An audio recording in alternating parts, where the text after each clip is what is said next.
I don't need this over here, so let's exchange this from my controller.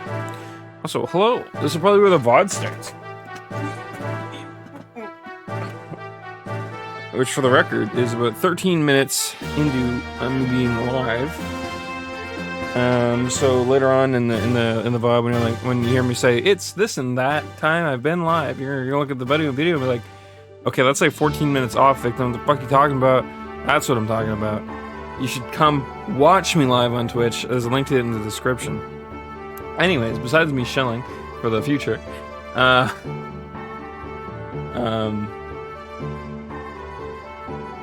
actually, a quick little thing to talk about real quick while I'm making sure I got things squared away on my end. YouTube has actually been getting a lot more views than I thought it would. I mostly was going to use it as an archive channel and, like, you know, and be happy that anybody might stumble upon videos and maybe come check out my Twitch. It's like, oh, that's a cool thing, right? But I've actually noticed that, funny enough, my Tales of Arise clips haven't gotten, or VODs haven't gotten very much, but my Tales of the Abyss VODs actually got a fairly decent, sizable number of, like it's, you know, it's in the tens of viewers for, you know, a channel that I don't use or publish or actually, in the grand scheme of things, I don't do YouTube correctly on it, as some might say. So that's cool. Oh, I just realized we haven't full screened it. Okay, much better. Ooh. Why is it lagging? Why is anything lagging, actually, at that point? My computer is, like, freshly restarted and everything. Stop! Yeah, we're good. I think we're good. I think it was just having a hiccup from being full screen. I'm not certain what we're supposed to do right now. I genuinely forget what we were doing.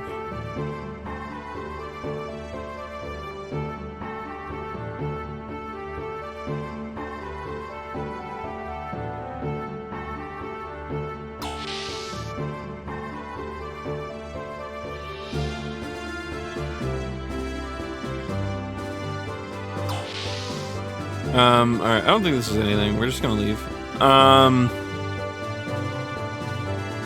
I think I only dipped in here to get the save point. I don't think there was any other reason to be in here. Oh yeah, we gotta go find the little girl we saved, I think, because she's blocking the doorway. Because we're trying to leave. Or something akin to that.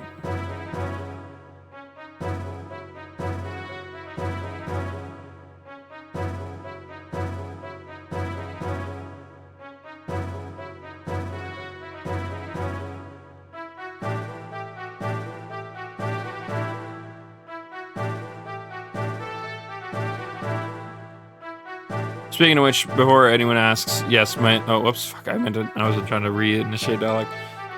Yes, my throat still is a little sore, so we'll probably leave most of the you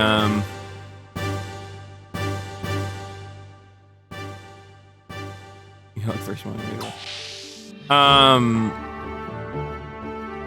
Oh hey, there she is. That worked out really well. But yeah, that'll probably still only read, like, important dialogue, like story-based dialogue and the like, so just as a heads up.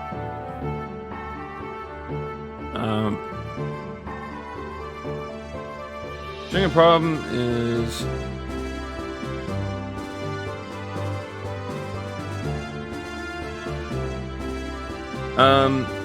I don't know if I find it's definitely not a word I would associate with that for certain. Hey, Margie. Get rid of that strange stuffed animal sitting in front of the bridge. It's in our way. It's not a strange stuffed animal. It has a name. Its name is... Oh. We get to pick a name. Why do we get to pick a name? Is this gonna be a party member?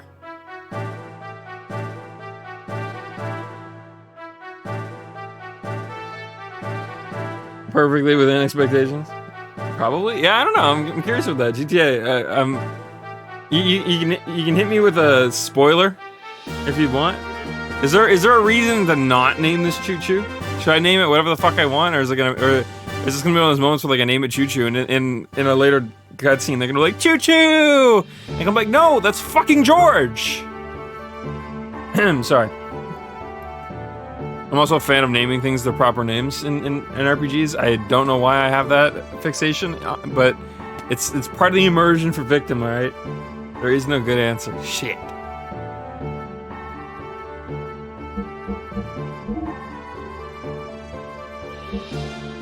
Where's backspace? Oh. I don't know, what's a good name for a pet?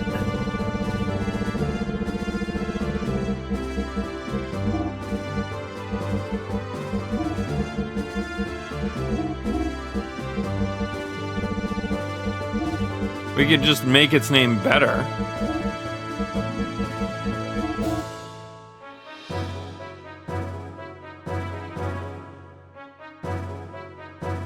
This thing gets a hero moment and is a party member. Shit.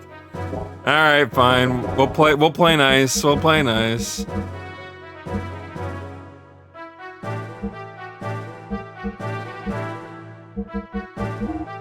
Wait, is there no spaces in this game? Oh, there is. They had it as an underscore for whatever ungodly reason.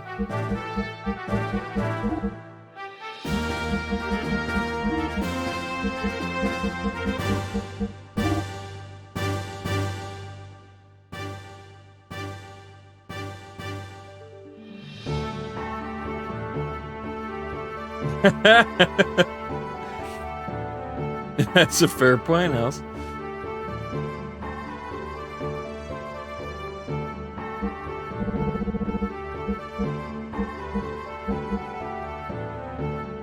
Alright, we just made the name better. Her name is Choo Choo. See, that's something else I didn't really know. I mean, it could be inferred, obviously. Older game and pink color generally lends itself to, you know, it being a female.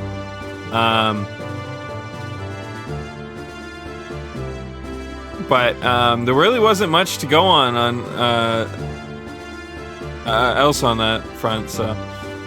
But that's weird. It was just here where I put it a moment ago.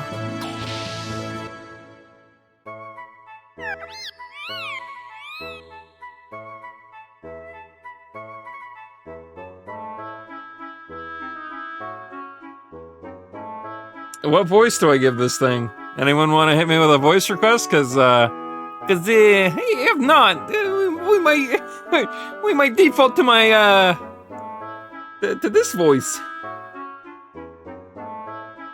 Hey, nice to meet you. I'm Choo Choo. That doesn't really work out all that well, actually, saying it.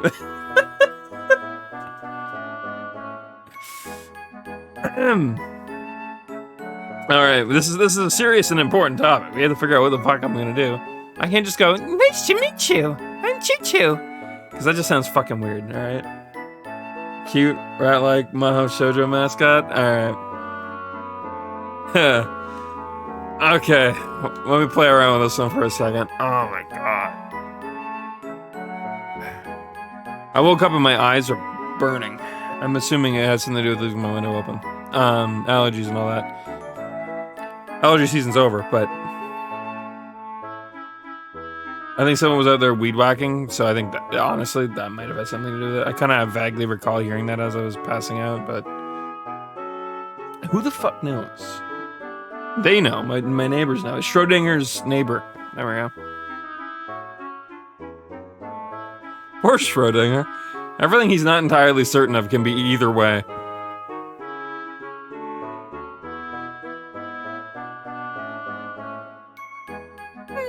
Nice to meet you. I'm Choo Choo. Holy shit, that hurts. Not my throat, my head.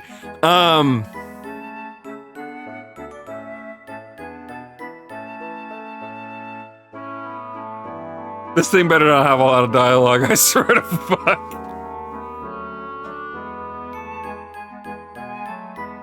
No, I think I know what you mean. I'm just having a hard time getting there.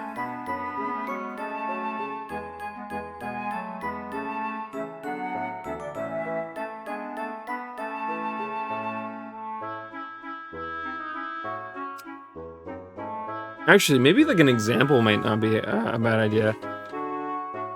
Except, can I play that on stream without getting hit? I probably could play the audio of it.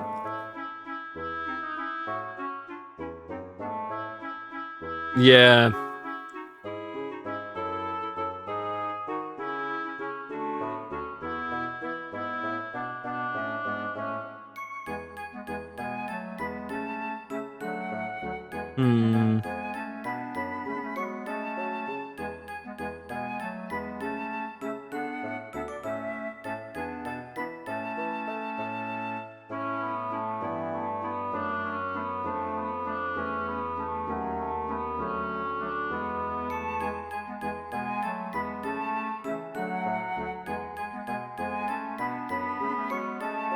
I wish I was better at high-pitched voices. I'm trying to, like, rack my brain here. Give me a second. I'm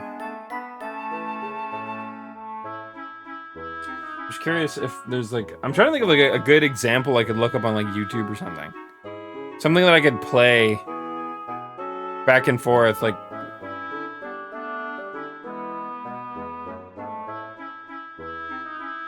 I guess that's fair. It doesn't have to be high-pitched. But, I mean, I was figuring high-pitched would be where I would go. But...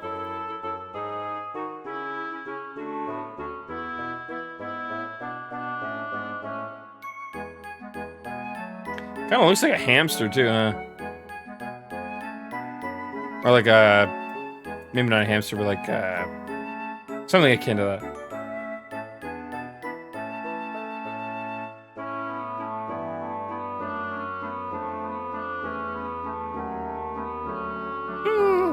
Nice to meet you. I'm having a really hard time with this. Fuck.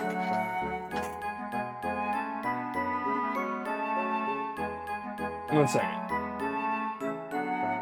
It's getting closer because I'm trying to scrunch my nose up enough to do it, but I'm not getting it there. You say go with it? All right, let's give this a go then. Nice to meet you. I'm Choo Choo. I don't know if that was similar. I fell in love with you when I first saw you in Bledavik. Wherever you go, I shall go too.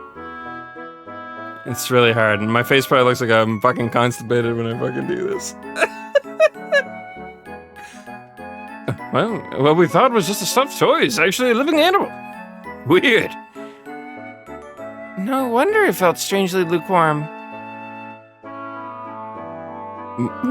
What? Looking good, Faye. Shut up. It's all right. I, as the captain, give you my permission. You're not wrong, but it's worth it. Fair. Yeah. Oh, fuck. It's fine. I just get hit with a dose of cringe every time I do it. I'll get over it. Suit yourself. Well, I don't want to interrupt you two, so I'll wait outside.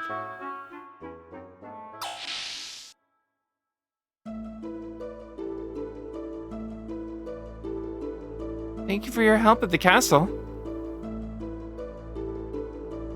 I heard you really riled it up at the tournament. Bart was bragging how you're both buddies and all. Really? I'm so ashamed. I want to be of help to Bart, but I ended up owing him again. Faye, have you seen Bart's back? He's got scars all over his back, and it looks so painful. Long ago, when the two of us got caught by Shakan, Bart protected me from getting beaten. At that time, I decided to be his follower, to serve and protect him. But he's the one who's always protecting me. Oh, I'm so sorry. Anyway, thanks a lot for saving me. Can you remember voice? It's less that kind of shit. Like, I mean, like genuine cringe, not like the silly bullshit you hear, someone say when they're like trying to insult you or something, right? It's more like that. It just doesn't sound right coming out of my own like head. You know what I mean? I get that that's kind of the point. It's definitely the point, but it's, yeah. Oh, okay, I know where we have to go now. I don't know where I'm going. Or what I'm doing right now.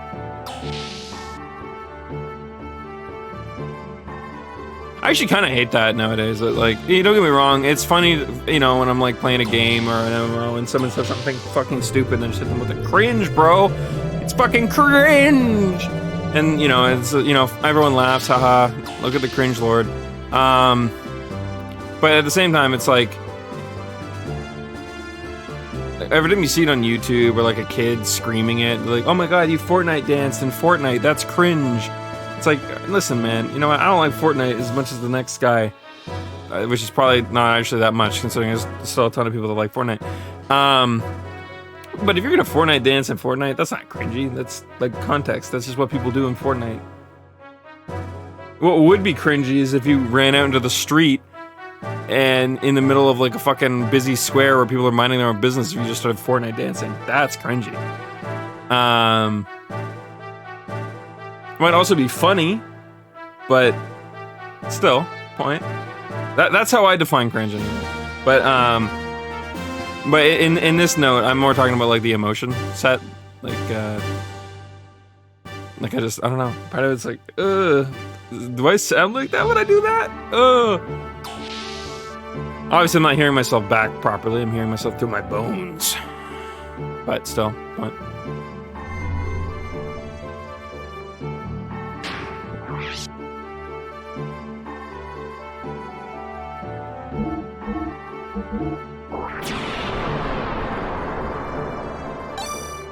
If only one day I could have the voice range of Zach Aguilar.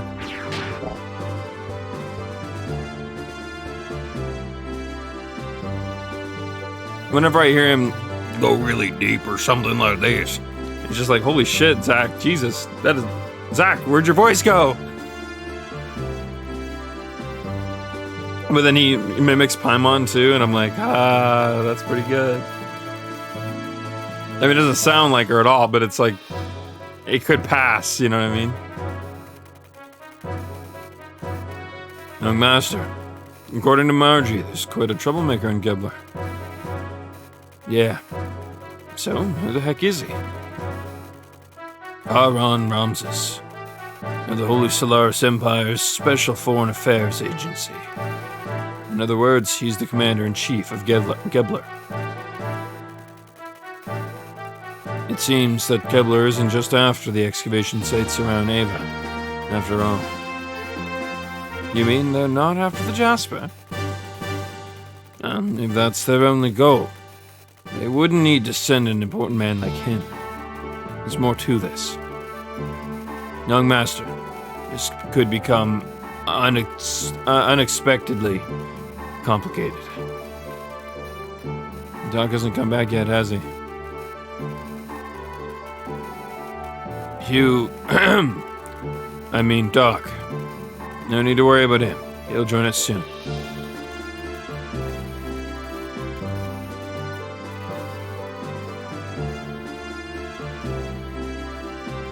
How soon, though?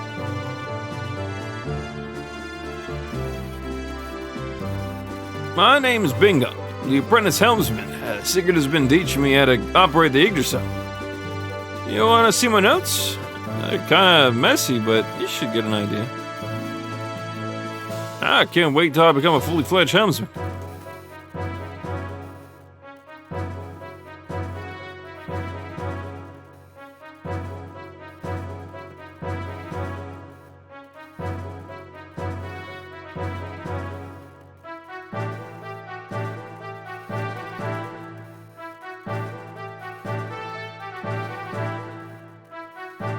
Alright. I don't know if that's why we had to come here or not, but... So what the fuck's the plan? Like, I don't know what to do. Okay, so we can't go that way.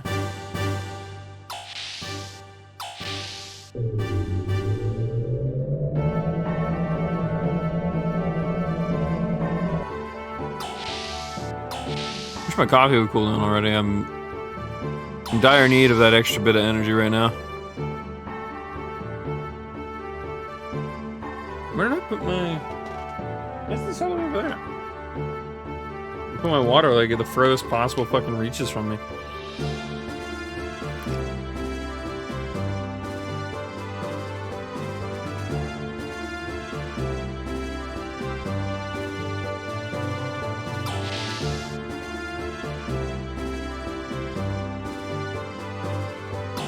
Guess we'll just check every door until we figure out what the fuck we're doing. Maybe we have to go find the dock?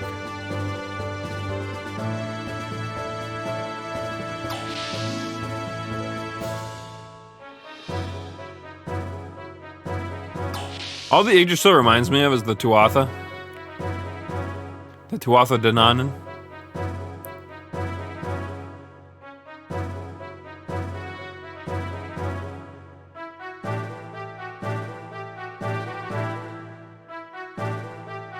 I think I mentioned this the other night, but I don't think I said it like explicitly. But that is the vibes I get while I'm here.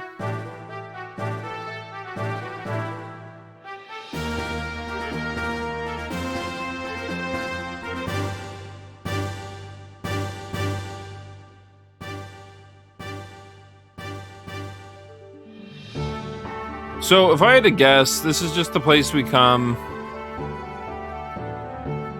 to see our mechs. Like, there's no real other reason to be here. Also, is it foreshadowing that we're gonna get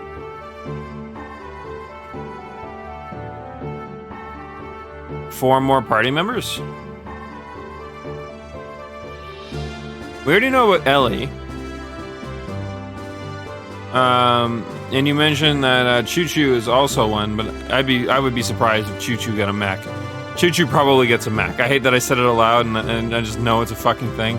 It 100. Choo Choo's getting a gear. That's something I didn't want to say aloud, but god fucking damn it. Anyways. So, okay, so that's 2 slots. So there's 2 party members potentially that we don't know about yet. Maybe. I mean, they may not be placeholders. That could literally just be the art direction, and I'm overlooking it, or I'm overthinking it. Sorry.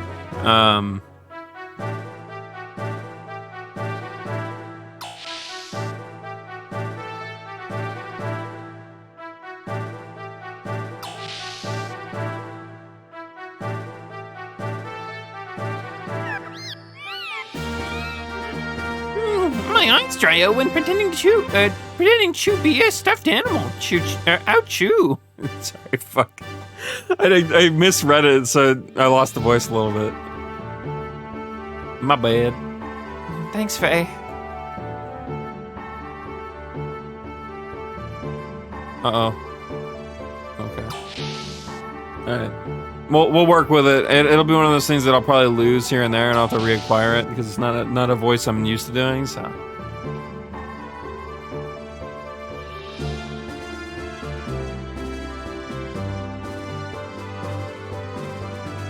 It's also probably gonna sound different when I'm less congested.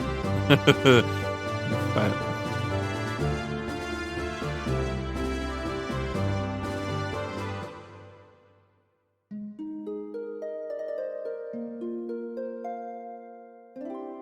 Oh, Margie is probably a party member too, huh? They didn't explicitly make her one earlier?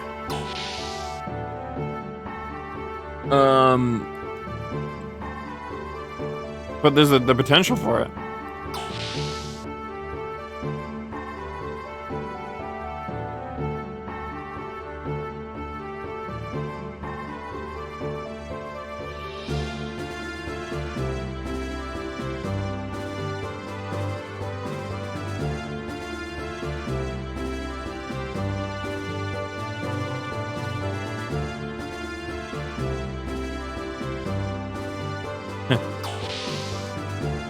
Oh, you won the martial arts tournament? Well, if only I didn't have this wound. She's like, oh, you won the martial arts tournament. Does it mean you're hurt? No? Oh, too bad. I mean, that's good. The duality.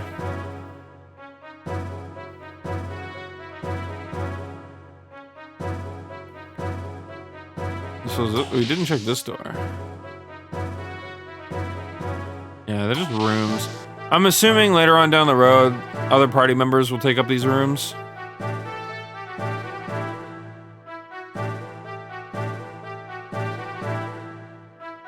Like, I bet Ellie gets one, and whoever mysterious last party member X is gets it. We're up to what? 3 dudes, 3 girls? Assuming Margaret is a playable character. Oh, to think that Margaret has now returned.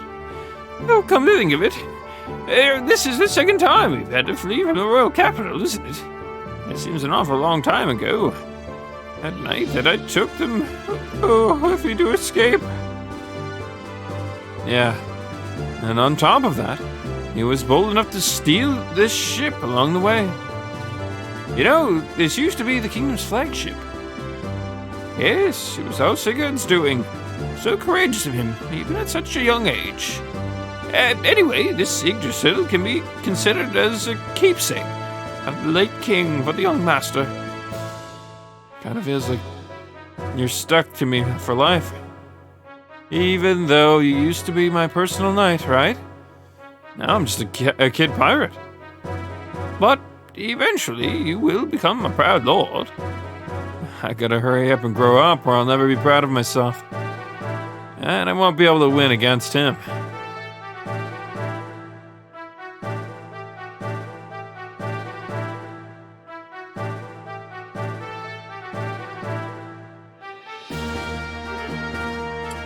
You got Bart, Dog, Faye. Which 3 females?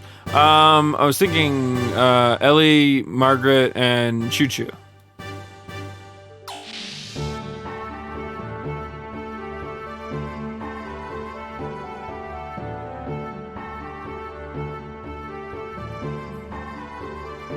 Alright, I'm officially lost. I don't know where I'm supposed to go. I think we've been literally everywhere, so I'm actually kind of confused.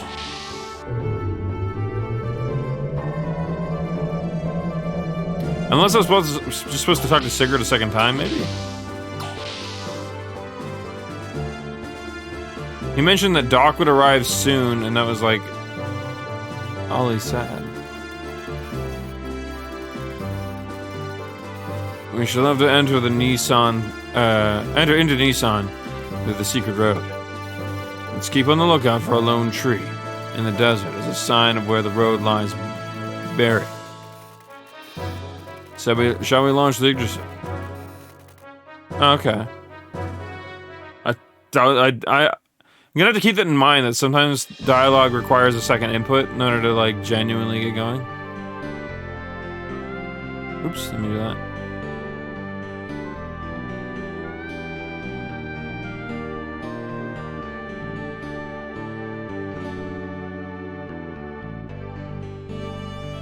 These caves, I don't think you can enter them with the max.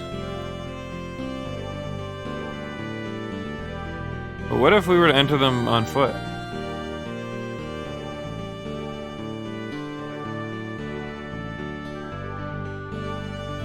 I thought there was a way to leave your... Doesn't look like I can actually leave the gears. I'm sure you came in earlier or something now. Oh, that makes sense, okay. So just like a placeholder, so we know.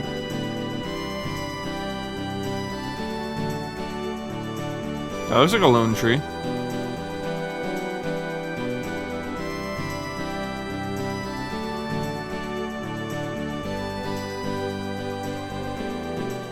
Oh, that's clever.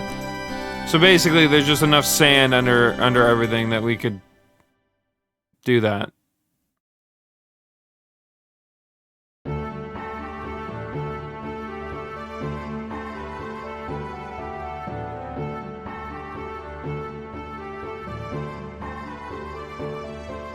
Now I see why you came down to the surface. Alright. I understand you. But Chiron Ramses? Taking over the post of Ava is pretty annoying. Well, the home country might have had some special reasons. Yeah, obviously. But perhaps there is still a chance of success. You and I, used to be called Elements at the Commander's Training School. Julian, they're both here. I hope you're right. Oh, by the way, she is still... According to Faye, there was a female aside. Female aide, sorry, just on Car's side. And he said that she had indigo blue eyes and hair. So it must be her. And so, all the old Element members are on the surface world now. I guess so. Yuga, to be honest with you, she scares me. She supports Car. Apologies. She supports Car and is kind to anyone. I know that very well. But sometimes I felt a strange fear in her. It bothers me more than Car being in this land. And that cannot be true. Not in her. Yeah, I don't want to believe it either. But don't you remember how I could always sense these things quite accurately? Right. By the way, have you told the young one yet? No, not yet. I don't want him to worry until we know exactly what Solaris objective it really are. Objectives with an S. I'm gonna have to tell him eventually, though. Anyway, Yuga, have you gotten any information? No, not really. I left there before going into the center section.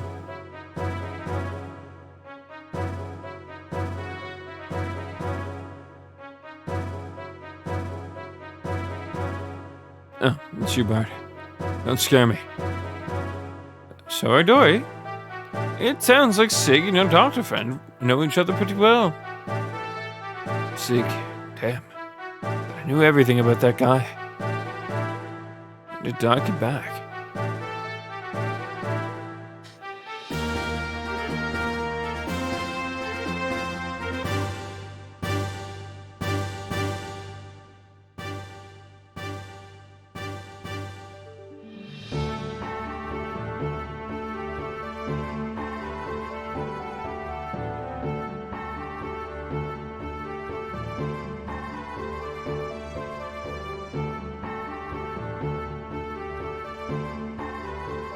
I'll complete the remaining checks on board. I'll leave the rest up to you, Maison. And as you wish, I will have the honor of accompanying the others.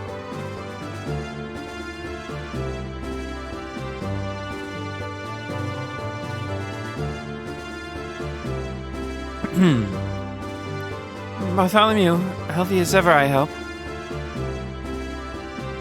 Yeah? How's the town? Since we got word several days ago that there might be an army advancing from the royal capital, the Sex representatives have been in discussion. Oh, what have they come up with? For now, they just plan to improve the local defenses. Also, anti-Shakan people have been gathering here, probably because they heard about what's going on. Oh, that's reassuring. Yes. However, the residents are starting to feel uneasy. People are starting to take refuge up north in the mountains. Can't blame them. By the way, how's Margaret? Better than we thought. But I know she's in a lot of grief.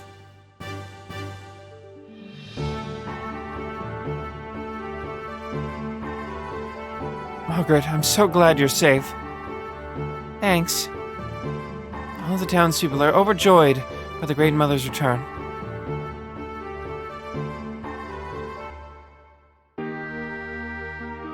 Is this gonna be one of those moments where we find out they're not really related?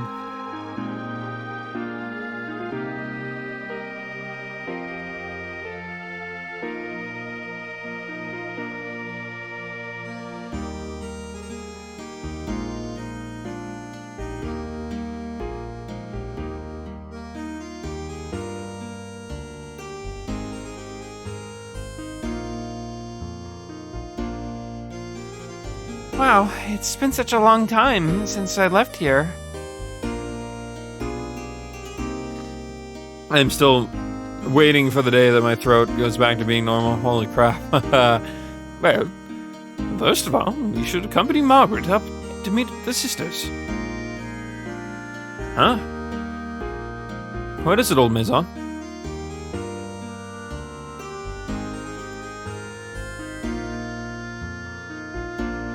Oh, fuck, that was a yawn that time, though. I don't think I can sniffle right now without hurting myself, so we'll leave that be. Good gracious me. Well, to think that little Miss Margaret was finally able to return here. It is so awfully moving.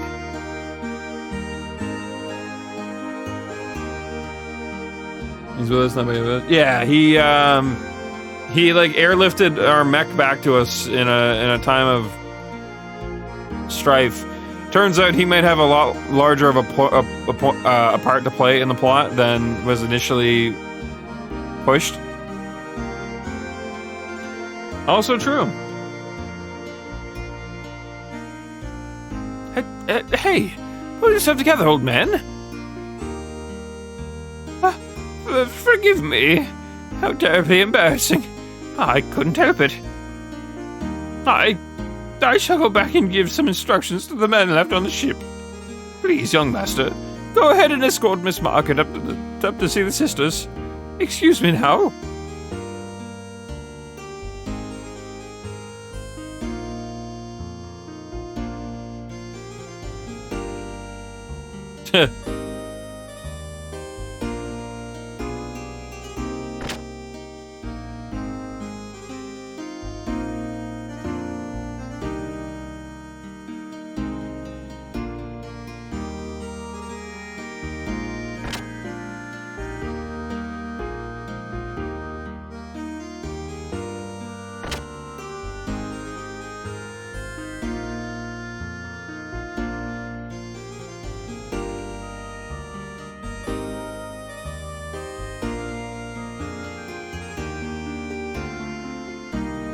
My bad. I hit my boom arm with my coffee cup.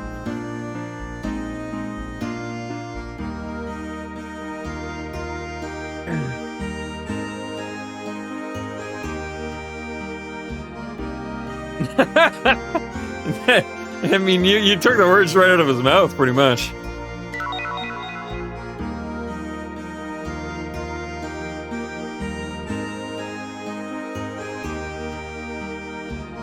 What does that mean? It reduced my weight a bit? Wait, do we have like a weight thing going on?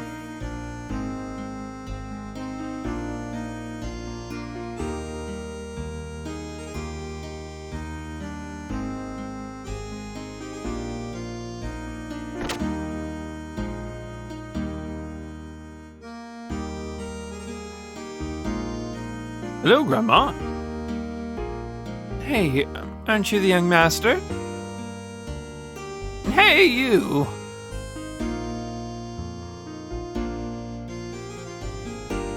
Huh? Oh, it's Bartholomew. Are you doing well? Good enough. Oh, don't try to overdo it. Hey, are those your friends back there? Yeah, this is Faye. And over here is Shatan. Oh, friends of the young master, friends of ours. Stop it, Mr. Throat. Take your time and look around. Oh, thanks.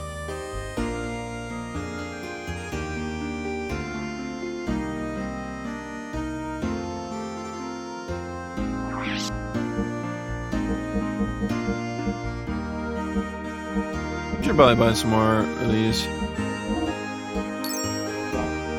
They were really helpful earlier, actually. I'm glad that I noticed what they were and how cheap they were.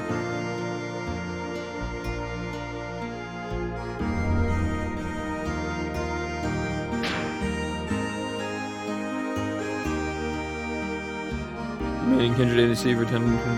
I mean, I've been doing it. When we play, I've actually been doing... if I can't get Misfortune, I do Kindred. And I've been doing, even though I'm pretty certain most people aren't doing it anymore, I've been doing lethality misfortune still. I feel like the comps that we end up playing most of the time, it tends to be better. Because lethality misfortune lends better to team fighting. Whereas crit literally lends itself to, I might as well just play a fucking hyper carry at that point. Like, why, if I'm playing crit, why am I not just playing Jinx? Honestly, it's kind of how I feel about it. Obviously, that's probably not always true. But, you know what I mean? It's just...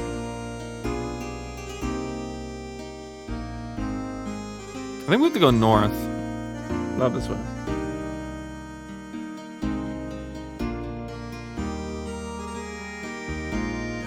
Oh, yeah. We need to play League more often. Now that I can actually play League again without worry of it impacting my health, which is a funny thing I never thought I'd ever say.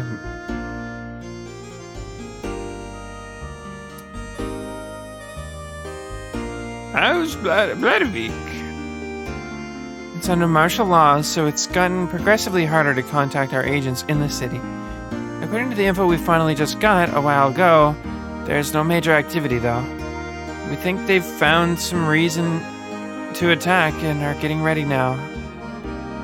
Oh, the possibility exists.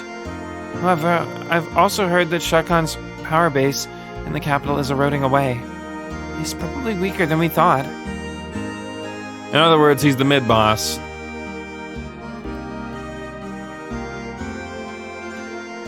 Using it too big for it. Fair. Doing some funny champ picks. Look at this guy transcending over here. Yes. More jungle, Quinn and Orianna support. I can see Quinn support working, actually. It's definitely a weirder pick, but with the right comp, I could see it working. Orianna, I think, was initially meant to be both a mage and a support, so that makes at least a little bit of sense. Karma APC, I think that's also okay. Karma is a really strong support, so if you were to give her damage as well, I could see it. She's very bursty, and ADCs fucking hate burst. Because they're all about trading, but if your trade is always better, so you see where that's going.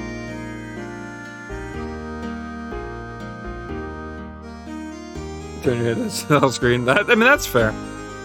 I definitely couldn't play League on my TV. I'd go insane. Wait, Quinn support goes tank? I mean, that's fair. I was thinking more along the lines, you got the interrupt. You got the blind. And your procs would, no matter what you build, would probably still do at least a little bit of damage early on. So you kind of got a decent bit of lane presence just on that alone, right? And then her ult allows her to roam. So when you hit 6, if other lanes need help, you can literally dip from the lane and come back quick enough that your ADC is really not left alone for that long. Like, I can see the potential there. And going tank just means that you can be in the fray for longer.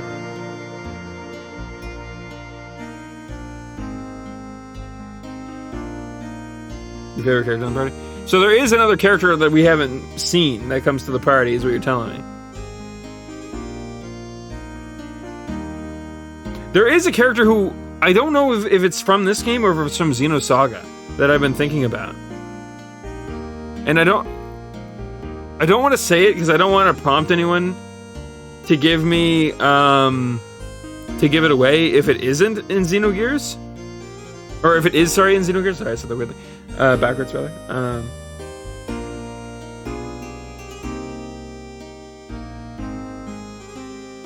So, I'm not certain.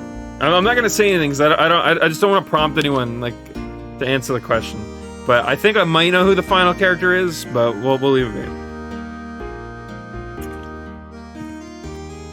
I've talked about this before, but I'm a huge fan of following artists on Twitter. Cosmos and Xenogears. No, Cosmos isn't who I'm thinking of. Not at all who I'm thinking of. But there's an art. I follow a bunch of artists. you know, models for like cosplay and all that shit on Twitter. Which actually, funny enough, tends to be really weird because I've been following people for so long at this point that I've literally watched careers change from people who have like maybe like 100 followers and they're now like tens of thousands of followers. It's really interesting sometimes. You know, but I've also seen people transition from being like, you know, like safe for work content to not safe for work content. And I don't know, it's weird. But one such artist that I follow who happens to have been that kind of transition, went from safe for work to not safe for work, has drawn a lot of art from games. Funny enough, when I was going through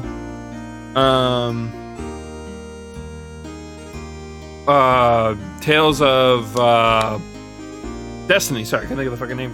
When I was going through Tales of Destiny, though, that artist actually was drawing characters from that game at the time, and I was like, that's such a coincidental thing. And I'm like, I'm so sad that I really can't show your art right now, but this is so coincidental. Because, as you guys know, obviously Twitch, but, you know, in conjunction with Twitch, I try to keep, you know, my Discord clean with that stuff as well. I also don't try to like or retweet it, just for the sake. I know we've had some younger viewers in here, and I want to keep things, at least, obviously some games we will play, like I've played The Witcher on stream, you know, so on and so forth. Within reason, though, I try to keep things at least a bit more on the PG side of things.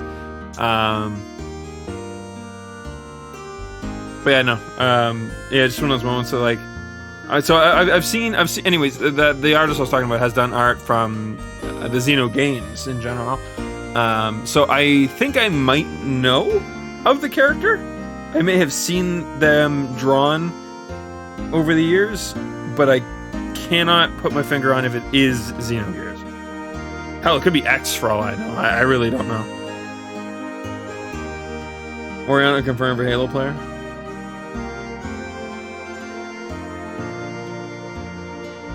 But we'll find out. We'll get there eventually.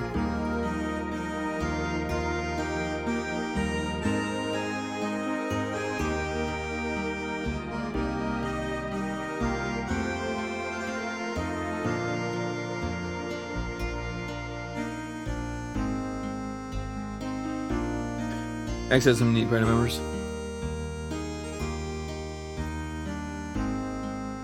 Anyway, it happened, and we're committed now.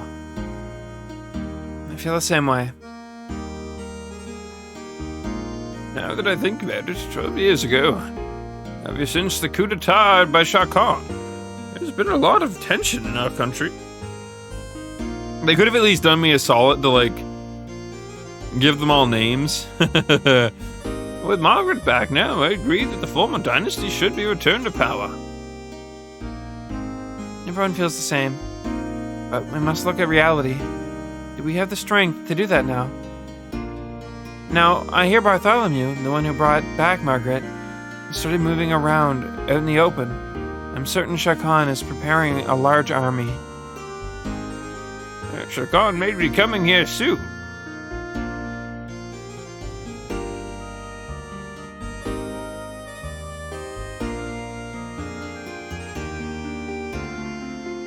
What's going to happen to us if he captures this area?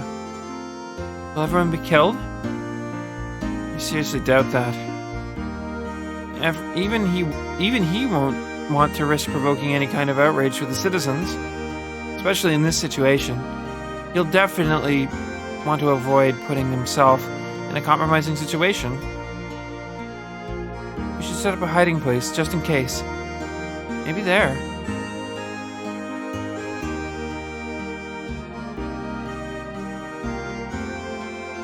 Please, don't either of you talk about this in front of Margie. She's only just got back. For a long time in captivity. I don't want her to have to worry. I want her to be happy for a little longer. And you should not be overly worried yourself. You've just got to think about what is best for the future of this land. What is done is done.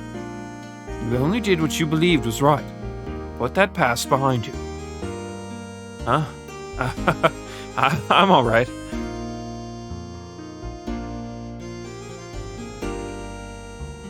So that was like an optional scene then, huh?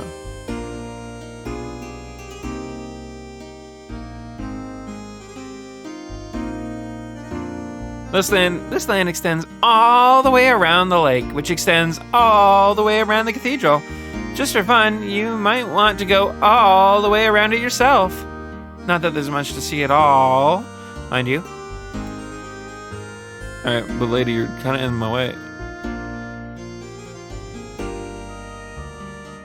Jesus.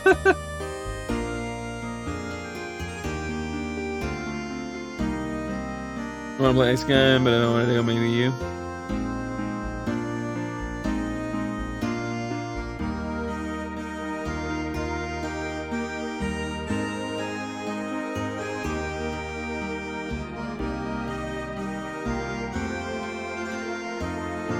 Most of the Xenogears franchise are good, but only Xenogears is great.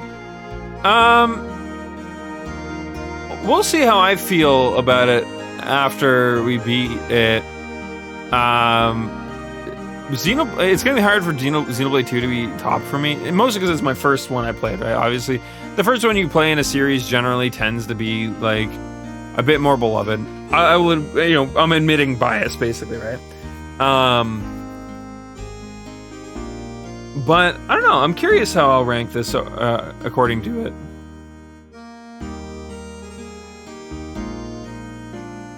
Franchise, not a series. I suppose that's fair. It's just one of those things though that, like, I don't know. It's gonna be hard for me to like separate them in my mind, maybe. Or more like, not them, not the games themselves, but like the bias. Sorry, Jesus, words and stuff. But yeah, I don't know. We'll see exactly how things go. I mean, that said, I've loved this game so far. It's been pretty good. I don't think I'm ever gonna hate it. I'm pretty good at removing myself from bias, but I don't know. We'll see. It's hard for me because I really did like Xenoblade 2. I don't know. I think Xenoblade 2 did some things that I just haven't seen in storytelling in a while.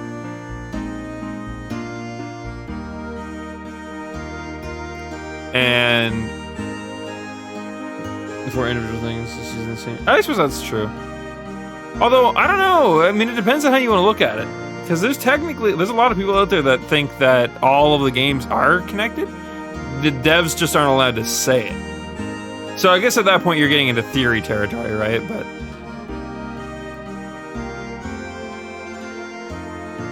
it does the heart good to see the innocent play of children. All right, old man, get the hell out of the doorway. I want to check all the houses before we move on.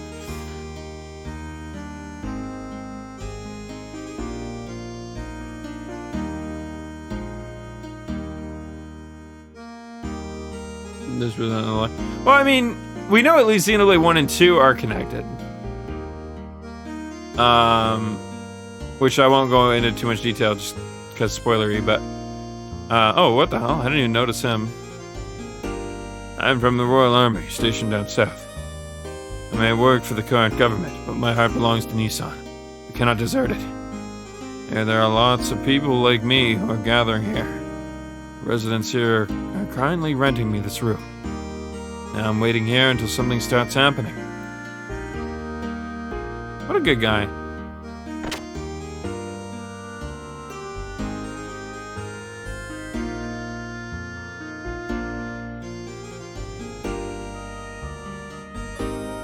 It's one of those things where like, kind of like an alternate, but ended up being a bit more alternate than even like what you would probably consider at that point. Oh, Bart, I'm glad you're well. People at the Hidden Port contacted us just before you came into town. I've already contacted the monastery. Please take Margie up there as soon as possible. She'll be so happy. Not to mention the rest of the sisters. I must hurry and see the sisters.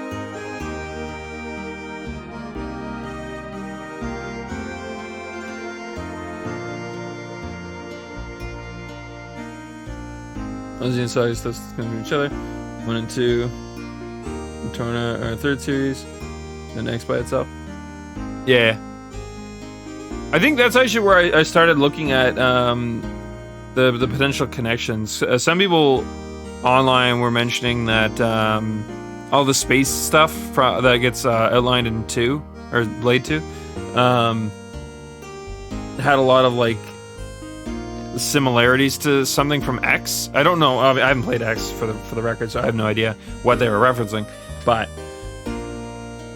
that was when I started looking at it, because I was like, oh, I'm like, so there's people who think that the Xeno games are like interconnected, and then obviously I learned that there's a lot of like legal headache stuff between Monolith Soft and Square Enix.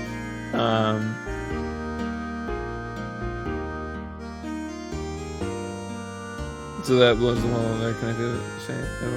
Well, I don't know. So I think a good example of this, of things where, okay, so like on one hand, obviously we can't say they are, because we can speculate whether they were supposed to be or not. I think it's probably the better way to put it. But think, my thing that I always go back to for these kinds of things. So like I've talked about this before with The Legend of Zelda. I've talked about it before with the Tales of series. There's theories for, well, obviously Zelda, it's a canon now, but it used to be a theory. And then there's theories for the Tales of series that they're all interconnected as well. Technically, Final Fantasy has that going on too, but that's also sort of canon as well in a weird way. But I won't get into that. That's hard to get through, and a lot to explain on why that is true. But we don't exactly understand how it all works either. But basically, Dissidia made everything really fucky-wucky in that regard, so we'll just leave that be. But Dark Souls though is my go-to for these kinds of things. Demon Souls, Dark Souls, and Bloodborne, or I guess you could argue 3 and 2 have like some weird connections too. But anyways, Demon Souls was in limbo for a while in terms of like publisher ownership stuff. Basically, FromSoft made the game but owned no rights to it somehow. Forget how that was. I think it was something to do with Atlas owned like the rights somewhere and was like withholding it from them. I don't really remember all that stuff. But now that that's not the case anymore, we're starting to see a lot more connection between the two, especially since Bluepoint took over. But like there's stuff in Bloodborne, there's stuff in Dark Souls 3 that like really seem like Miyazaki's trying to push that Demon Souls is connected. Because originally he couldn't for legal reasons. So I don't know. I don't think I guess what I'm getting at is I don't think legal reasons debunks that so much as it just means that we'll never get a confirmation. That isn't also to say that it is true. I just where my brain goes for that kind of stuff. That's all.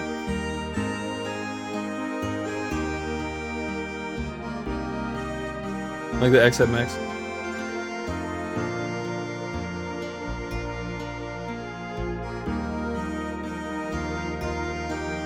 That, and also another thing to keep in mind too. I think almost every series or franchise or whatever will probably end up having its own, all of its fan theories lean into that. I mean, like I was mentioning with Final Fantasy. I mean, Dissidia was never like explicitly stated one way or the other. I don't think if it was canon or not, but you know, people started looking at it like, well, if it is. So, if fans will go wild with anything.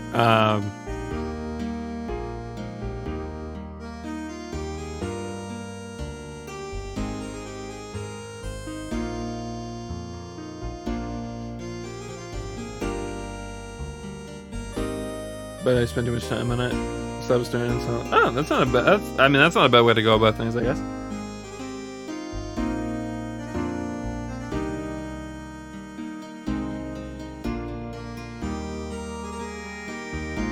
Maybe retcon it later.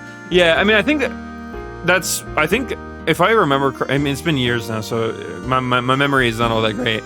But I think that was pretty much one of the things that people were talking about too. Is like, it mostly just looked like it had like a prequel-esque connection to Xenoblade 2, and that was like where most people were running with it.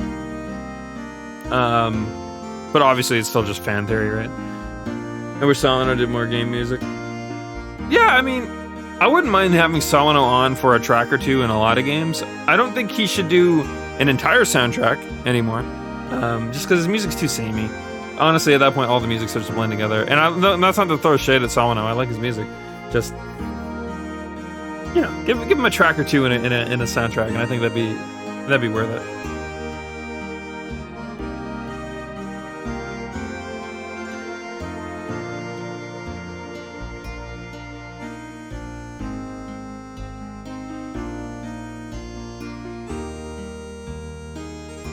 Some major changes to what's already established.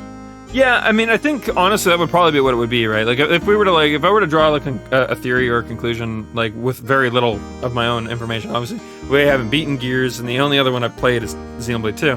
But if I had to guess, like a guess at where the fan theories probably go, I would say it's probably something akin to that. It's probably legitimately just a moment of like parallel universes that can be connected somehow.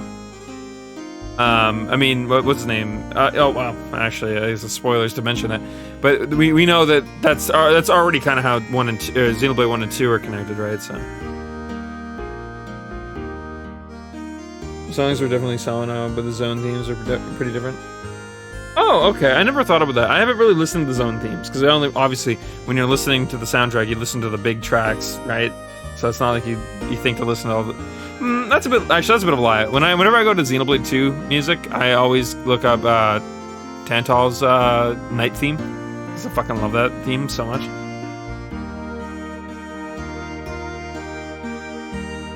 Negative function. I mean, yeah, that's generally how those things go. I mean, a good thing to remember too, or I say remember, but to think about, the other series I was talking about with fan theory about like it all being interconnected is the Tales of series, which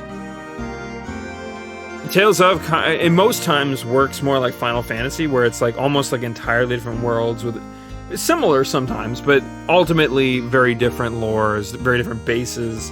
Magic sometimes works differently. Certain elements are just out in certain games.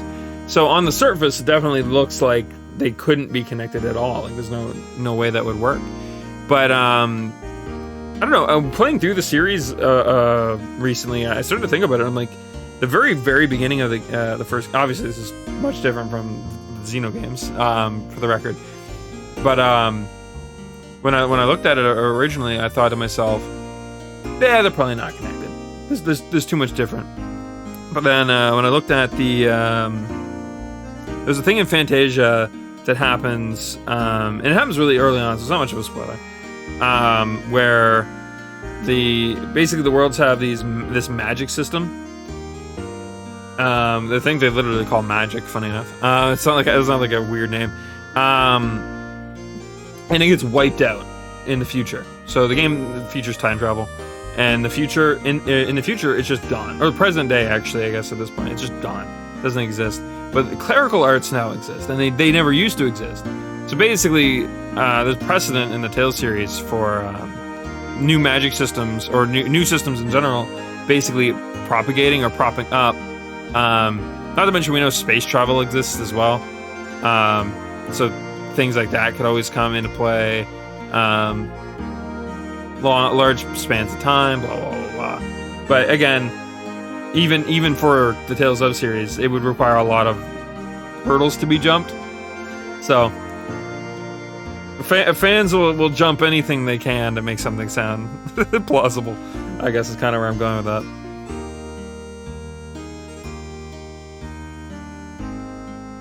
Yeah, actually, funny enough, you're talking about cameos. A similar thing happened in Tales of Eternia with Tales of Destiny characters showing up. But I think I even sat down and I looked at it. I'm like, all right, if we take and look at this legitimately and base it on geography, on world situations, how the magic system is entirely different, and break this all down. Just because there's cameos, literally, these people will be thousands upon thousands of years old at this point. So I'm assuming Xenogears to Xenosaga probably has that issue going on too. Even if we were to say, if some weird tangential reason that they are connected, these characters would be beyond dead at this point, right? At least that would be my guess. I obviously not having played it, I don't know, but. hard to hold back. No, it's all good. It's all good. You know, I see where you're going with it.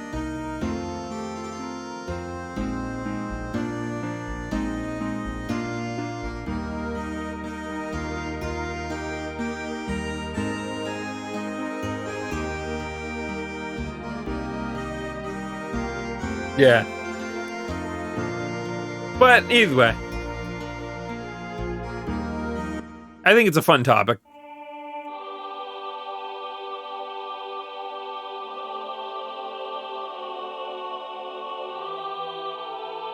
Oh, you're doing the Lord's work.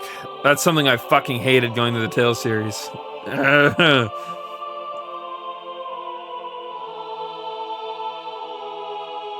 Knocking over mistakes. Yeah, honestly, why is it that that ends up being the case? I remember back in the day when you'd look up a guide, they were generally pretty well put together. But now when I like looking back to try and find guides in like the modern day, I'm only ever finding like incomplete ones or like weird ones that like are like half finished, or if they're not half finished, they're just illegible in some forms.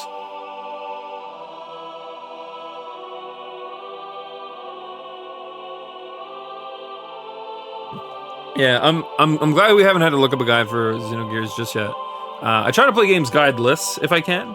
I usually only bring up a guide if I'm like actually lost or actually at a loss for what to do. Basically just to make sure I can keep the stream moving along without like, I mean, I already stall the game enough. I don't need the game stalling me too, you know what I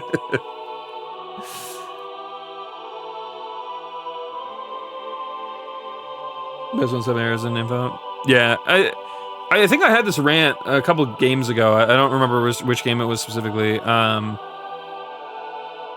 I really hate when I open up a guide and it has wrong info. Oh, and something I hate even more. Oh god, I hate this so much. When I open up a guide for a game that has an English localization patch, and it's written in English, the guide, I mean, you know, like not like I'm translating it myself or anything like that. I've had to do that for. We played the director's cut for Tales of Destiny, which is a Japanese only that just recently got its fan translation finished. So that one I gave a pass. It was all in Japanese and I had to translate it. I totally gave that a pass. I had to figure that shit out on my own. Understandable. But for like some of the other games, they were translating the Japanese localization into English and then using their own terms to explain everything. So place names were weird and skewed. Item names were weird and different. Character names were somewhat different. And I'm like, why would you do this? Who in the fuck do you think is reading your guide? It's not like there's an English patch for the Japanese version of these games. If they get localized, they don't get touched. So why would someone do that? Why? What good does it do? Why would you do this to me?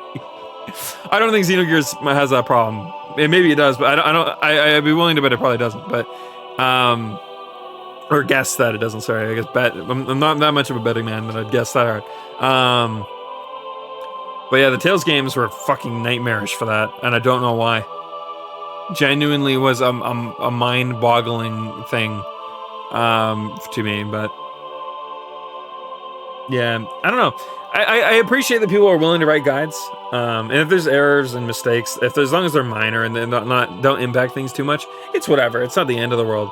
But yeah, I think it's very nice. It's very good of you, cool of you to go make basically like an ultimate guide with a large attention to detail, because I feel like a lot of games could use that touch.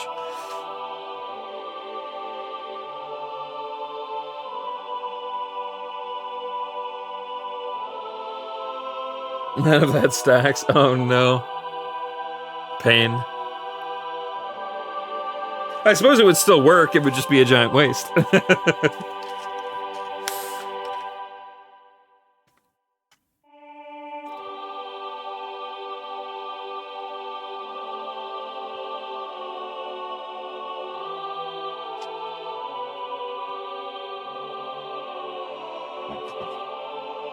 Margie.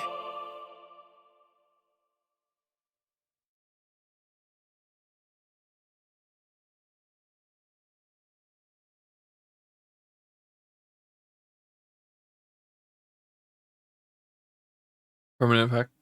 Okay, so basically the evasion ring is like a slightly better version but at the cost of an equipment slot.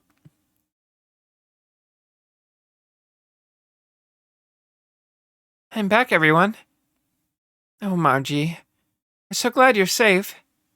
Yeah, it's all thanks to Bart and his men. Faye, it just got reduced to men. Oh, poor Faye. We just received word. So we're here singing a hymn of praise and joy. We're so happy. Oh, what a relief. This is when the bombs hit, right? Welcome back, Margie. We had faith that you and your cousin Bart would one day return safely. Okay, so they're not brother and sister, they're cousins. For some reason, I thought they were brother and sister. I don't know if they got mentioned or if I just inferred myself. Okay, so they're related. They're just not in the way I thought. Okay.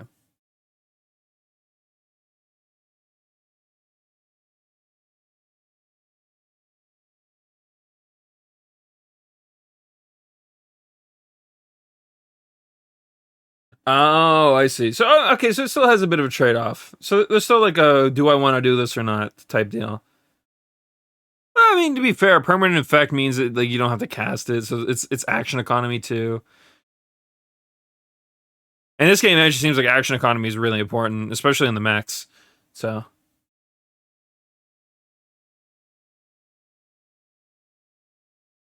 Okay, so recasting it does reset duration. That's something I was curious about earlier.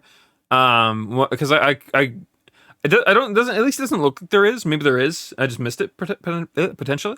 But I don't think there is a yo your debuff has worn off message or anything like that. So I'm glad to know that it as long as like if I'm not like counting correctly, I can at least miss it by a turn or two and have it reapply. Basically, that's good to know. I've had some games where that just isn't the case. You go to apply the debuff and it's like there's already this debuff applied.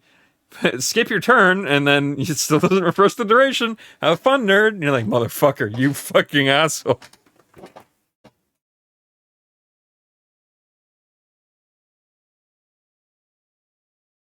Someone besides me. Oh, true too, yeah.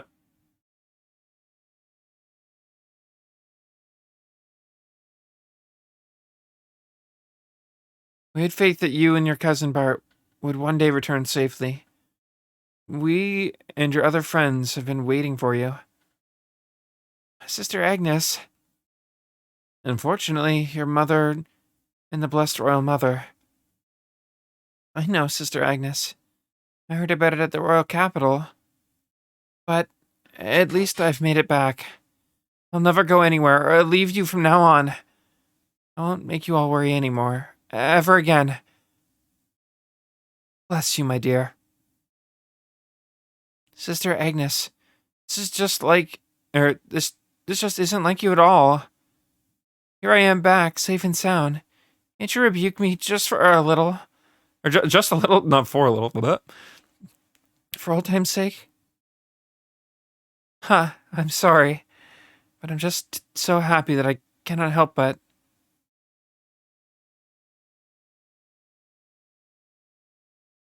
There's no reason to be so solemnly quiet. Well, everyone, to celebrate the return of our dear sister Margie, and to express our joy to the heaven, let us finish singing our hymn. Thank you, and bless you all. So is Margie supposed to be a nun as well? Or do they just call her that as like an honorary thing? Because she, A, isn't dressed much like them, and B, seems like a bit more of an important character than like a... Man, okay, maybe that was about to sound really condescending. I mean, more along the lines of like a placement in a story. You when you think of a nun in a story, they're usually like a side character or like someone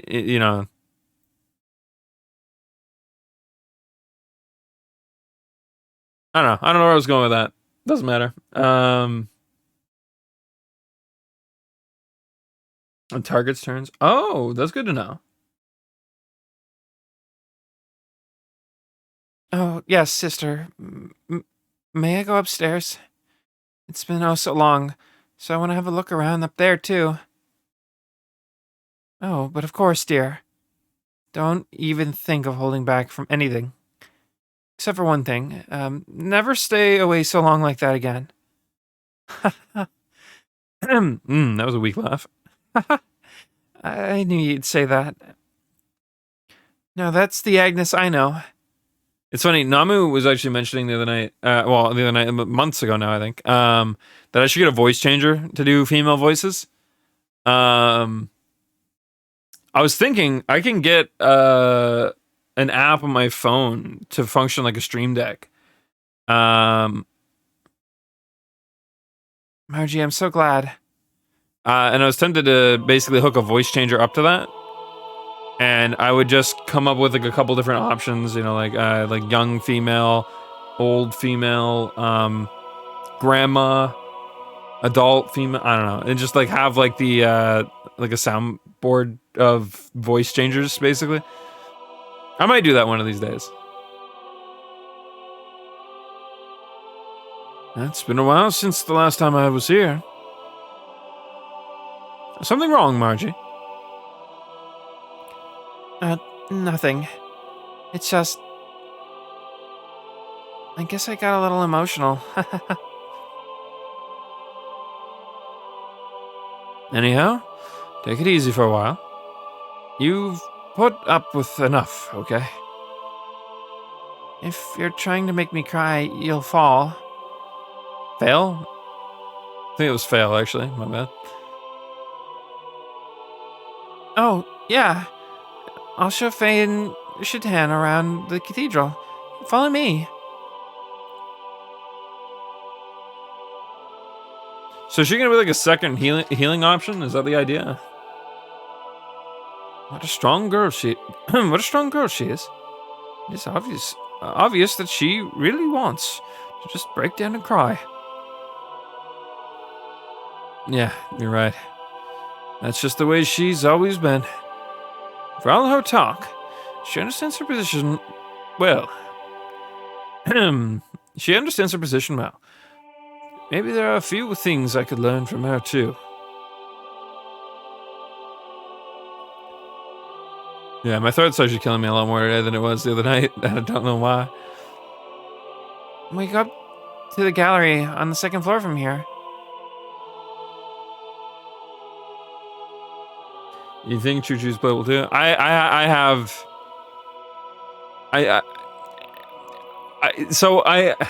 The Tales of games have conditioned me at this point. So there's so many things that started in Fantasia and in the Tales games, right? The very, very beginning, like the beginning of all of it, that I thought were things that started later on in the series, and I was really blown away by them. So if there's anything I've learned, is that because I've played Xenoblade 2, and I know a little bit about Xenoblade 1, and how characters like Tora are playable, it instantly made my mind go to Choo Choo has to be playable. Has to be. I refuse to believe otherwise. We'll see, though. We'll see. I'm sure I'll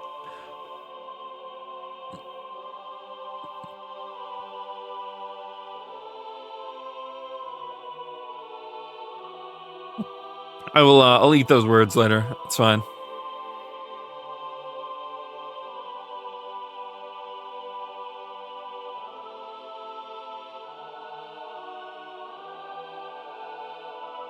Actually, you know what I was thinking about? You know what one thing that Xenogears is missing? Just enjoy predictions. Oh, I'm all predictions all the time. One thing that this game is missing, and I can't blame it too much. I genuinely can't. But it was a part of the charm of Final Fantasy VII was the environmental art. I don't know why I didn't think about it at first, but just thinking about it now, I'm like, yeah, Final Fantasy VII had some wicked backdrops. For how old and clunky the game looked, it had some wicked backdrops. A lot of character in them, right? Not to say this doesn't either, but it just... When you look at this, it's like a stylistically... it has its style, but it's also more akin to like other things at the time. This was Square's first fully 3D environments. Yeah. Okay. So honestly, at that point, it's pretty innovative even in its own right. And the first voice acting game. Ooh. How magnificent. Magnificent. If we ever get scolded for pranks as kids, Bart and I used to hide up here. Hey, stop telling those old stories. It's embarrassing. But to me, Bart hasn't changed so much since then. What? Hey, you mean that you think I'm still a kid? Kind of mixed the voices there a little bit. My bad.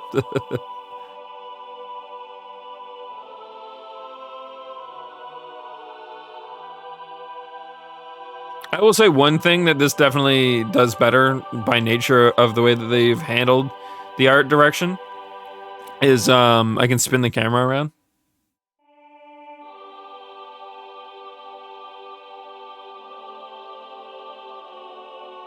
Less and less all the time. I mean, I think that's fair. I think it's Final Fantasy is definitely a game that is trying to age past itself, and so I think that just by nature of doing that, it's going to alienate players, and even if it doesn't strictly alienate players, it's going to definitely push them away. I don't know if that's the right choice. I mean, Square Enix will figure it out, I guess. They'll either just have to accept what they're doing or backtrack.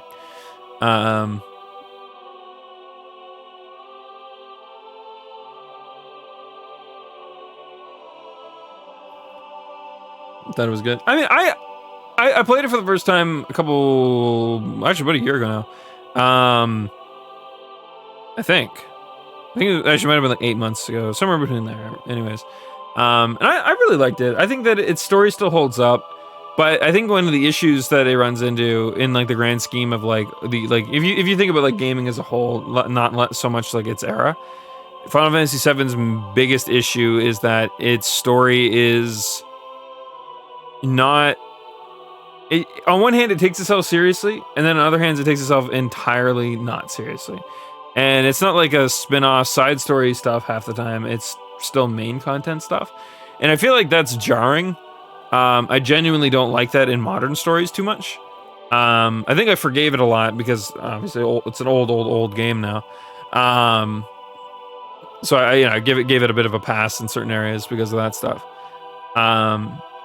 Though I did really like its materia system. I feel like whenever I think of turn-based RPGs, I think of them as being very, very generic, simple games. Basically, you menu to your big hit and you'd use it. And I guess 7 can boil down to that too, if you're like min-maxing and know what you're doing. But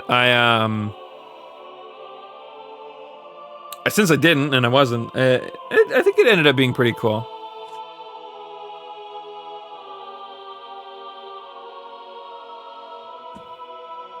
Plot holes. Yeah, there's definitely some plot holes and some things that I mean, I hope remake, as long as I want remake not to stray too hard, even though I know it's probably going to. But it would be cool to see them fix a lot of those holes. Having Children had some wicked fight scenes. I don't really recall there being much storytelling in it, though, in all fairness. I mean, there is, but you know what I mean? Like, it's definitely not its focal point.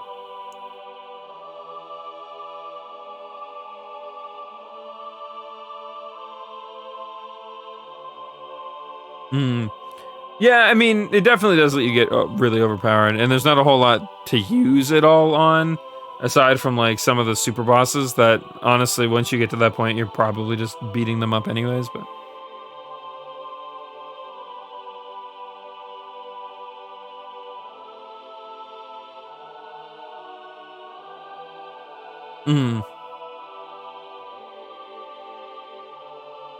I like the view from here the best.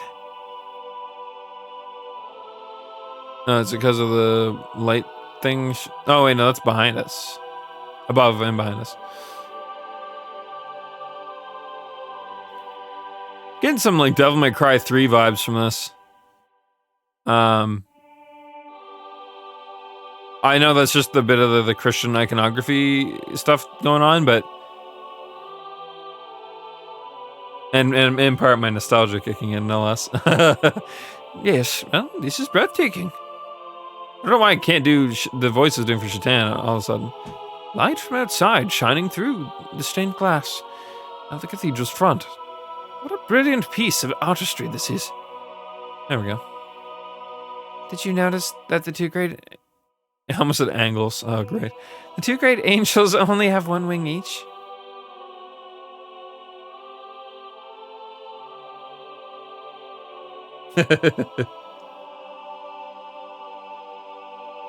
I know GTA, but it's where my brain goes. According to a legend handed down in Nissan, God could have created humans perfectly, but then humans would not have helped each other. So that is what these great single-winged angels symbolize. In order to fly, they are dependent on one another. Honestly, that's some pretty decent symbolism.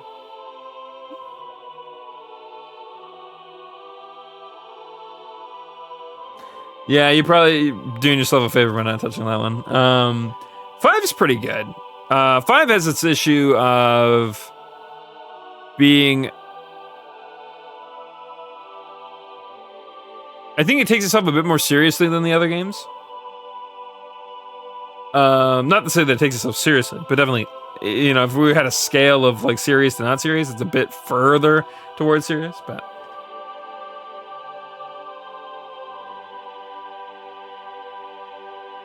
But yeah, 5 is a good game, though. It definitely plays really well. Very, very fun game to play.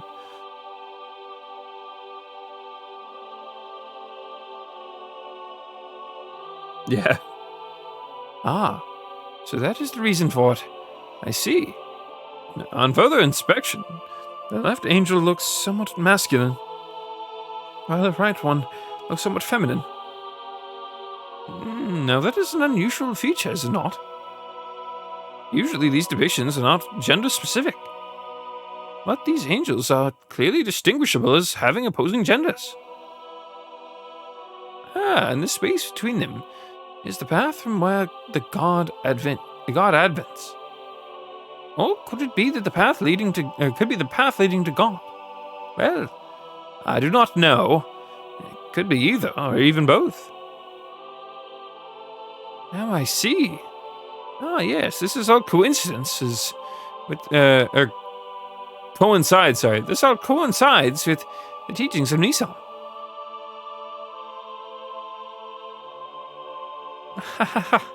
Why, Dr. Shatan Uzuki, you're an amusing fellow. Oh, excuse me. It is a habit of mine.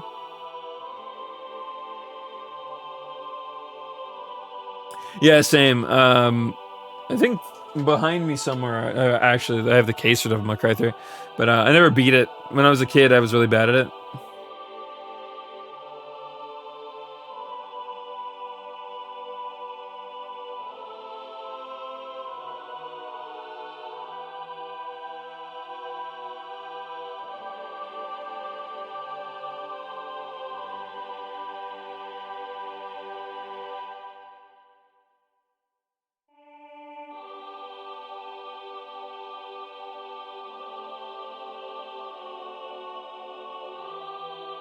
Oh, nice. The doc knows a lot about a lot of things. Sometimes I can't even understand what he's talking about. Huh. Forcing them to fly together. It would be less bothersome if they could fly on their own. Don't you think, Faye? Bart, you missed the deeper meaning and beauty of it. Someday I wish I could be of help to someone like that. Oh, we haven't visited the room of Sophia yet, have we? You're really supposed to go through some procedures before you can see it, but this time I think it'll be alright, if I make a special exception.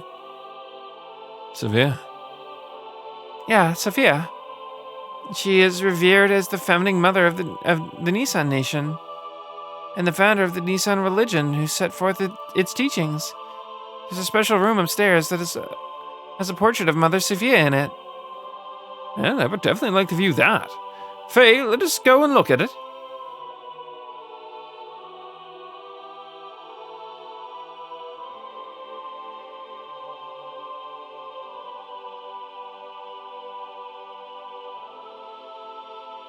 Oh shit, yeah.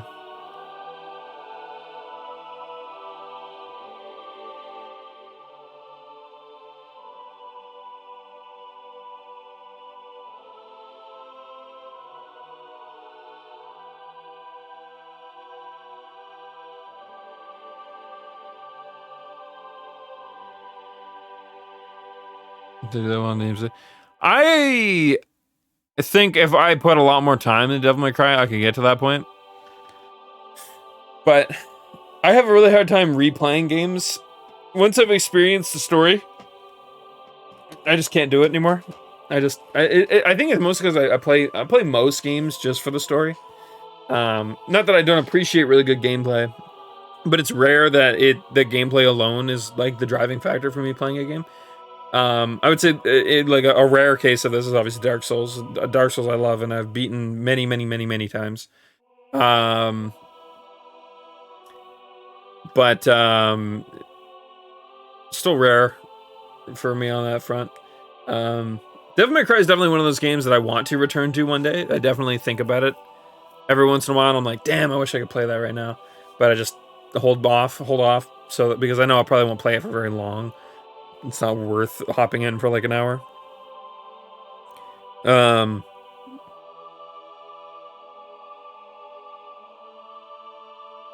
trying to think, what other games have I played like at length?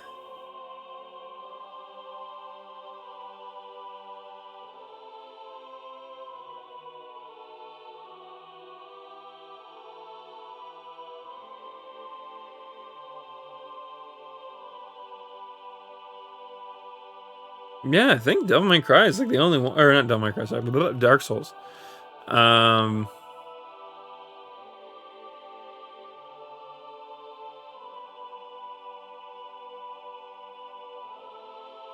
think there was one other game, but I can't remember what it was. I think I recently replayed it on stream too, and I just don't remember what it was off the top of my head. But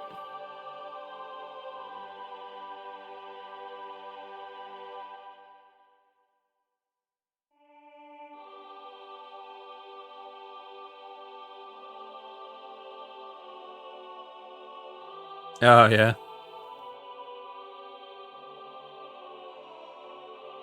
good old Gravity. It's farther on in. Oh, okay. I just didn't have the angle right, I guess.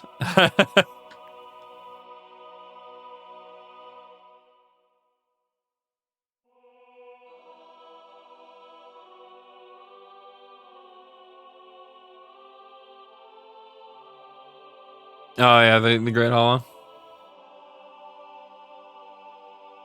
Oh my, an exquisite portrait.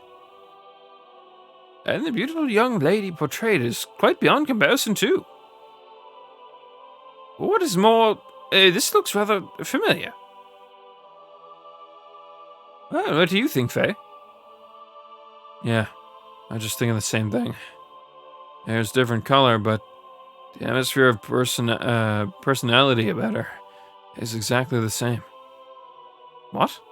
Echo, what do you mean? What do I mean? Look. It's the girl I met in the forest. It's Ellie.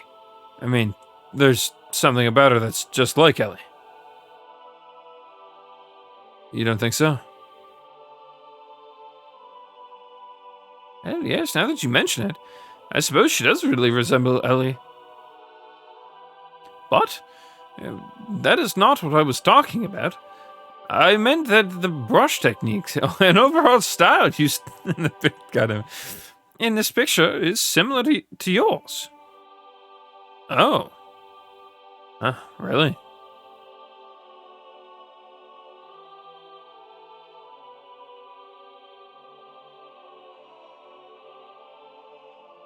Wait, she looks familiar. Like, I'm not saying that because the game fucking said it, but didn't we see an NPC with a very similar look to her earlier?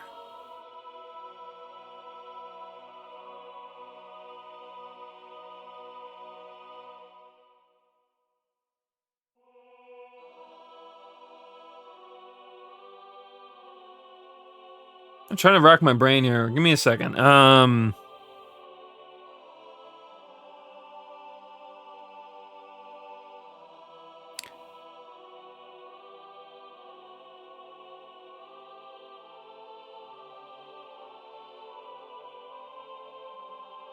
This is the best item find setup.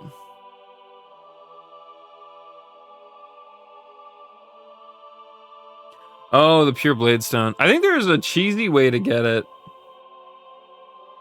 I forget. I know I did get it. Because I needed it for the build I was doing. But I can't remember how I got it. You trade for online. No, I don't think I did that. Maybe I just got really lucky. I actually don't remember. Yeah, so something that I don't really talk about a whole lot is I am RNG incarnate. If there was if there's an RNG god, there's a chance that I am RNGesus. You know what I mean? Like that kind of shit. I mentioned it a couple times. Off stream, I play an MMO that recently came out called New World, and in New World, there's this really, really, really rare item that drops from the late game mining stuff. And the other night, I made some friends of mine like kind of mad at me because I farmed 6 of it back to back.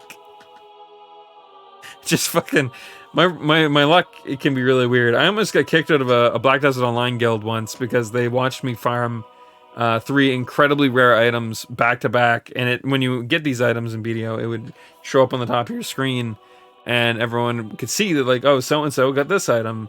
And then my guild is like, did I not just see your name flash 3 times in there? And I'm like, yeah. Fuck. I just thought of that. But so honestly, that could have all it was is my luck just playing well for me, I guess. But actually, speaking of luck,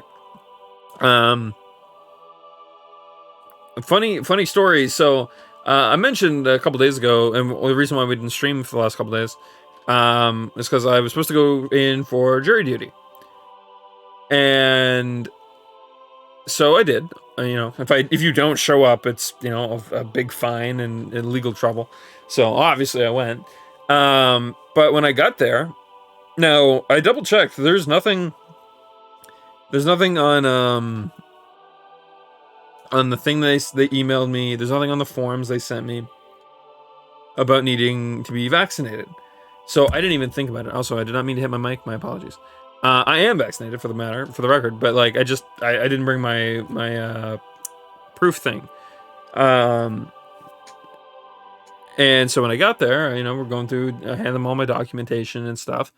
And the lady's like, "Oh, and can I see your vaccine thing?" And I'm like, "I did not bring that with me. I didn't realize I needed it." And she's like, "Oh, but you are though, right?" And I'm like, Yeah. And so she waves over one of the officers that's just there to supervise everything. And he's like, "Oh, don't worry about it. Just come with me. We'll talk about it." I'm like, cool, awesome. Cool guy, actually, funny enough. He's really like personable, friendly dude. So all went well. But when we were talking, he was just like, I think I can't remember how he phrased it, but he basically said, "Welcome to the principal's office," basically. I'm like, "Oh, it's been a while. It's been a while since I've been in the principal's office." And yeah, so he just like wrote down my information and he's like, "Don't worry about it. I'm just gonna exempt you." I was like, "Oh." I'm like, "Well, my apologies." He's like, "Don't worry about it. It's for the hotel." Because they weren't doing it in the courtroom. They're doing it in the hotel for some reason, which is nearby. But I think they're doing it for like spacing stuff and COVID restrictions and such. So yeah, it's just like a weird moment of like they didn't really convey it. Although some people seemed like they knew. Because I noticed some people had it like ready ahead of time to show, and I'm like, I didn't get an email. Like I could have brought it, I just had forgotten. So I was just like, damn, what the hell? So like, well, whatever. And I'm like, it's really cool. But I'm just like, yeah, you're exempt. Don't worry about it, man. You're good to go. I'm like, cool. No jury duty for me. My laziness prevails. Actually, I say laziness. It was more my ignorance, not knowing. I don't know. One or the other. But yeah, so that's how victim dodged jury duty.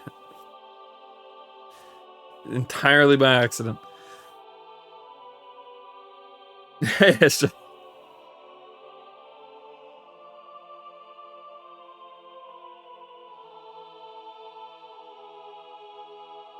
To get back to there. Oh yes, I do remember those.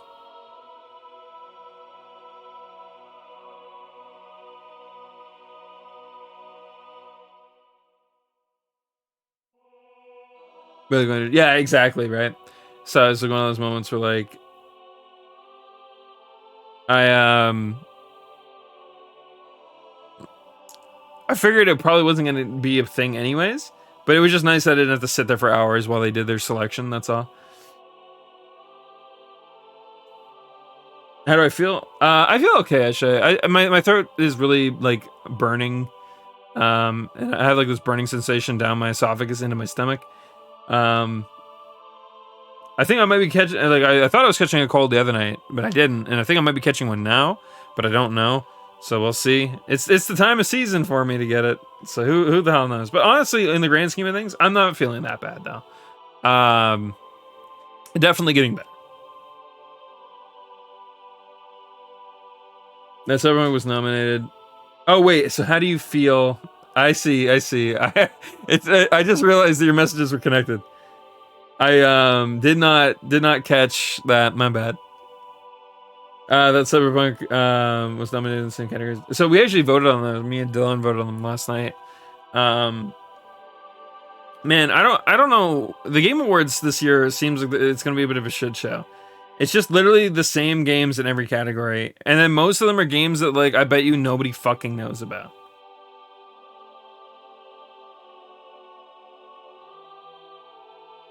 It's just like, why would they do that?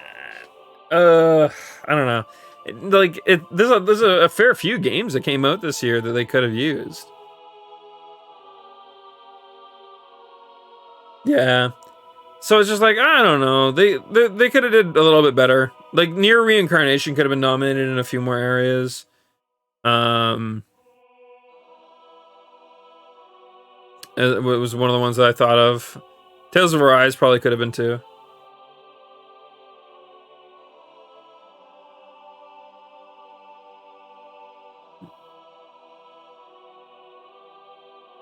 Yeah. I think, for the record, I think Tales of Arise will probably beat Cyberpunk. I kind of think Cyberpunk, the only thing that it really could win at this point is soundtrack, because it is a pretty decent soundtrack. I like its soundtrack a lot.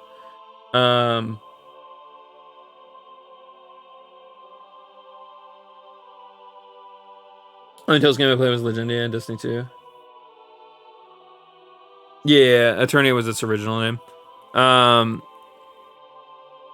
Eternia is pretty good, but it's the English version is funny more than anything, just because the voice acting. But and Legendia is a really rough one, especially if it's your first one. But it's I think it had the better story and characters of most of the games. Honestly, it had some moments that were laughable. You know, the game that's stretched that thin is bound to have its moments, but well, for me, so I had this thing called I like to call the RPG curse. When I was younger, starting with Final Fantasy VIII, it was my first JRPG I ever played. Funny enough, pretty similar time span actually, right? But I had I never beat it because my memory card eventually got lost, and my uncle sold the disc. It was his game, his to sell, right? And he had sold it off, so I got shit out of luck.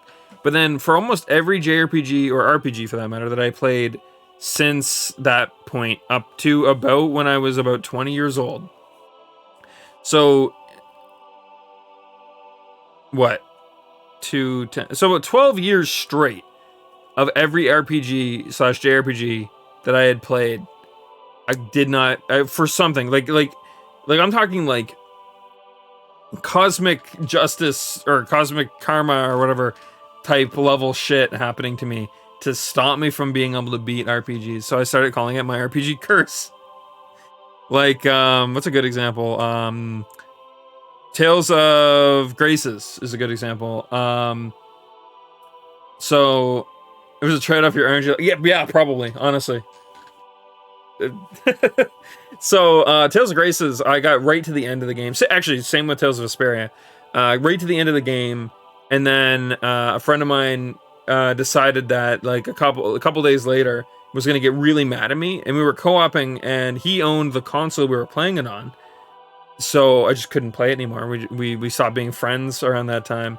And then some other stuff happened that I'll dive into at a later date.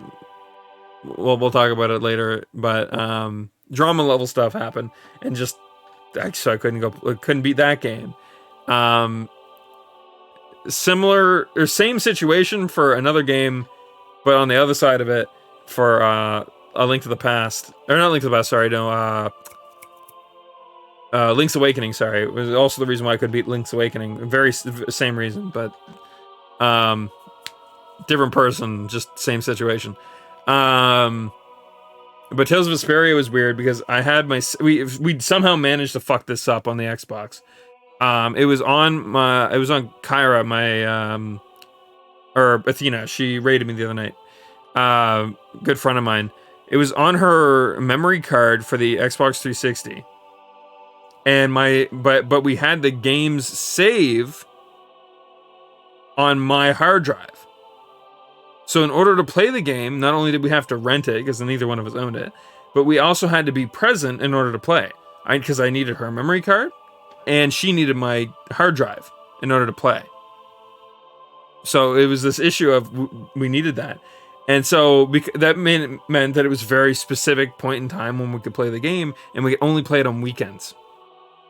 So what ended up happening is that because it was spaced out so far, the Blockbuster we were renting the game from eventually just got stolen. Someone didn't return it one day. And then by the time we managed to be able to get a hold of it again, one of our other friends decided that they really liked hacking Xboxes, and basically got a chunk of our accounts just straight banned off of Xbox. So, oops, can no longer access those save files.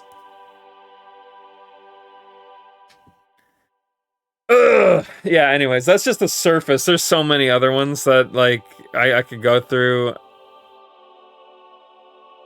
I was cursed, man. Cursed. But it also meant that I didn't play very many RPGs either. I wouldn't give them the time of day. Unless, like, I had, like, an incentive to do so.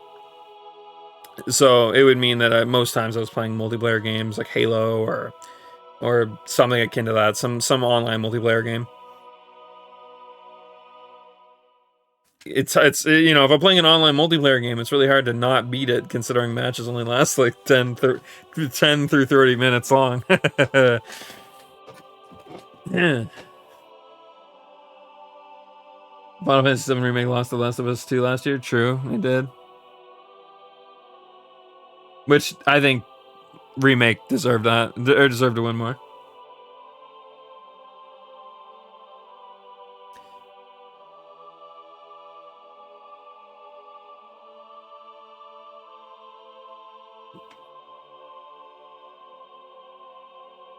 Get around Ace Combat 3, grab translated ROM from the original release, but lost motivation when I had to configure the emulator.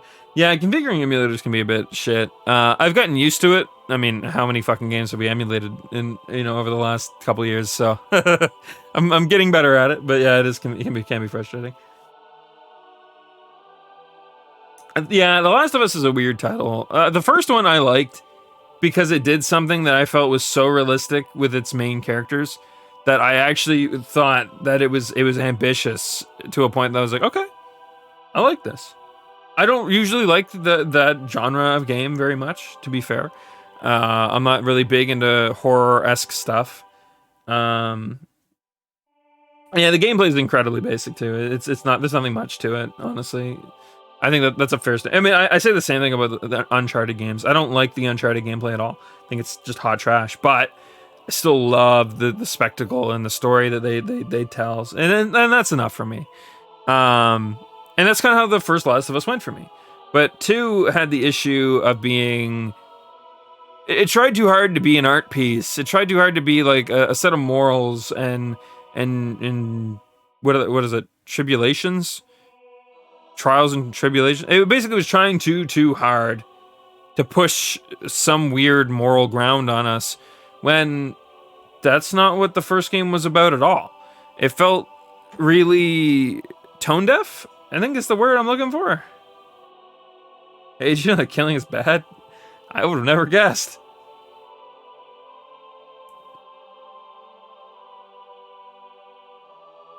I don't know why critics were determined to make The Last of Us 2 into some amazing game that it wasn't. I mean, like, I'm sure there's still enjoyment to be gotten out of it. I won't deny the game and anything that it might be deserving of, but I just don't think that it was so prolific that it needed all of the praise that it got. I feel like most of the praise was just pushback praise.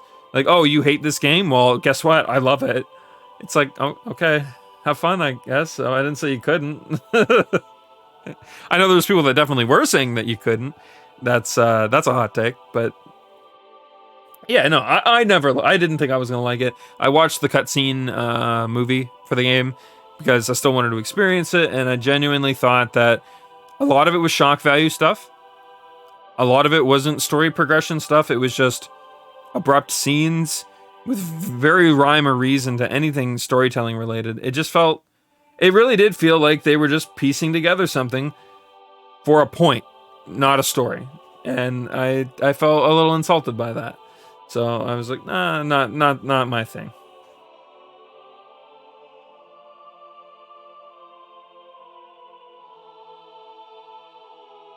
It's so pretty.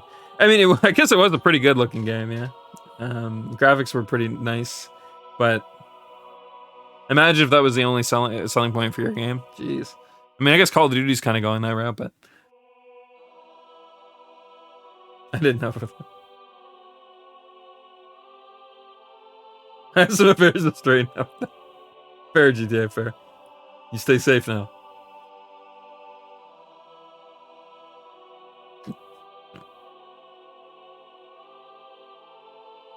Wonder if you'll enjoy 16. I think I'm gonna like Final Fantasy 16.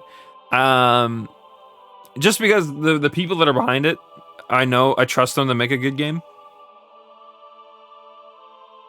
But who knows? I mean, SJ, you remember Stranger of Paradise, right? And how god awful that was. So we'll see.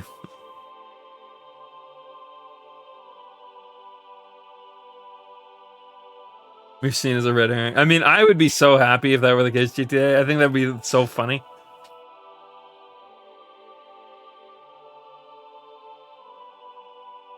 That's true too. Yeah, the combat director from DMC.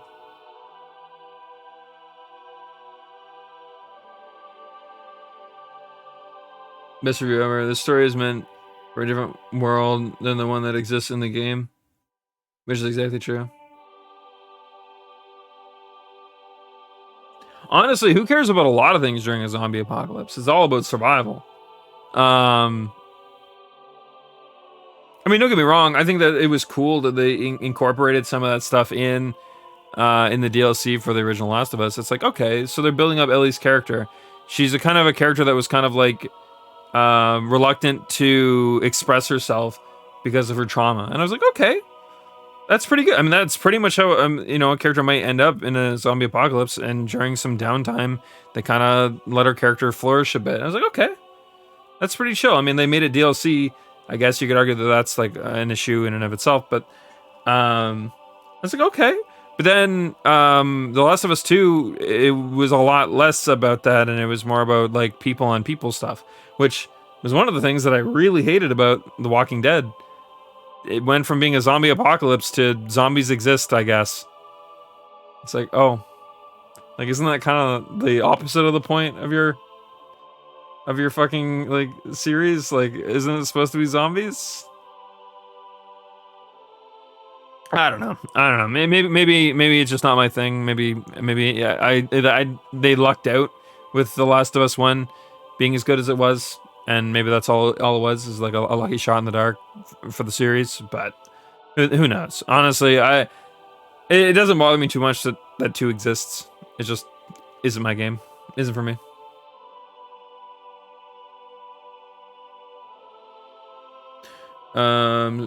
Stating that if your sub rolled over, your character was deleted. I think that used to be a thing in 11, didn't it? I've heard that too, actually, GTA. That might have been just someone trolling, though, honestly. That could have just been like a weird rumor that was flying around during a point when 11 wasn't like super... Well, I mean, 11 isn't really super popular anymore, so it's pretty easy for a rumor like that to spread, right?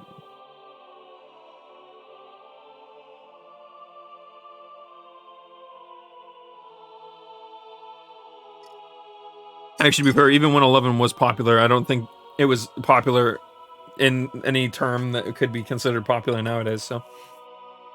Again, misinformation could probably spread.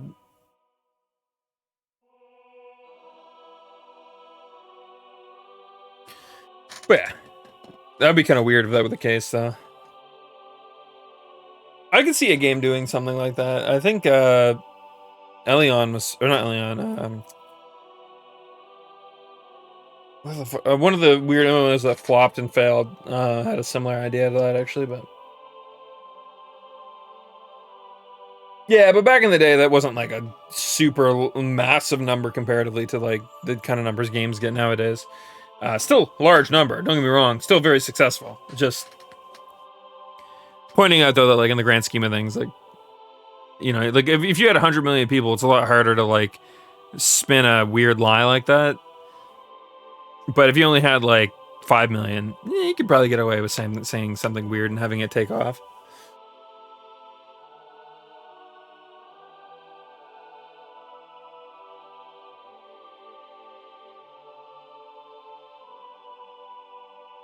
It was apparently a thing until 2004. Oh, so it was a thing? I'm assuming you Googled it.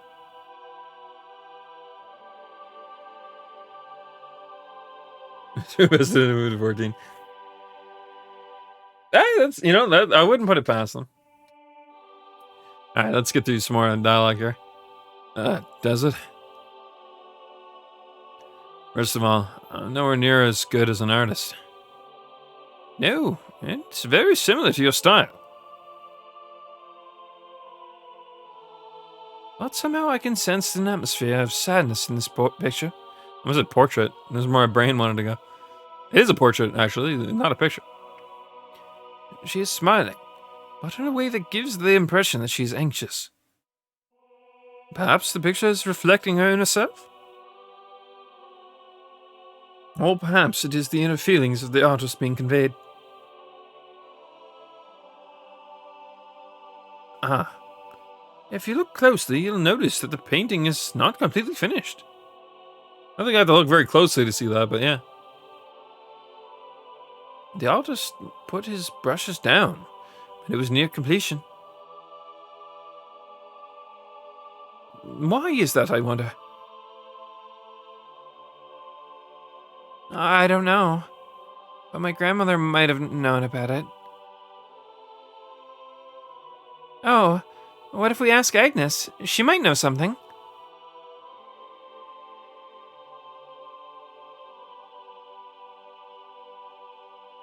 Look at the simplicity of 14.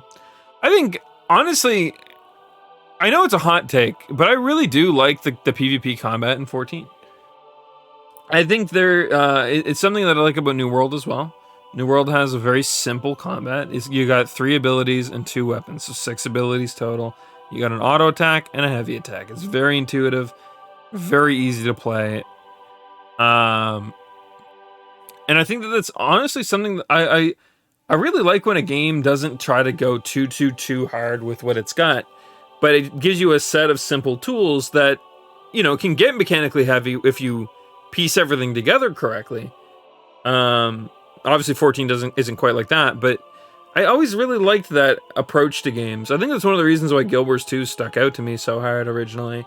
Or even Dark Souls for that matter. It's just like, there's something cool about simplicity being used to create your own complexity, if that makes sense. I suppose that's kind of a weird way to phrase that, but...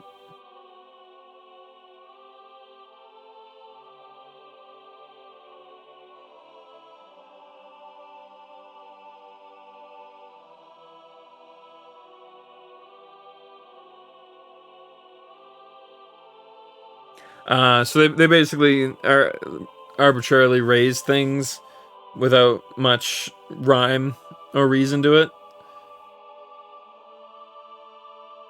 I mean, it could be argued that they maybe didn't do it for that reason, but it ended up being the case.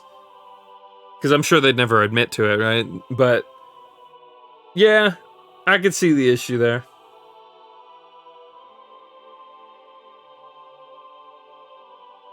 Yeah.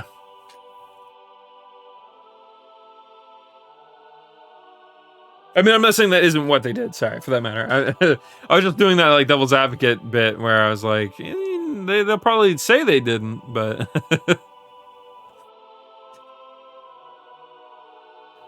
Alright then. I'll be with Sister Agnes. Oh, shall we head back to the town for now? Yes, alright. But this painting has caught my curiosity. Do you mind if I speak to Sister Agnes before we head back to town? Yeah, okay. We'll stop by her room on the way out.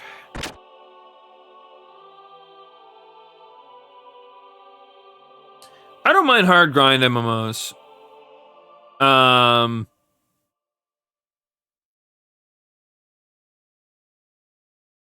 What is going on here?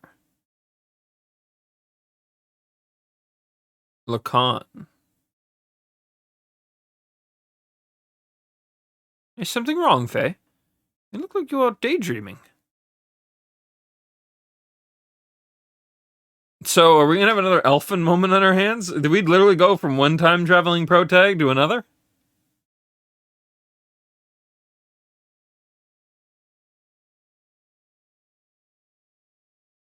I guess elfin's not really a time traveler, but you know what I mean. Huh? No, it's nothing.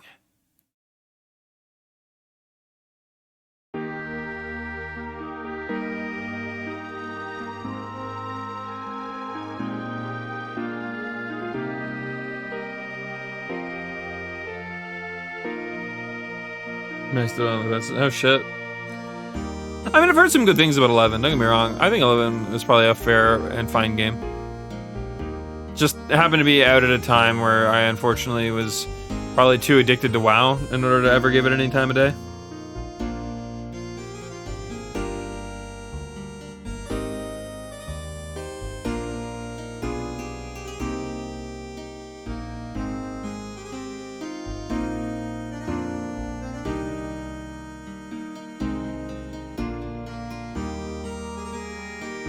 Better things to do.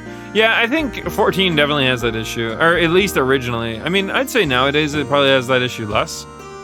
But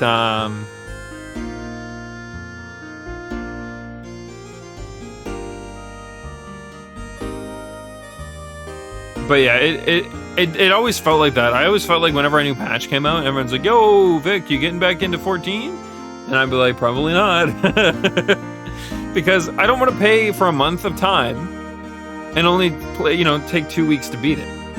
And that's not a problem with 14, honestly. I think that WoW definitely had the issue of spreading itself way too thin to a point that almost every little task you do is just boring as fuck, especially in later expansions. So at least 14's got that going for it, at least everything it releases is fun, or tangentially fun. It's fun for someone at the very least, I suppose.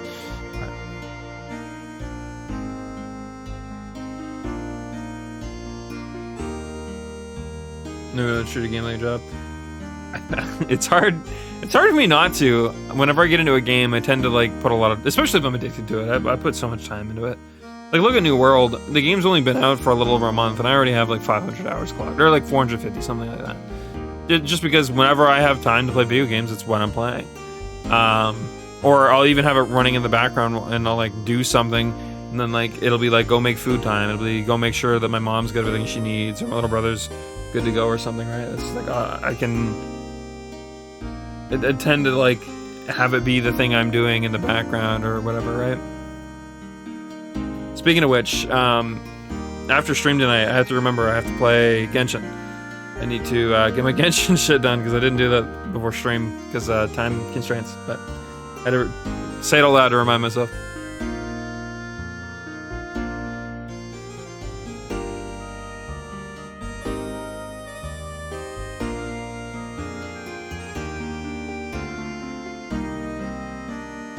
No, I don't think that there's anything wrong with playing games like that GTA. I think it is perfectly fine to play games. I don't even know if I would say you're playing it in a casual sense, but you definitely don't have to go the hardest of hardcore into the game. I think it definitely takes like a specific mindset for it.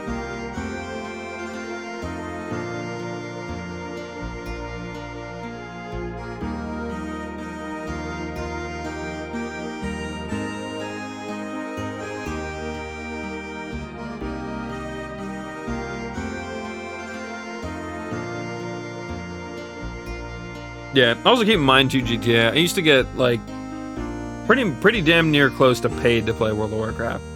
I had my sub time paid and my expansions paid for me for like several expansions.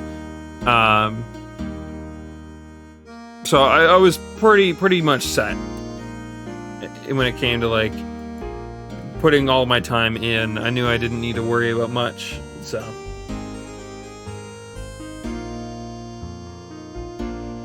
Definitely did not help my my mindset on that stuff.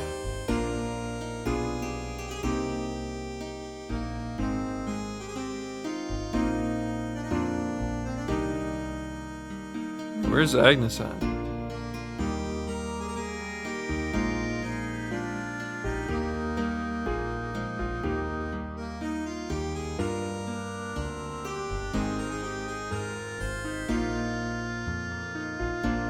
I think there was a door upstairs we missed, but I didn't think it was where we were headed, so I didn't worry about it too much.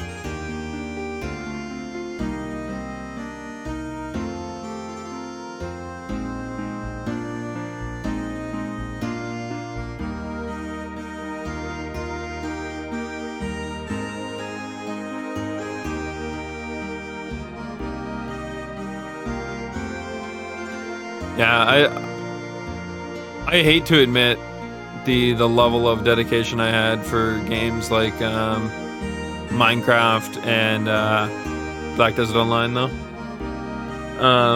Black Desert Online, I used to spend like probably somewhere in the range of like 20 hours a day playing. Until my lack of sleep caught up with me and I like died. Okay, wrong door. It's the other door.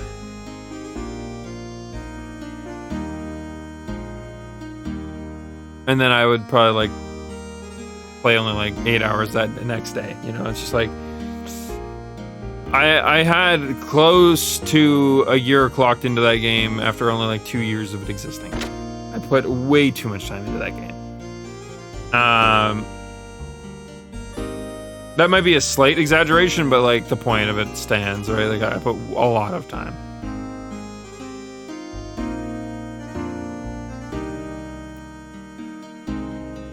And literally very little to show for it, in all honesty. That game was a bit of a nightmare for some stuff, but... I wonder what kind of person Sophia was. I would have loved to have met her. No. I understand you were shown Sophia's portrait. The lady portrayed in that picture is Nissan's great founding mother. Some say that it was painted at least 500 years ago. You don't say? 500 years ago? Now that is quite amazing. Personally, I find it intriguing. Do you have the historical material from that period? Well, in our hands, there are no such records. Left intact, all records and materials concerning Sophia have been lost. And the portrait is the only thing we have left. We too do not have much knowledge about her. And that is too bad. So there really is nothing left at all. Someone who has helped Margaret, I would have loved to have shared them. But unfortunately, I am unable to help here. Oh well, none of the matter. Please do not worry about it. It was just intriguing. But it does seem somewhat strange. Such a majestic building. As this has survived history, then it is really a scroll or two, and it is likely a scroll or two would remain too. According to tradition, Sophia was present about 500 years ago. She sacrificed herself for the people, and has been summoned to be with God. That's all I can tell you.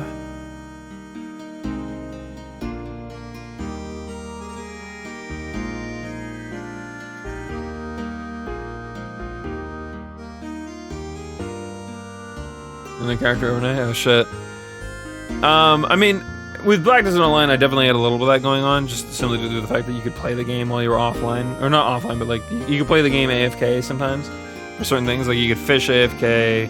There's a couple of skilling things you could do AFK as well.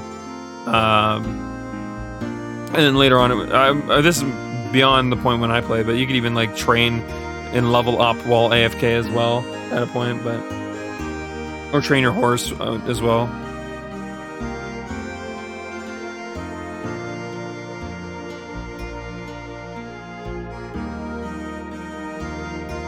Weird opposite shifts. Hey, that's not a bad idea.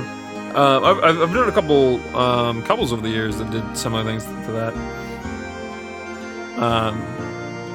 Actually, I think Fextra Life does that, if I recall correctly. I don't know if they're dating or not. I'm not entirely familiar with them as personal people, but there's Fextra and Cass, I think is her name, I want to say. I could be wrong on that. I noticed sometimes they will do like back-to-back streams on the same account.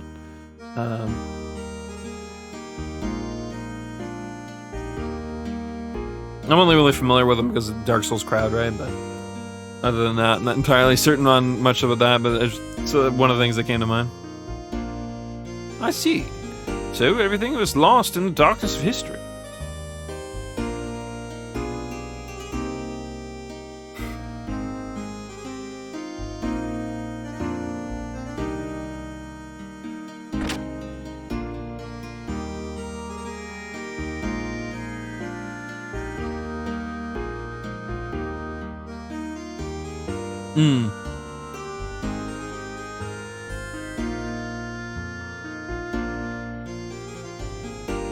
I'm actually sad I didn't stick with the Dark Souls crowd. I was getting to know a lot of people and meet a lot of people that were really cool.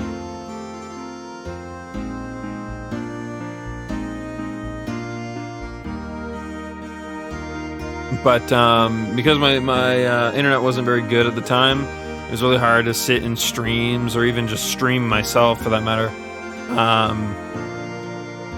I actually got up to a point where I had like 40, well, no, I'd say about 20 average viewers with a max of 40. That's a better way of putting it. Back when Bloodborne came out. And that was fun. I really enjoyed streaming Bloodborne. But after I beat it, I wanted to do so much things like through like the challenge dungeons and stuff. But my internet was just so crap by that point that like I couldn't stay connected to the internet long enough for the stream to even like exist for like longer than an hour, maybe, I think, about. So it was kind of lame, but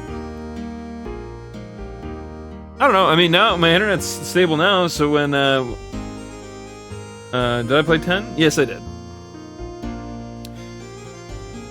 I can't remember if it was right before Xenoblade 2 or if it was just after. But it was the game, one of the games that I played touching Xenoblade 2.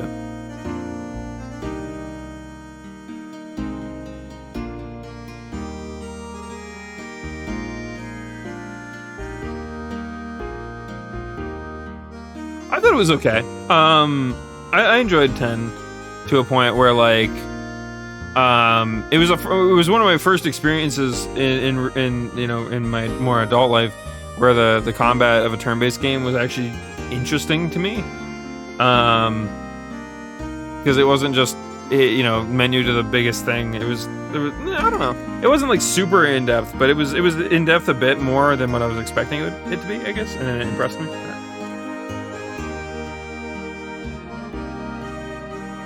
Yeah, I mean, don't get me wrong. There's probably a lot better out there. I just hadn't experienced it at the time.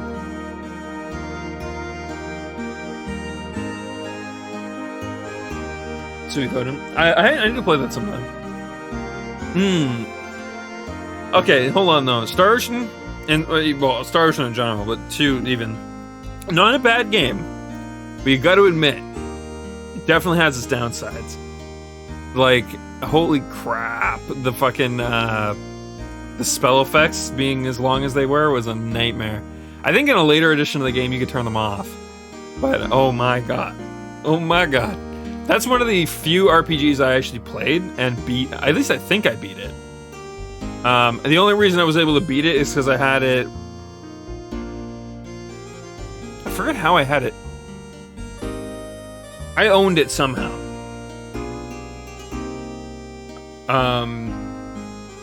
And it was like the only console I had at the time, which I can't remember. That was a PSP one, right?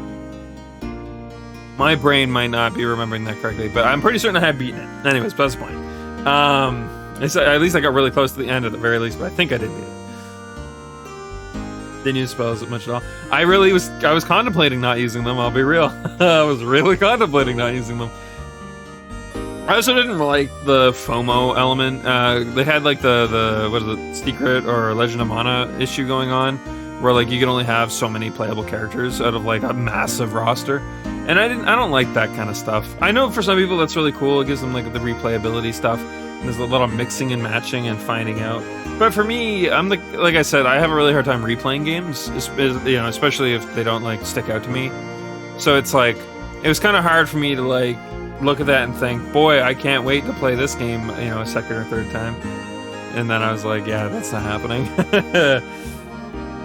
But honestly, the Star Ocean wasn't bad.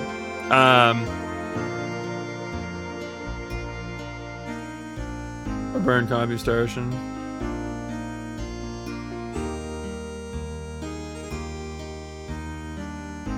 It's got it's got a lot. It's a really, really filled out game for certain. Is Neptunia? I mean, I've experienced the I think it was the first game in the Neptunia series when it first came out. The same friend who got me into Dark Souls and I had a falling out with during Tales of Graces was a huge Neptunia and Atelier fan as well on the side. And I remember I was there the day that he started playing. Actually, both. I remember he was like, I really wanted to try Atelier, so I just bought it. We used to walk back and forth between the EB games here and compare their catalogs, basically. Or not their catalogs, but their inventory. Just for something to do. Mostly because we knew the workers at both places very well, so.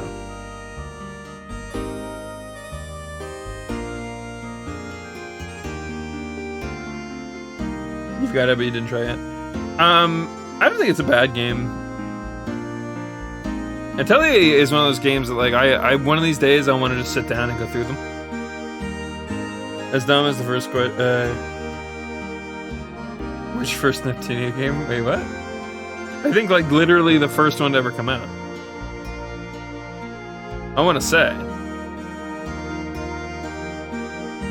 I mean, I could be wrong on that, but I think it was. I think I know what you're talking about, but still. Anyways, young master. What was that about? Is he like crying again? The people of Nissan were most generous to allow us to rent this house, so there'll be no need to seek lodgings at the inn for a while. Also, Master Sigurd wishes a word with you regarding your next move, if you may. Alright. So where is he? Yeah, the good Master Sigurd is waiting for you inside. Okay, thanks, Maison.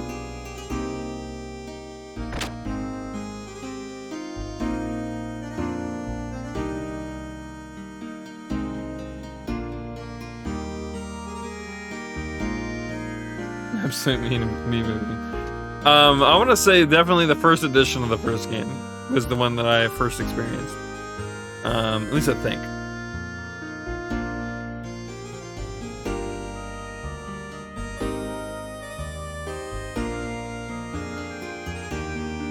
I feel bad. So the two friends, it was two friends that I used to hang out with. And when they first got me into Dark Souls, I was a whiny little bitch baby about it. I wanted to break controllers. I was so angry with Dark Souls as a game. I actually was so mad at it. It wasn't until that like I was like one Christmas I was like, yo, Mom, Dad, can we get like a PS3 for Christmas? And I was like, listen, I know that it sounds fucking weird, but like there's this game called Dark Souls and I fucking want it. I got the PS3, I bought PlayStation Plus. And I transferred my account to continue playing.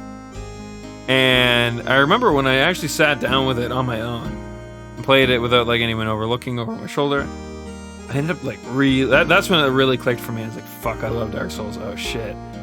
So from that point on though, yeah, this is the funny part. My dad was watching me play it, and something clicked in his brain too. So whenever I was out of the house, he would sneak to the PS3 to play. Well, I say sneak. He just, not like it was my PS3. It was the household's PS3. So, not like a anything like that. But he wasn't like, exclaiming that I am playing the PS3 or anything like that. And so one day he phone called me at random while I'm just out hanging out and doing something around the city. And I remember I answered and I was like, hello? And he's like, hey, so on a whim, I decided to start playing Dark Souls. He's like, you know how to do this? And I'm like, yeah, you gotta go do this and that. I forgot what he was asking, but like, I was like, kind of like a little dumbfounded that he called me for a question.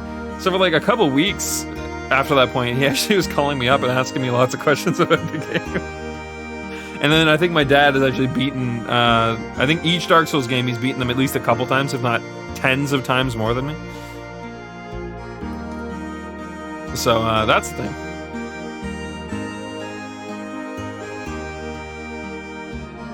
You probably won't give it the time of day, but Epic Battle Fantasy 4. Funny enough, I have actually given Epic Battle Fantasy the time of day. I beat the first one. Way back when that first released on Newgrounds. Huge fan of the game, giant meme. But I don't know if it's really possible to get a hold of all the games anymore. So I probably won't give 4 the time of day just on that, because I have a really hard time playing games unless I'm playing them in the series. But yeah, I really liked Epic Battle Fantasy. From the humble one who never saw that. Good pick? Yeah, really. They're on Steam. Are they all on Steam? I thought only 4 was. To be fair with you, I didn't really look all that hard, but I didn't think I'd like it. Got it for $1 from Honda Bundle, tried it, beat it. Went and found the creator and asked for his PayPal. Nice. It was in a bundle. Oh, okay. I might have to look into that. It definitely will have to go on the long list of things to play, but because we've got so much to get through. But yeah, no. I was a Newgrounds kid back in the day. I would frequent the living. Actually, funny enough, I had weird story I might tell later about something that happened, and I was like, oh my god. In my mind, I was like, if I was one of these parents, oh boy, people would be getting an earful. But anyways, but yeah, no. As a Newgrounds kid, I fucking played almost everything that hit the fucking front page back then, and Epic Battle Fantasy was up there for a while. Okay. I'm not entirely certain how well the older games aged, in all fairness, but at the time they were funny. First two on my brother. Yeah, but the thing is that because Flash is dead now, unless they've been picked up in the Flash recreation effort, it probably isn't going to be much I can do to play them right now.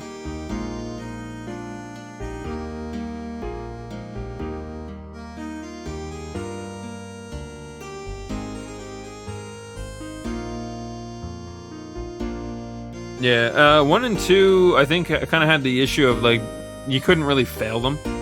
It was more just like an on-rails RPG. That was meant to be more of a joke than anything, if I recall correctly. But they were fun, so it didn't really matter too much. Yeah, just fighting.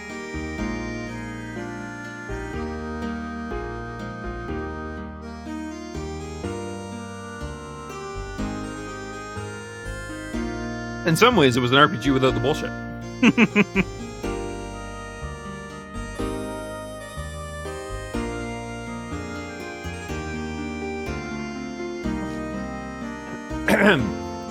Whenever I come here, it always calms my heart. Anyway, young master, I want to work out what our plans from here on are. Alright? But before we do that, there's something I want to ask you. Me? Yeah.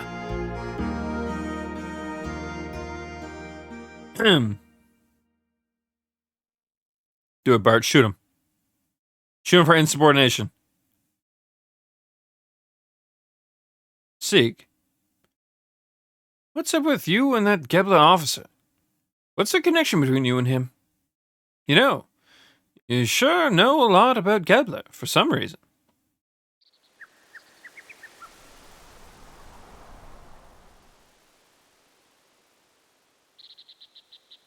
I mean, they haven't been too fucking quiet about it, honestly.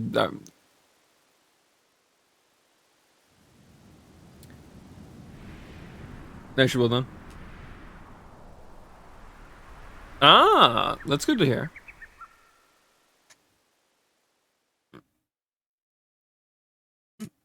My eyes are bothering me. I wish they would stop.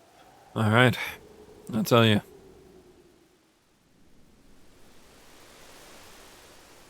Me and Shatan here, we used to live in Solaris. Solaris? You mean where Gebler's from? That's right.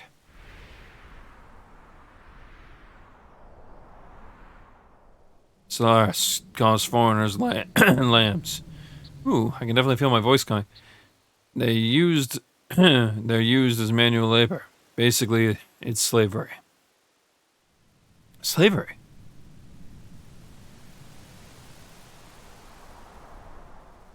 Is that where you met him? Yes, it was there. We worked for the Solaris government for a short while. But we learned to dislike their methods and escaped the first chance we had. I mean, yeah, it'd be a real long con of them if that weren't the case, right? Also very weird for their allegiances. There's better places to be aligned. You were friends with these people. I met you when I was a kid, and we've been together ever since then. So this... weird.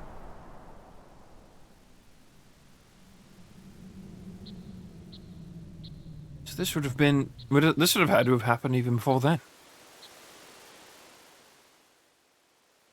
I probably wouldn't have understood this if I had heard it earlier, but... why didn't you think I could deal with it now? Surely you could have told me this. Could have told me about this. Especially when you had something to do with the people who are backing that Shakan idiot. Wish you'd told me sooner. There's nothing I can do about that, about that now. But there's one thing I want you to believe. We left Solaris on our own will, and for our own reasons. Now they've appeared before us. We can't just sit back and do nothing. If need be, I will give you my life to stop them. Where did I get you from? I'll give my life to stop them. Yeah, either way. I'm gonna take a break here in a second, guys, just because my throat is definitely getting to that point.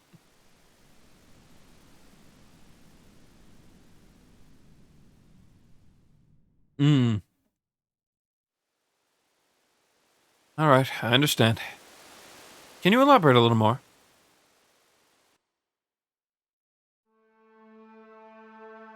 Where is Solaris? What are lambs? Oh. I didn't realize it was going to be me who's selecting. What bugs me in this is this surface dwellers thing. It's as if Solaris is in another location. Like up in the clouds or something. Well, yes, well.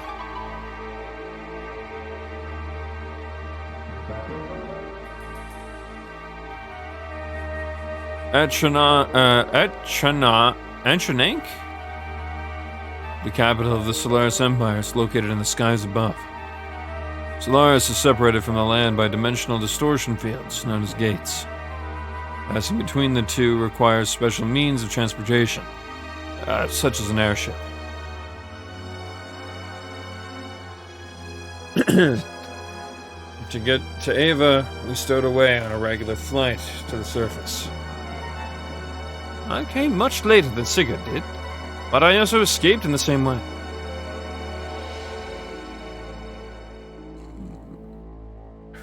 Fuck. Throat is killing the crap out of me. Known as the word Solarians used to indicate those who live here on the Earth. I'm glad they had Earth written with a lowercase e there. Props to them. Earth can be spelled both with a capital and a lowercase e. Lowercase e references, like, the actual crust or, like, planetary matter of, like, the ground and such. But, with a capital E would denote, like, the proper noun, as in, like, the place. I didn't need to explain that. I don't know why I did. I'm sure everyone caught why. But, I don't know. It's a good attention to detail I feel like could have been easily overlooked and missed. As I said before, such surface dwellers or earth dwellers, are used for manual labor up there. Manual labor could be anything from soldiers to administrative jobs. Solaris gathers its workforce from the land dwellers. Jobs are divided up by who is most suitable. Some nice people are brainwashed. Brainwashed? When you, young master, were still an infant, I was used as a test subject. There was probably something they valued inside me. You too, Doc. No, I was born in the lower city levels. It's not a complete secret, but I guess I am a Solarian. You see, you still need people to run a country. No matter how scientifically advanced you are, you have no support with the people. Pure Solarians are rare. They would not even make up a quarter of Ava's total population. So they support their country by stealing surface dwellers.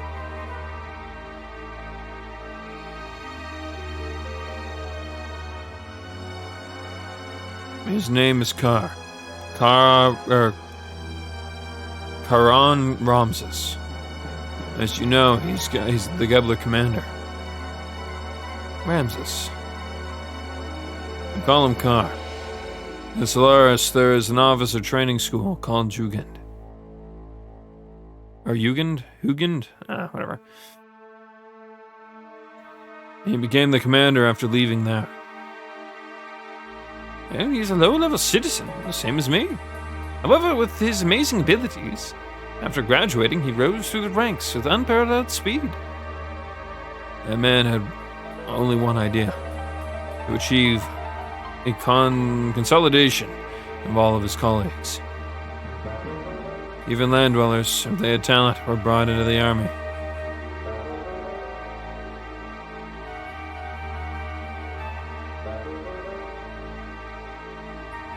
I'm missing, man. No, that's what I was saying, though. It's really cool. What little... I feel like there hasn't really been that many issues And that's something that even like a big team of people could fuck up. So I'm glad it was just a cool little moment. I was like, oh hey, that's nice. He used the right earth.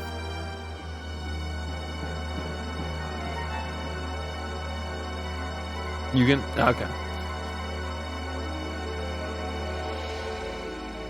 Oh, I got you. Makes sense.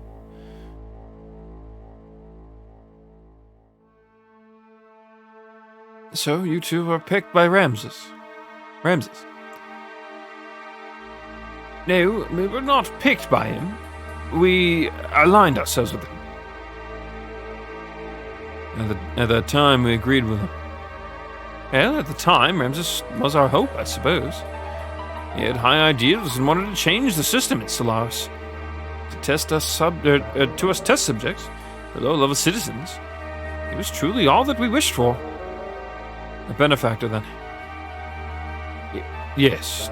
Even I, a test subject, was changed by his ideals.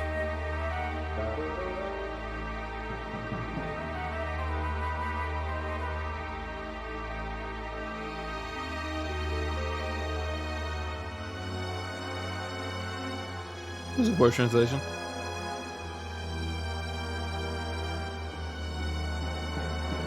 I mean, there is an actual principle in writing that makes that make sense outright. I mean, to some people that might look weird, and I don't know what the original was, in all fairness.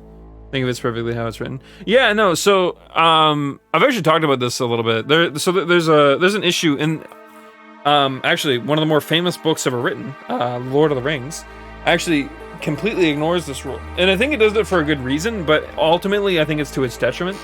And I know a lot of people are like, oh, Victim's talking shit about the Lord of the Rings books. How dare he? I love Lord of the Rings, for the record, alright? No shade at all at Lord of the Rings. But Tolkien did write it very simply in a way that would ultimately be canned in modern days, in my opinion. But that's the point. Or at least his writing style. Obviously, the story would still be beloved. I think that's ageless at this point. But basically, the idea is to try and not use the same word too many times. It's word choice, basically, right? So if the sentence were to read, "My father," you mean my father? Wait, you know my father? Because maybe he's panicking. It makes sense for him to say it like that. Father biological. Yeah, also that too. That's true. But I actually really genuinely think that them breaking up the monotony, instead of having his panic moment be him just saying the same word over and over again, actually makes the sentence flow better. And it's more interesting to read, my father? You mean my dad? Wait, you knew my father? I don't know, it's not perfect in the writing rules and laws situation, but it's better than using one word over the others. Faye's initial thought was Chief Lee, his dad, who raised him. Yeah, exactly. And when you mention it like that too, that I like that too. Like a denotion.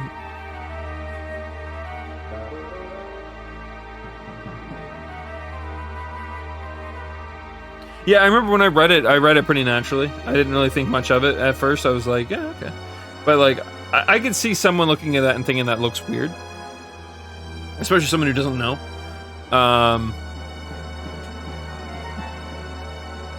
But yeah,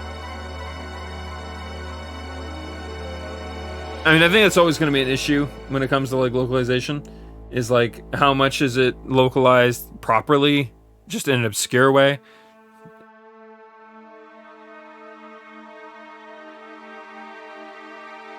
That makes sense too. Yeah, I think too, keep in mind, a lot of people also look at localization, and instead of for instance, some people look at localization in a way where like a name might be like altered a little bit, or changed slightly, or even other things, just like things that don't mean a whole great deal, but like are being changed because Japanese language is very context-based. English has some elements of it that are context-based, but not all of it. And English definitely has a lot more like meaning packed in words, in different ways, and so on and so forth. But So a lot of it has to be inferred, and we have to try and pick different words for literally the exact same word in Japanese, right? So localization on one hand is also very hard, but when it's done correctly, it can also be very hard to identify at times. Which is why, unless it's like a really odd choice of like doing something, I usually don't care too much about the localization effort. Like whenever they make a mistake or two, because as long as it's not like a huge mistake, I'm fine with it. They've already done more work than I would have ever been capable of doing, so I usually respect it.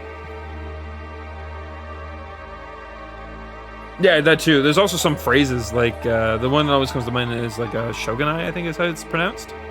I could be wrong. I am not. My weeb years are well over, so I could be entirely wrong on the pronunciation of that. But it's like an oh well kind of phrasing, right? Like can't be helped or something like that.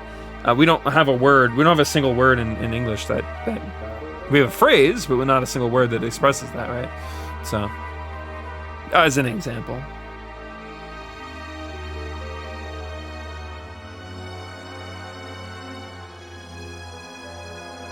So why was it that you wanted to flee from Solaris?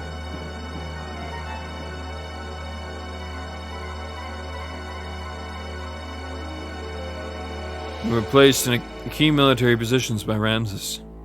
And thanks to that, we came to know the relations between Solaris and the surface dwellers. The lambs, right? They weren't just using us lambs for slave labor. They also selected some of us, like me, and used us as subjects in experiments to refine their drugs. Drugs that change people's personalities, to make them more aggressive and to draw out their latent abilities. They were using us as human guinea pigs to test their psychological alteration drugs. Human guinea pigs? Experimenting on humans? Yes. For example, I also apologize. I realize I haven't been putting like a whole boatload of like emotion into like reading some of these lines. I genuinely am in pain right now. Like I would normally I'd be all for exclaiming and getting into the lines and trying to actually upplay them even sometimes. I don't have the energy for it right now, guys. I apologize. Drive. Oh, we heard about that earlier. That drug that all others like it. That drug and all others like it that are used now are byproducts of human experimentation. However, the role of such experimental subjects is not limited to just that. Talk as the Emperor, he has that one line. Wait, really?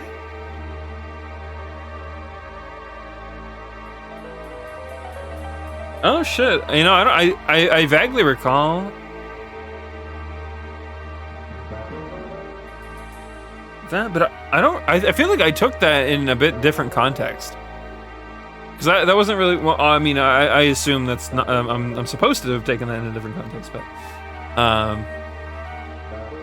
this drive drug is something that anyone in Solaris army can use.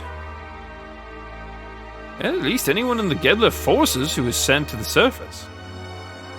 You're worried about her, huh? I saw some in her room. No. Anyway, using slaves as guinea pigs, how low are these guys? Damn.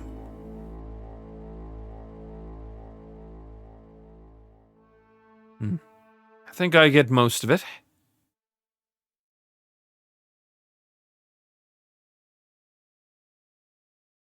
Because of context. That might be true too. A lot of the times I try to infer context about what I'm reading, because I have this issue where my eyes will follow words faster than my brain will process them. I've been getting a lot better at it, but sometimes you'll notice I'll ad-lib. Sometimes I'm doing it on purpose, mostly just due to whatever voice I'm using for a character. Sometimes I just feel like there's a different way I would have ended a sentence just because of the voice alone. But sometimes it's literally me imparting what I think the meaning is going to be without fully reading the words.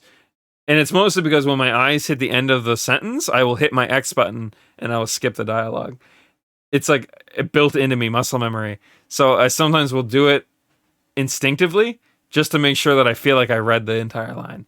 I don't do it very often anymore, but I used to do it a lot. To which I would sometimes entirely fuck up lines really badly. But it was like a coping mechanism, I guess, in a way, to try and like read.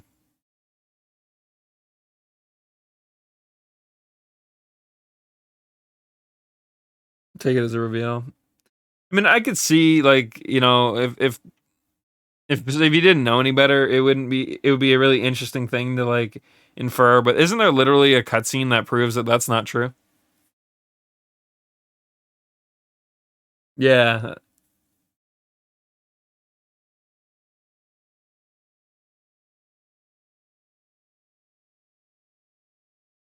I haven't even been looking at the name there very often because I usually just look at the portrait and say fuck it. I try to ignore it because I have this issue where whatever's written there, I will read. So sometimes in other games, I've actually done it where I would go, Bart, Old Maison. Like, fuck, that's his name. I didn't need to say that, you know, or something like that. So I've just instinctively tried to ignore that portion of the of the box whenever it's there. Old Maison, go reserve the town hall for us. I finished. We'll finished. Oh wait, no, sorry. My brain read that as finished, not finish. My bad. Okay, we'll finish talking here. We'll finish talking there. I'm going outside to get some air.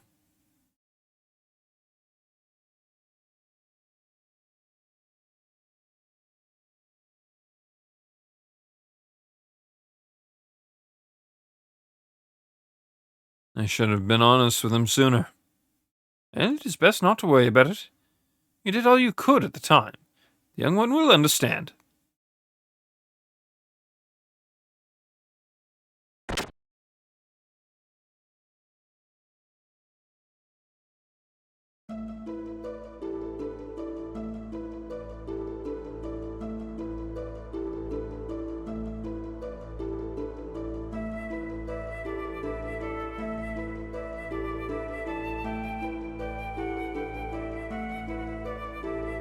Alright, that's it guys. I need to take a break or I'm going to go insane. My throat is kind of burning and hurting and I really do need a moment. But hey, thanks for the follow.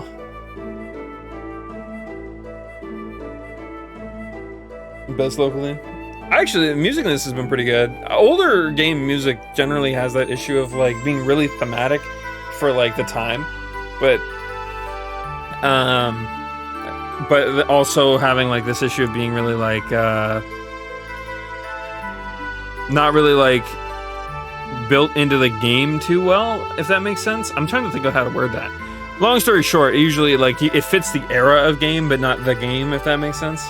It's a weird way of phrasing that, maybe. I don't know. And it might also be a personal thing for me, honestly, but I think this game actually does it pretty well. Like it's got a good like era going, like it's pretty up to date for what you would hear in a game of this like age, but at the same time I feel like the music is gonna be probably pretty memorable after the fact. I think I'll be able to like piece music to each portion of the game. Hard to say that for certain yet, but I mean that's kind of like the feeling I have, so.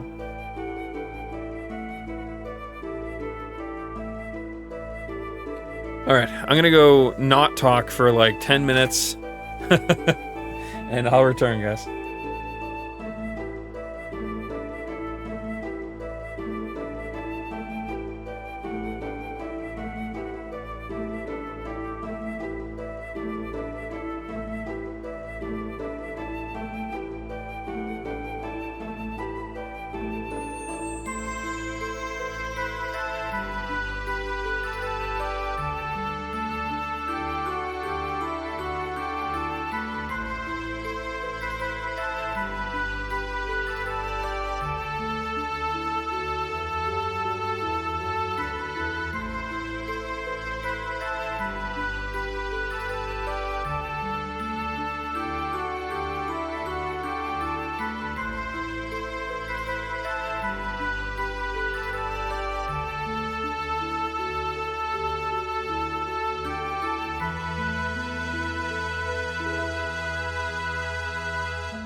Alright, I'm back a little early. I thought about it. I have lozenges here. So I took some more Tums to make sure my stomach acid isn't flowing freely up my throat. Because I think that's 90% of where the pain comes from. And then I have me some lozenges. Which should save me a great deal from all these issues that I'm having. Woo! Alright, so I think we have to go back in and talk to Maison, right?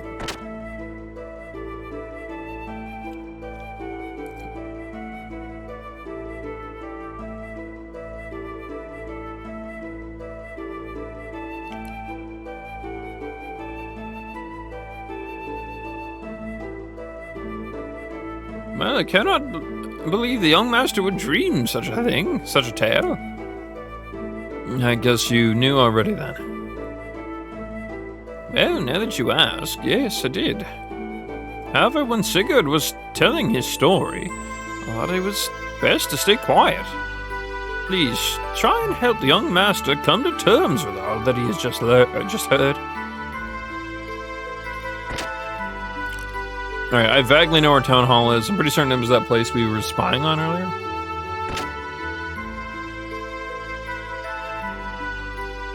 No, wait, it's not here, it's further down.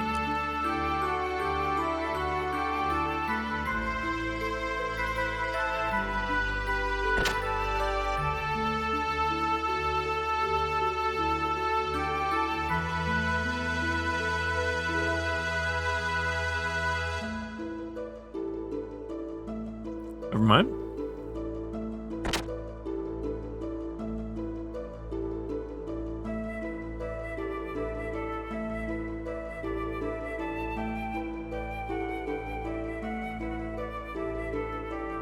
So where's Bart then? That's probably who we have to really find.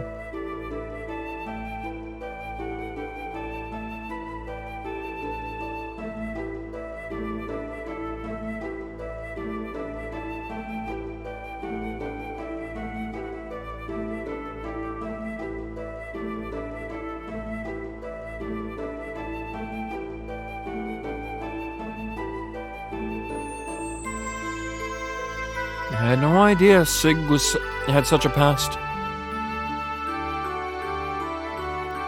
Are you still suspicious of Sigurd?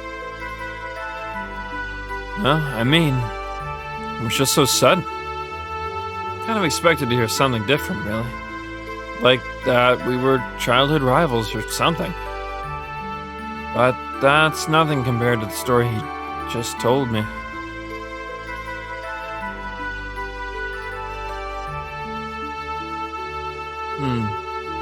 So, hearing his story has you confused because it was not so simple. And there was a time when he was cooperating with one of Gebler's generals. Furthermore, behind Gebler was a country that you had never even heard of. Hey, what are you picking on me for? No, I'm not picking on you. Or blaming anything on you for that matter. What I am saying is this. If you think about how he feels, then you should see why he would not talk about this with you till now.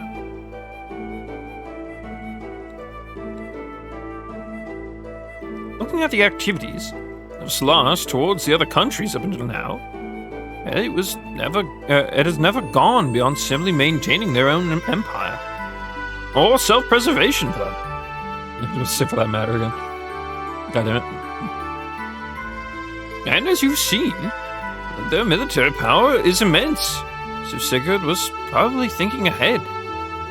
First, he was probably concentrating on taking care of the problems here on the continent of Ignis. Once things were settled here, it would give him a stronger foundation to deal with Solaris later. Which is a much better plan than rushing straight into a war he knew that he could not win.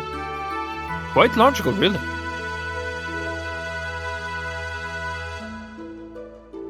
Sounds like you understand one another pretty well. Well, it's not like we are newly acquainted, is it? And we had talked about a lot of things up until we decided to escape from Solaris. Speaking of that, why did you leave? That Ramdus guy was supposed to be a star of hope. Or something, wasn't he? Oh, yes. I certainly thought so at first. But then I realized his way of thinking really was not that much of a change from the previous system. Basically, the only difference was whether they stressed people's rank and class or their skill. The words had changed, but it was still no different from what Solaris itself had been doing until then. He had no intention of bringing everyone a better way of life. In other words, he's an elitist. I don't think I like him much either. So, Shatan, do you think I can beat Gebler? Well, why? Are you planning on fighting them? Well, as long as they're working with Shao Kahn, there's no way around it. The way things are going, I'm sure we'll have to fight them sooner or later. Well, I suppose so, but even if we were to defeat the Gebler forces here, there's still Solaris to deal with. If we're not careful, it is possible that we may get involved in a longer war than that with Shao Kahn. Do you not agree that continuing with the way we have been going is rather hard on everyone? I think it is time we try to get help from a greater number of people. So defeating Shao Kahn's not going to get rid of the likes of Gebler.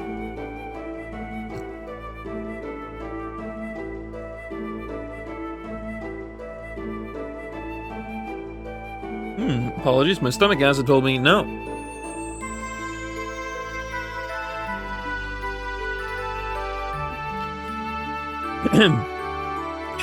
I know what you're trying to say. To vanquish Gebler, first gain thy throne, right? Well, you could put it that way, I suppose. What do you mean? You could put it that way. But then again, maybe it is time I did something about that.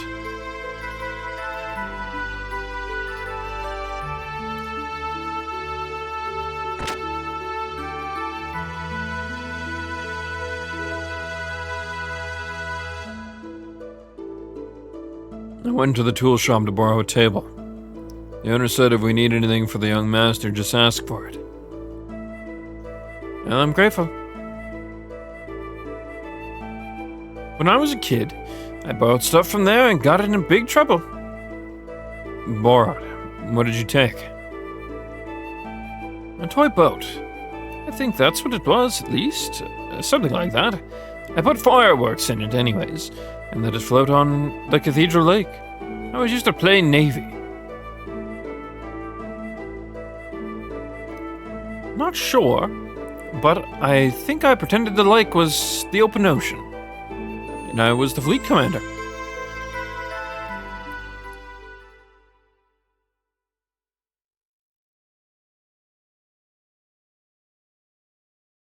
Anyway, forget those old stories. We should get started.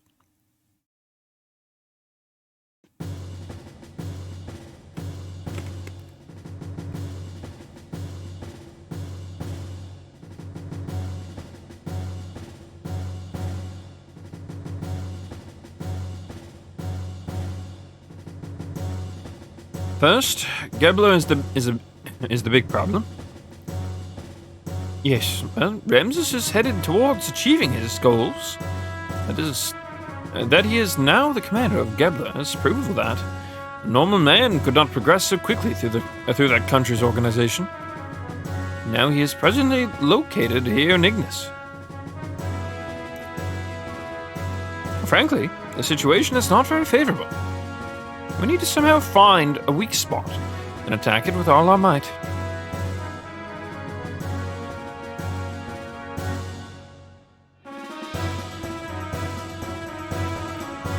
First, let's just concentrate on Shao Kahn. Once he's out of the way, and Ava is safe again, we can think about how to deal with Gebler. Yeah, cover your bases first, right? Solid plan. With our present strength, we should be able to hold off the Royal Guard forces. The problem is how to deal with Gebler in the meantime. They will most likely move at Shakan's request. They're not just going to sit by and watch quietly. May I have a look there, please?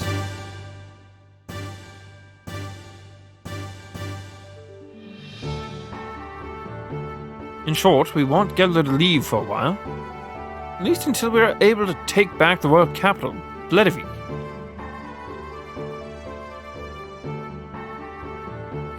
And these are the Gebler units currently in Ava, correct?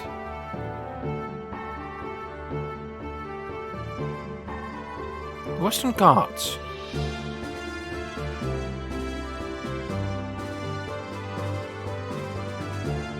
The Royal Capital Defense Force.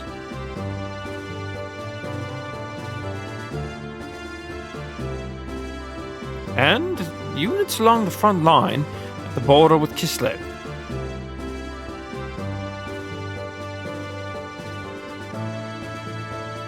And there are 3 main groups. Each is made up of a mix of Gebler and Ava forces. Only 2 of these are very, very large. The Royal Capital's defense units and the Kislev border units. Western Guard along Nissan's border are little more than a surveillance team.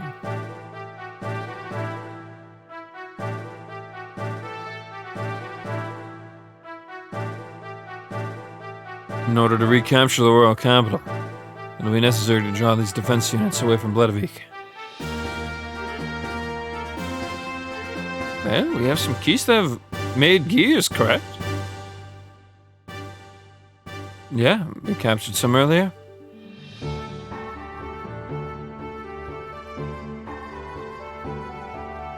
And what if we use those gears to make a raid on the Western Guards? Here at the border with Nissan. Wouldn't that just draw a lot of attention to Nissan, though? That could potentially end up being an issue in and of itself.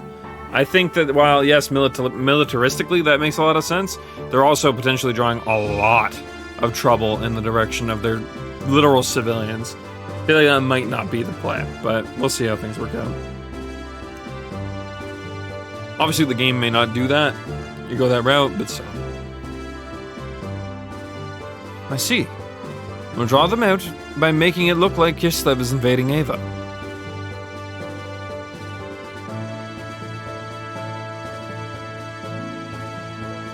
Yes, but the problem is, will attacking the border guards be enough to set the center in motion? And to be sure, then, Nissan will just have to appear to align with Kislev. If they see it that way, well, they will certainly make a move, right? You're saying that you intend to use Nissan as bait? Doc. Shakan is very sensitive to Nissan and Kislev's actions. When Nissan starts moving, I'll probably leave it up to Gebler, but of course I do not wish to do that from the beginning. Looking at the situation, we have to be willing to go that far.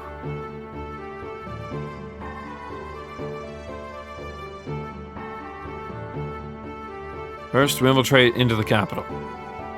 We take out Shakan. Or to take out Shakan, we'll have to meet up with our agents already in the city. We are forgetting one thing.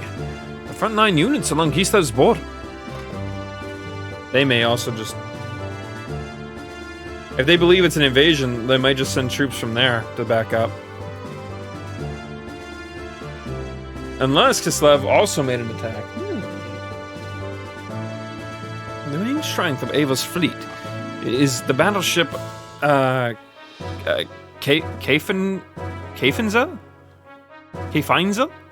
I don't know how to pronounce that. I think that's how you would do it. It's been in service since the reign of the last king. Because of its firepower, the whole unit is nicknamed the Invincible Fleet. I recall yesterday's intelligence report said that the ship is near the border.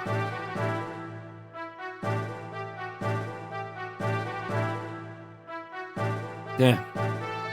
puts everything in jeopardy. Do not feel so down. I simply wanted you to see the current distribution of forces in the area. Even though in the worst case, that they do come, it will not be such a great problem. What do you mean? I have some additional information about Ava's border fleet. Former Ava's Supreme Commander was transferred there. Not really transferred, though. More like demoted. His name is Vandercom. Vandercom. You don't mean the Vandercom that was in Jugend? Yes, the very same. No one. He has not been able to adapt to the change in tactics, particularly following the introduction of gears.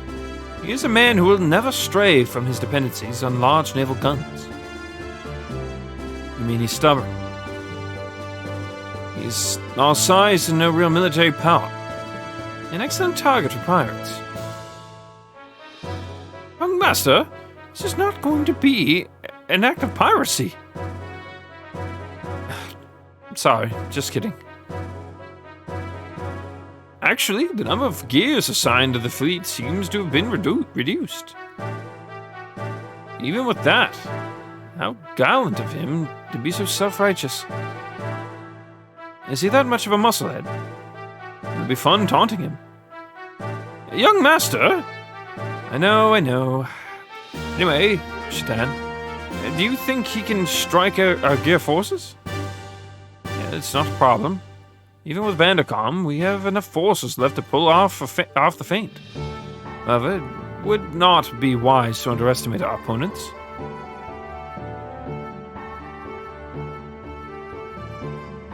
Well, now that we know what we're up against, here's what we'll do.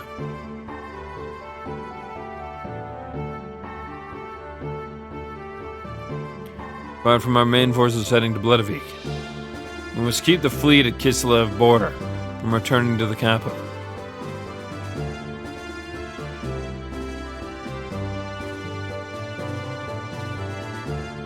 So you're suggesting we have another unit?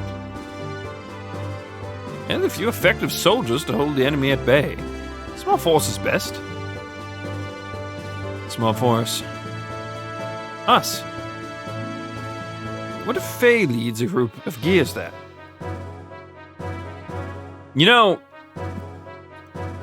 if Xenogears was a D&D party, they would all be very dead by now.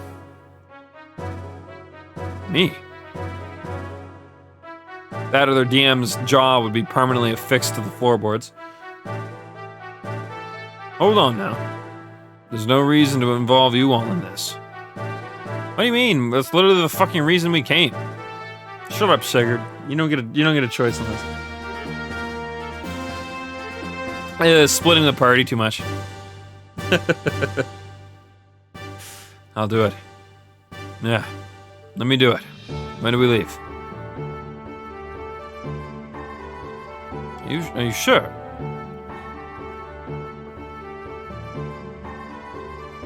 That's fine for a video game. The joke is that in D&D, if you split the party, bad things are bound to happen. We've come this far. And we're friends to the end. Wait, we've come this far. Hey, we're friends to the end now. Yeah, speed is everything. We should do this as soon as possible. Alright, how about tomorrow then? It'd be kind of hard to mobilize a troop that hard, but why not? I mean, they're all ready, I guess, so. I'm truly grateful, Faye. Shatan.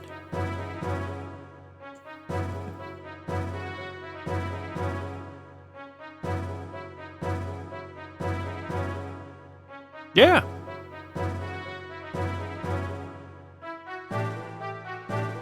Well, there's no way we can lose.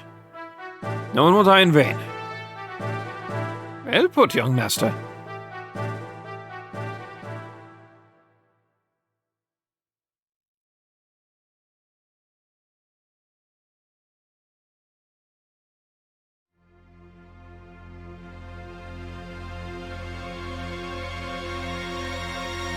Oh, secret night raid. Good morning. Secret morning raid? What's with the long faces? Not feeling well? Or are you feeling sad about saying goodbye? Or maybe you're just nervous? Oh, shut up, stupid. Don't bug me.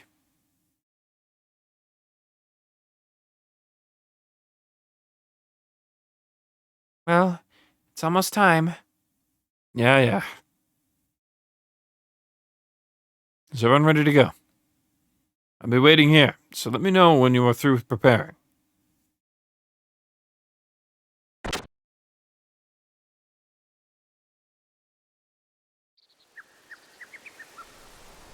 There's a new wind blowing today.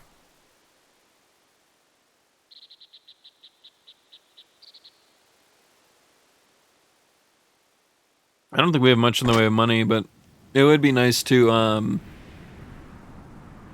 kit out our gears, because I think we're using our gears.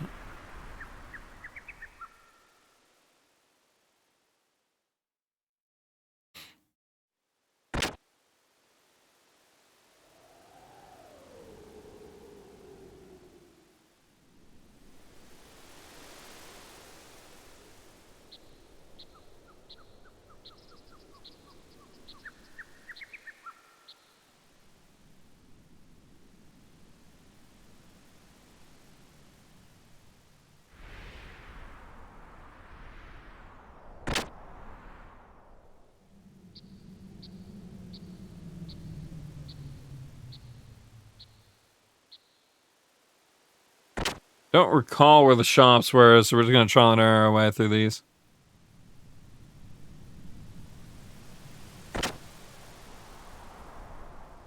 Not this one.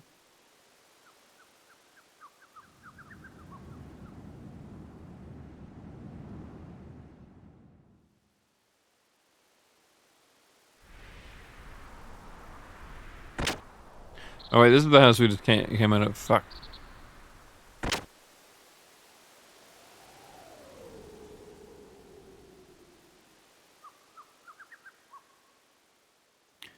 This isn't it either. This one?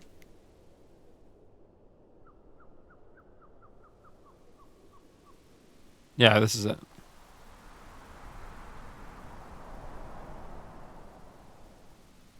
Oh, we can't buy gear parts here, though.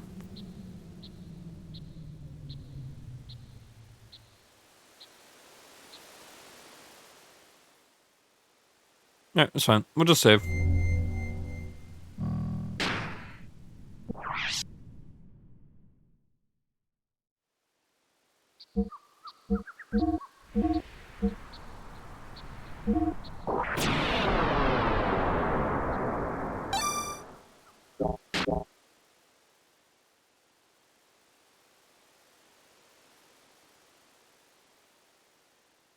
Oh. Here's the perspective. I didn't realize I missed the door. I was like a little confused for a second there. Alright.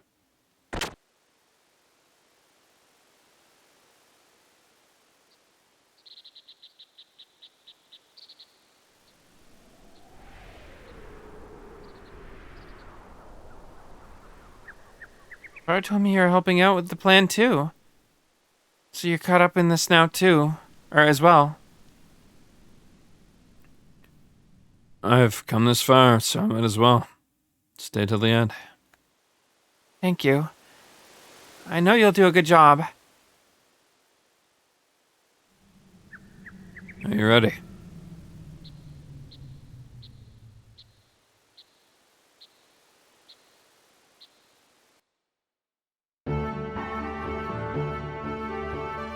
My comrades in Nissan will hit the Western Guard, Western Guard, and kiss the uniforms as planned.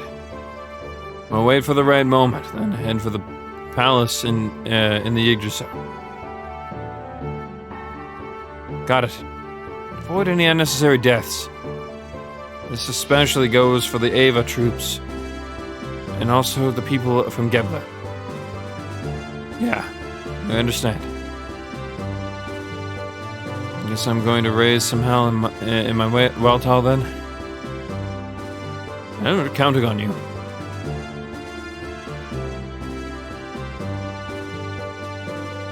Next time we meet, I won't be able to call you Bart or young master.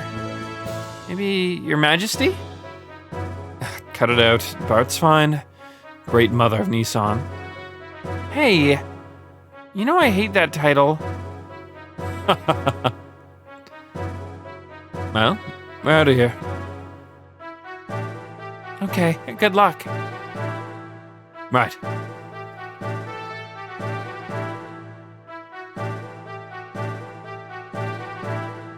Margaret and Bartholomew. Seeing you two brings my hopes up. Long ago, before the Fatimas of Ava, called, well, Fatima, the royal brothers and their wives oversaw many prosperous reigns or eras.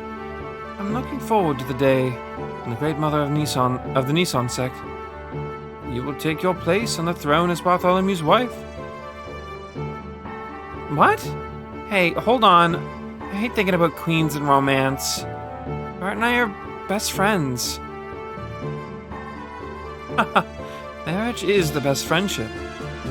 Well, Margaret, at the rate that you are maturing into a beautiful woman, I don't think Bart will be able to ignore you much longer. Oh, stop it. You're embarrassing me.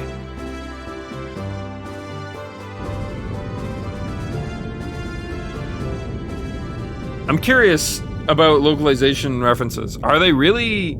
I mean, honestly, older Japanese works tended to not really care too much about cousins getting married or having romantic inclinations, so it's probably the case.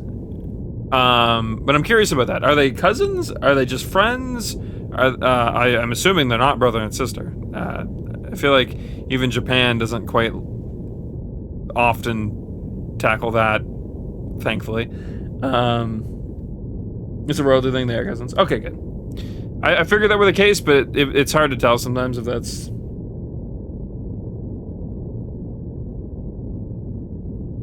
Maitreya? I don't know who that is. Each squad of gears take off. In order, from here to avoid being picked up. I'll meet at the Rockies by the border. Tomorrow, 12 I forgot how to say it. 1200 o'clock, got it?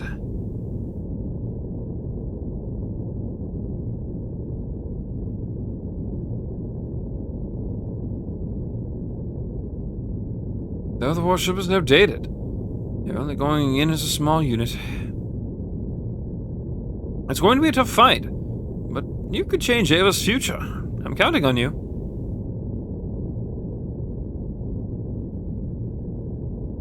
Welcome back, Esha. Oh, I got you.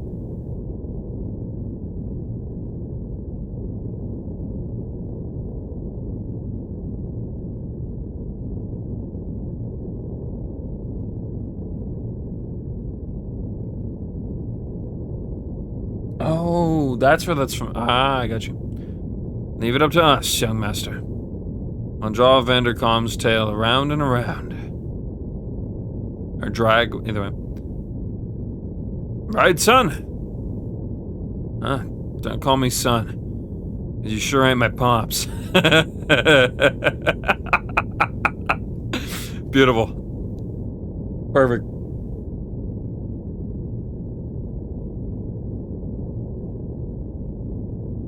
Best games you played this year? Nice, that's good to hear. Well, young master. Yeah, well, well, young master. We promise to make something out of this battle.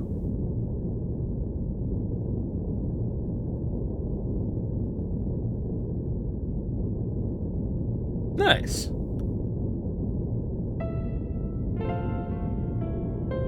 Bae, it's odd for me to say this since I'm the one who got you involved, but be careful, okay? You too. If anything happens to me, take care of Margie and them for me. Don't go jinxing yourself. It's not like you. But I'll take care of it. Don't worry. Oh, Bart's raising some death flags. A lot of these characters have been raising death flags. I'm gonna be real with you.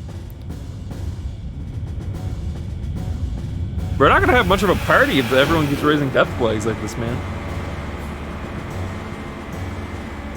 There you go, official recommendation. Sounds good.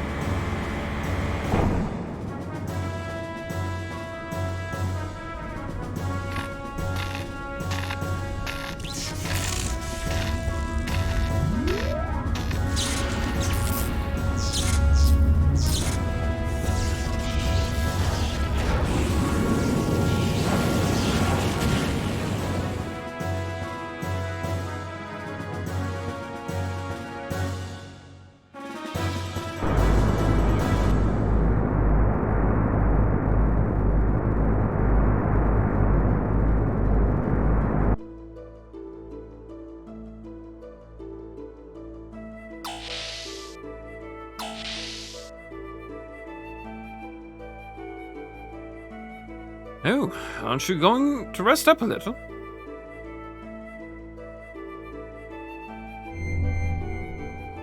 What are we doing playing as Shatan?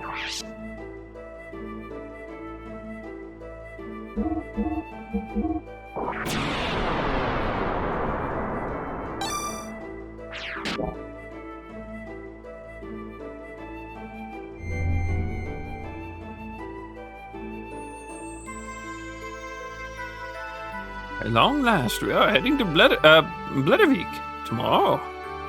No, he is the prince. My young master doesn't know the royal capital very well. I'd always felt that was an awful pity. But despite that, I tried my best to raise him as a crown prince.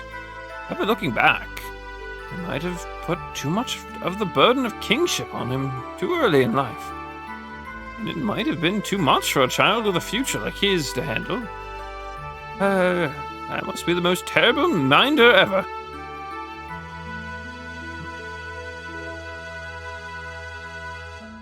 Oh, my dear Lord Maison, I hardly think that is right.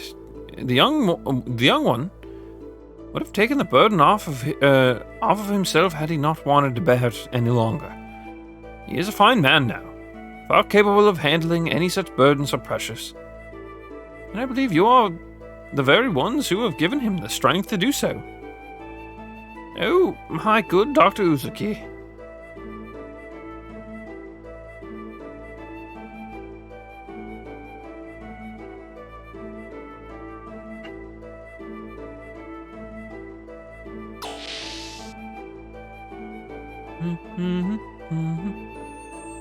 So what am I supposed to be doing? Kind of hate when a game doesn't at least give you a slight bit of direction. I know it's an older game thing, and it's not a huge deal. It just feels a little weird that like they just randomly drop me into Shatan and don't tell me why.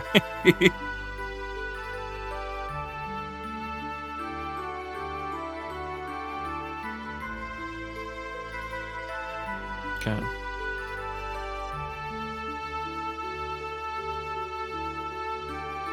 Like, if I even had, like, a slight idea of, like, what he's supposed to be doing right now, that might help. Like, he mentioned talking to Maison, but Maison didn't have anything to say, really. Just some, like, more world-building stuff. I guess we'll head to the bridge and see what Sigurd's up to. It's probably a decent enough place to start as any.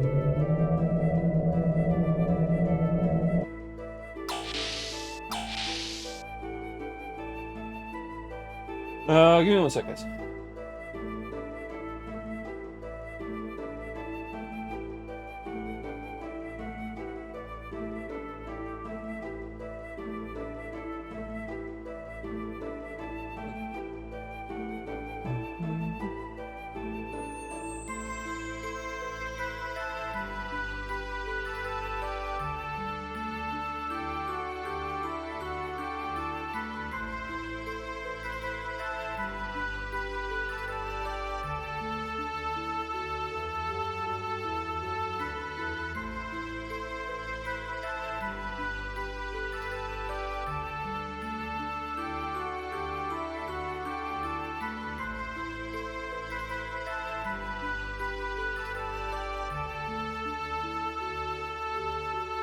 Okay, sorry. I had a couple messages. I was just checking them. Oh, no, yeah, okay. I've noticed that a few times, but...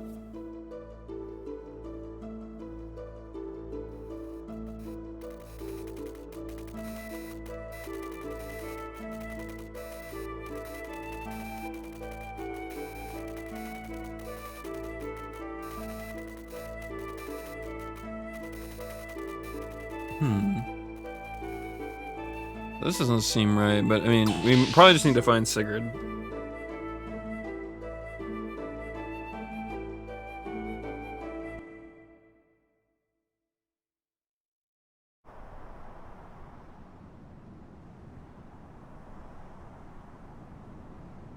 Or Bart, for that matter. Or both. Why such a glum face? Tomorrow's our first return to your castle in 12 years. I'm returning to the castle.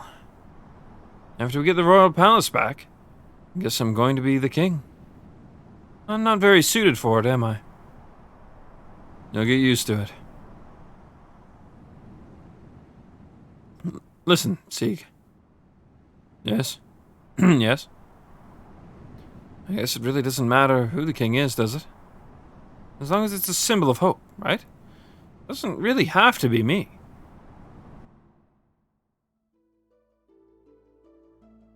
He's gonna turn Ava into a republic? Actually, that wouldn't be a horrible thing to venture into. Either.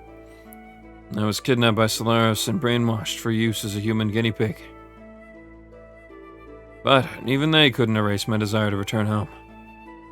Then I remembered you and Margaret. Not as the royalty of our country, but as just normal children. I don't care about rebuilding a dynasty. I want to regain this kingdom because it belongs to you. Because it's your home. Because it's my home. Yeah. For that, we must take Shakan down tomorrow. Am I correct? Right. Then, let's do it. But first, I think you need to take a bath. A bath? I'm just going to get dirty and... You don't look like a king at all. You're facing the army's leader, so you must have a noble appearance. Hey, you just said it didn't matter whether I'm the king or not, didn't you? That is that, and this is this. That someone was waiting for you. That one thought was all it took for you to regain yourself. A great man, Sigurd. Oh. I suppose that's true.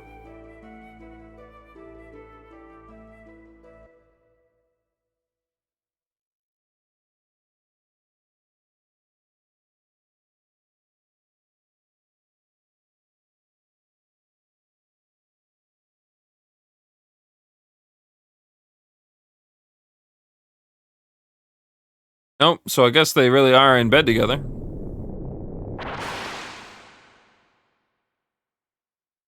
That man is breaking some general rules of employment, I'm sure.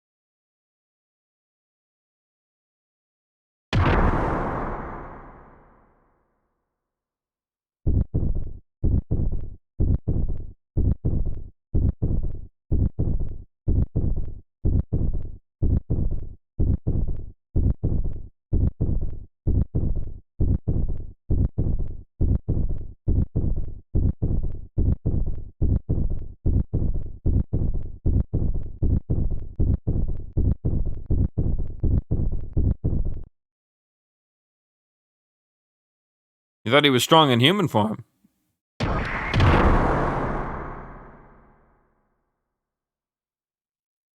He's out of control. Stop him. I don't care how. Just stop him.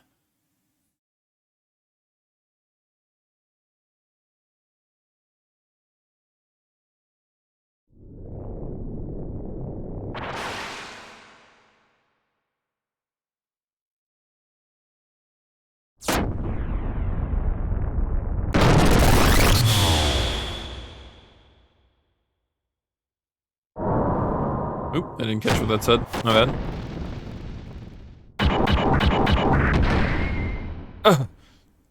Help.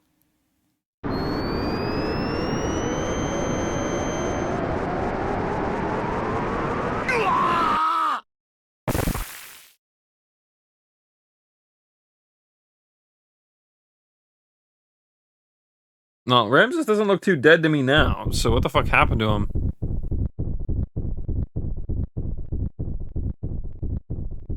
What's wrong? You look like you've just had a nightmare. It wasn't that same dream again, was it? No. It was nothing. Car.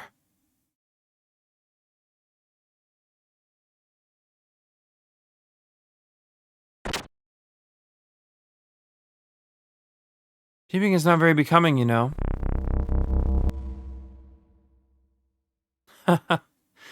I saw the boy that you're after fight in the tournament. I could tell right away he resembles you greatly.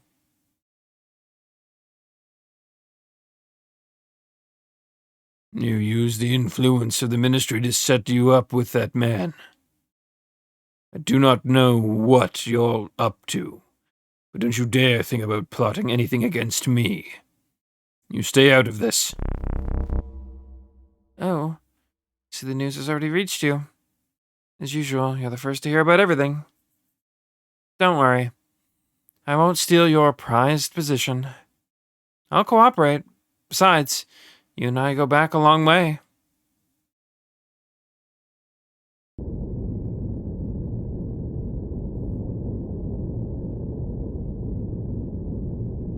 What's up? No, for a moment I thought I caught some unnatural sounds. Well, we're near the capital. It's probably just some kind of ship from there. But it's not from the surface, it's from under the sand. Under the sand? This is the only sand cruiser in all of Ava. We haven't heard anything about a new ship, even from the spies at Ava Naval HQ. Right. Can you try again and confirm what it is? Could be from Gebler, though. I can't catch it again. It could have been a sand whale. Young Master, I'm detecting an increase in the use of F-band. That's the Royal Capital's Defense Forces frequency.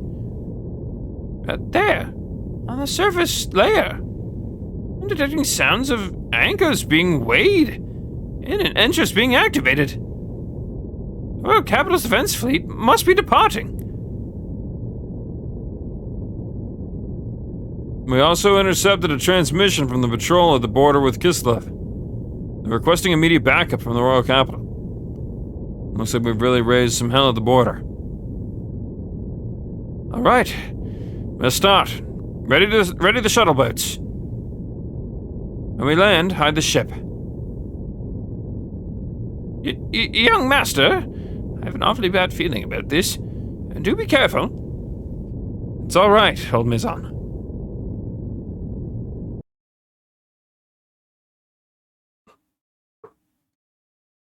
Both Bart and Shatan are gonna die by the end of the game. I know it. I feel it. I can just fucking taste it.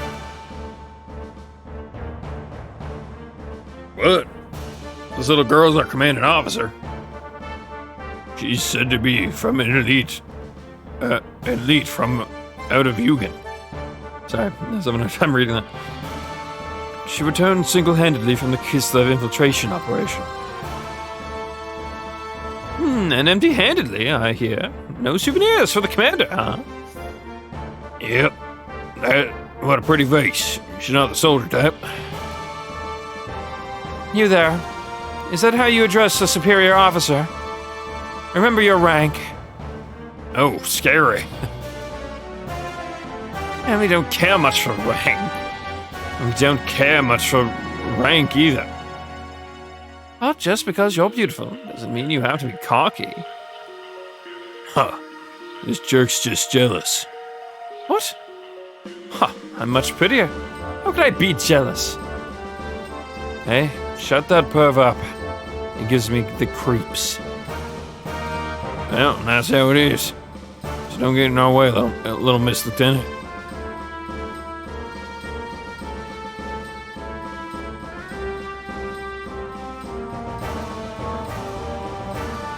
Anyway, let's just get this thing moving. Can't tell what I can do by just looking at it. What kind of machine is this? I've never seen it before. It's a new model gear. Called, Verge, something like that. That's our officers, that's for officers' use only. It's said that people with normal mental power can't operate it. So she's still a Yugen, regardless of having no ability. Ha! This looks like fun. Let's see what she can do.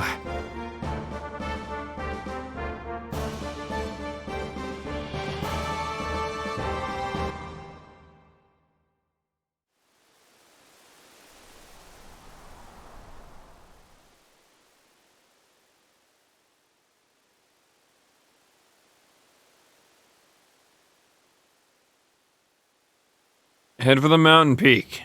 There's no time to waste. Deploy.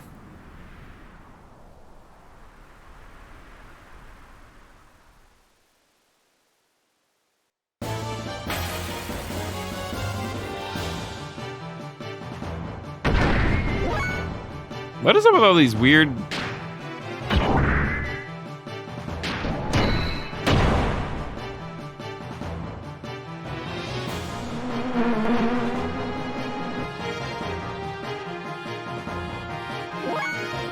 fly bots?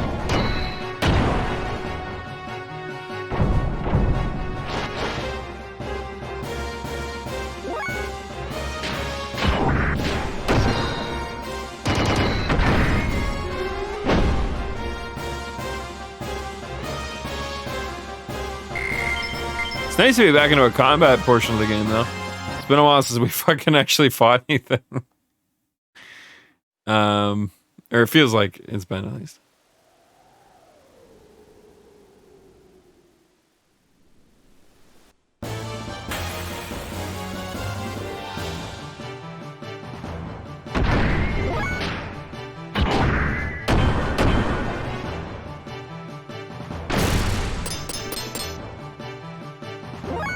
That was really nice of him to do that for me.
Alright, it's literally a point of pride to make that jump now.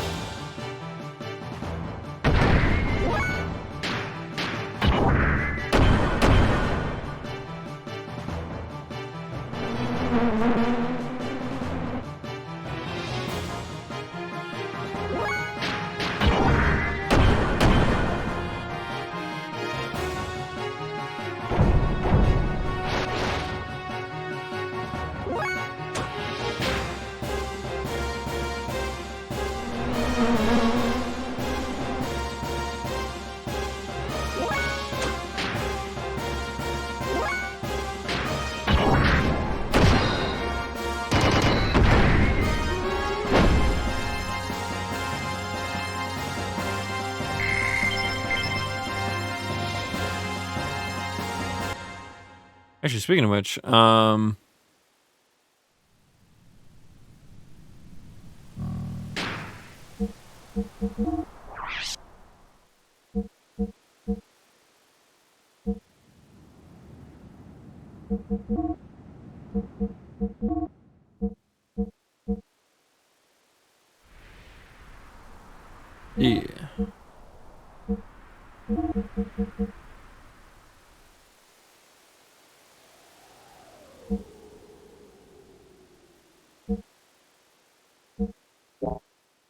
I don't know what response is. I'm afraid to unequip that just because I don't know what that stat actually really does. There we go.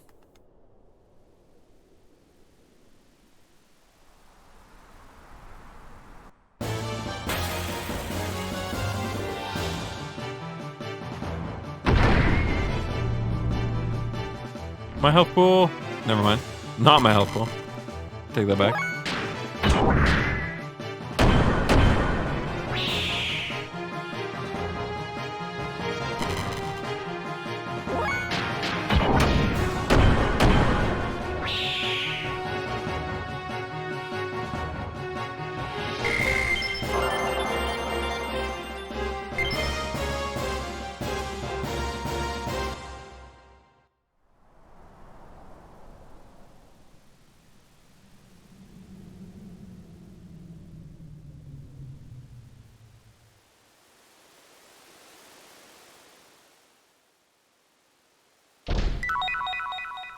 Nice.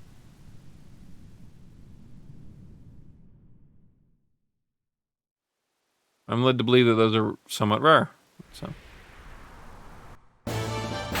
Uh-oh.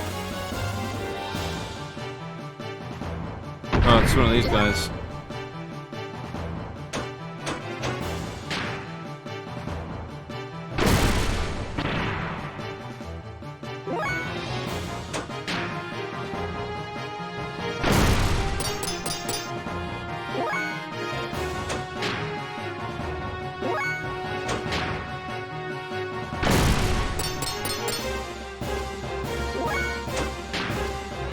You can just use this as a free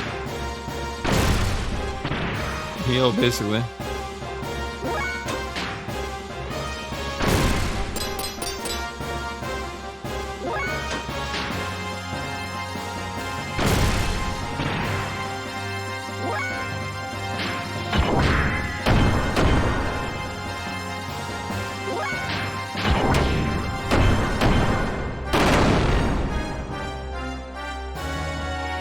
Not that we really needed it, I don't think, but I'll take it.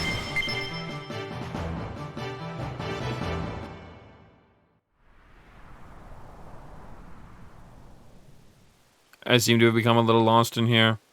Oh, and I saw some really strong looking gears flying around above here. By the way, I found these things during my travels. See anything you like? Huh.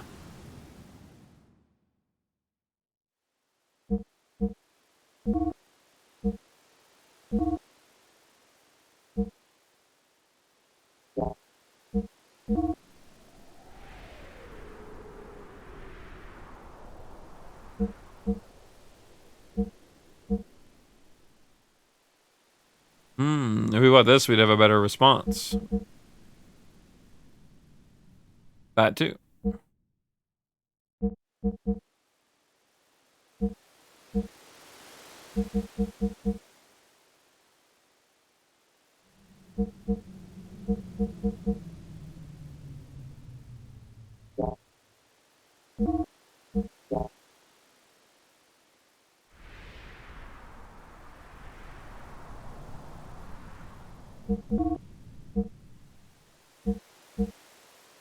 That's right.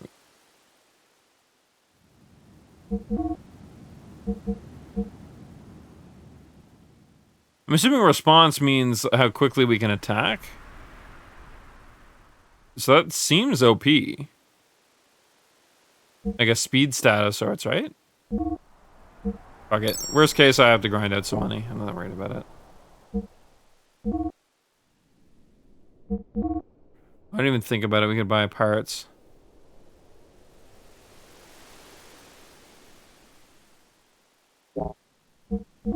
Actually, it doesn't look like... No, okay, this is all normal stuff. Never mind. Okay, cool.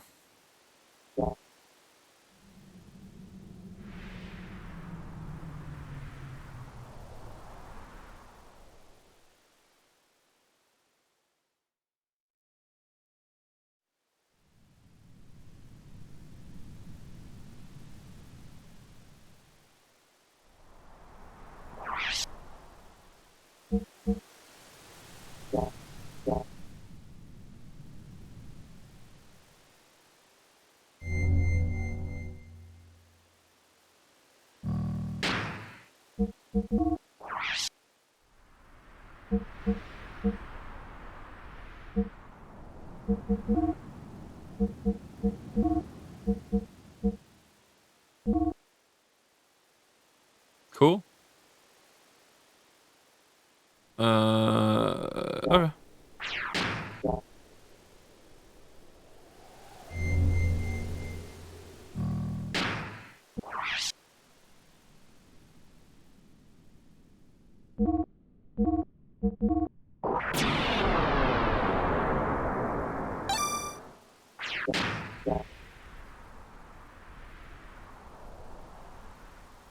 Ooh, blinding light.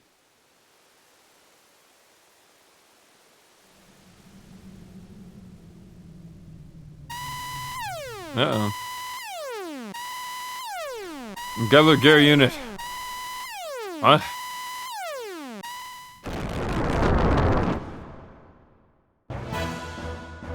Let me handle this. But... we don't have time.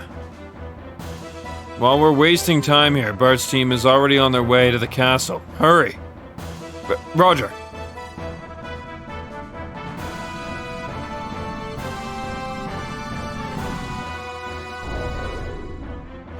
The gear. Or the gear. Don't tell me it's Faye. Hey, what's with him? The guy from before. Yep, that's him alright. Good. It's time for a rematch. Don't fall behind, sister. You're in the way. Why don't you stay over there and just watch? Yeah. We can take care of these guys on our own. Sorry about this. Get out of the way. Yeah. All of you, hold. I haven't given out any orders to attack. Alright. He wants to get his ass beat that badly? I mean, I can oblige.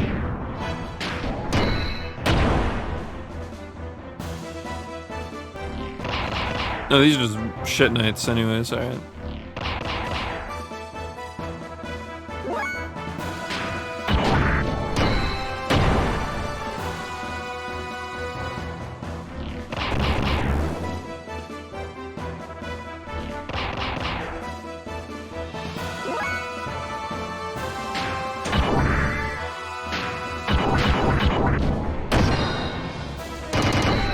Hey, Link. I mean, there's worse games to be addicted to, though.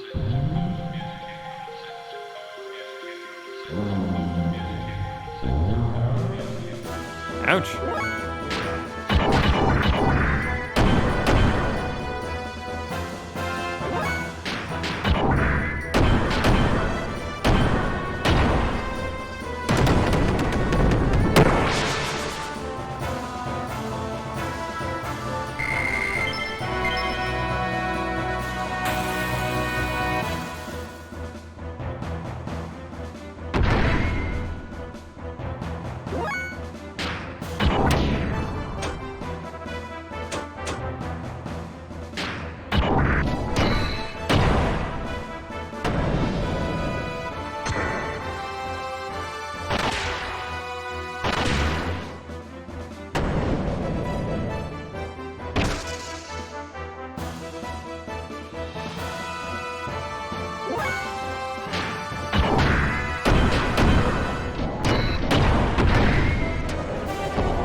But a mud thing? Yeah.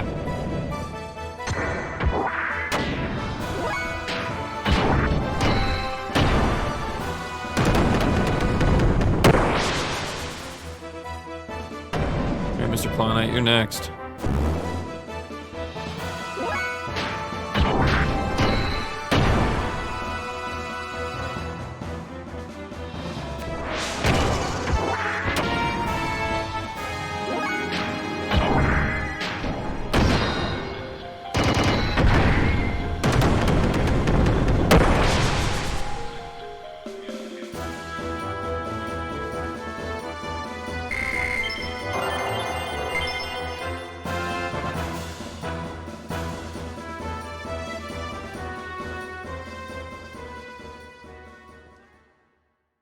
Vance, Ham, you do okay? Are you? No, I lost his voice, whatever. Why am I losing to a lamb? Something's wrong. Way wrong. Vance, get a hold of yourself. Oh, yeah. I just need more. Need more drive, that's all. Can't do it. Can't fight Faye, but... nothing left is to use the drive, but...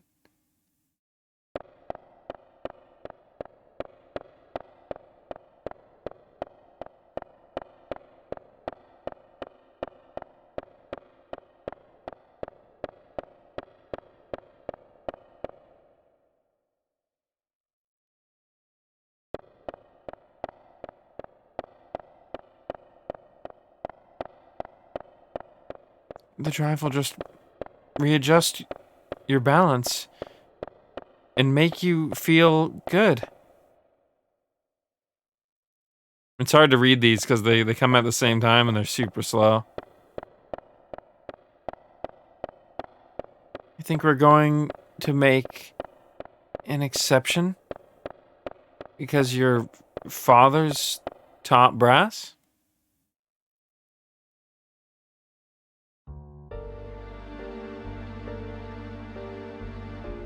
I have no recollection. There were no records on mental enhancement drug use up until now. And it was sudden. She's probably a type that can't handle the drive. That possibly caused her to lapse into delirium. And her loss of self-control. You mean an unconscious burst of pent-up antipathy? Antipathy? I don't know.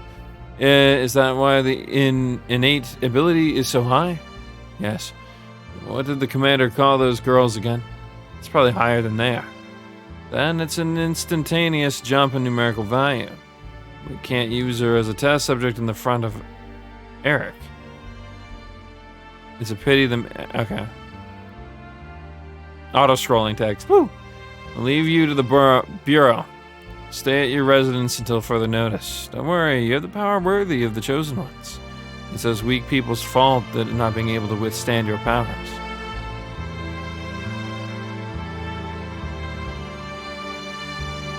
Please stop it.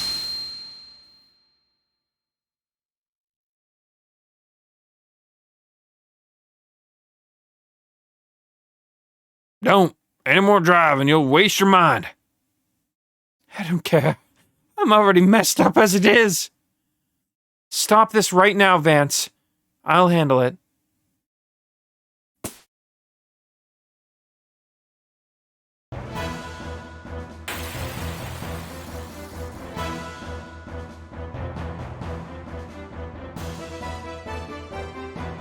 That voice.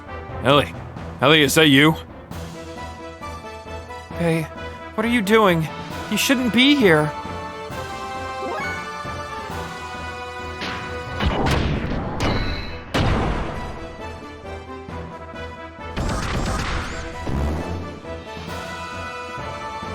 Ellie, your face. What's wrong? Don't tell me you're using that personality-changing drug my heart told us about. It's nothing to do with you. Would you quit trying to be so friendly?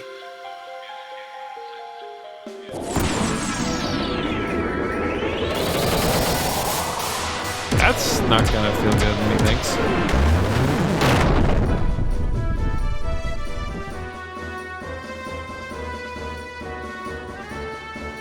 I don't know which one that is.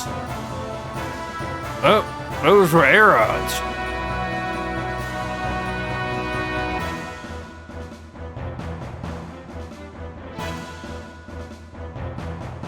They simply ask for help. Air rods. Animum ether response offensive drones, commonly known as air rods. But then gather there are only a handful of people capable of using them. From what I hear, it should only be people from the elements class.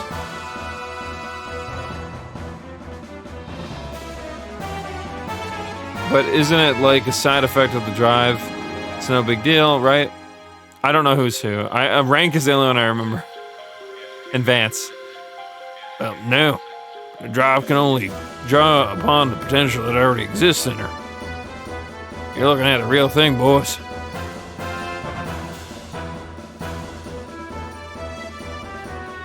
Ellie, stop it. Why must we fight? Get on each other's shoulders, yeah. Why? It's obvious it's divine providence. We're the chosen people, the able. Our purpose of existence is the subordinate. The earth-dwelling lambs. Those who stand in our way must be eliminated. Yep, she's definitely going loony.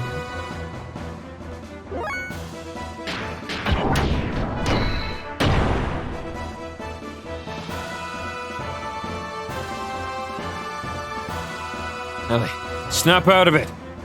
Your emotions are being controlled by the drug.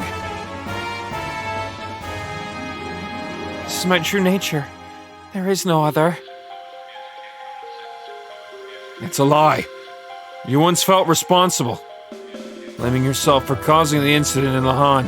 By landing there, you were considerate of me when I was troubled. The real you would never say anything like that. You talk as if you would know, yet you know nothing.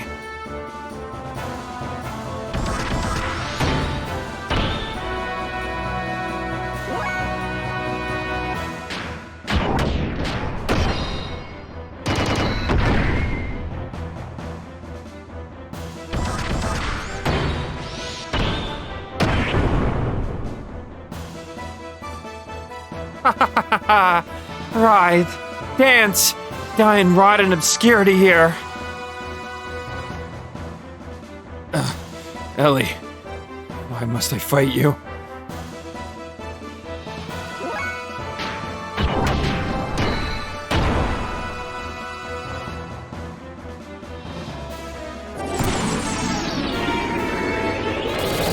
Oh, there goes more of my health pool.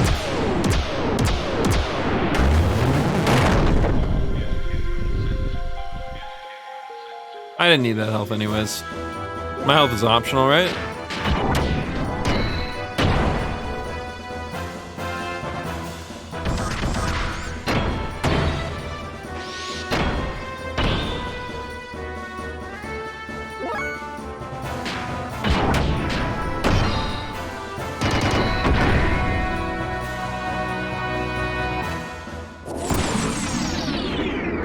Ellie, please, you're gonna kill me at this rate. That's not cool. Ellie.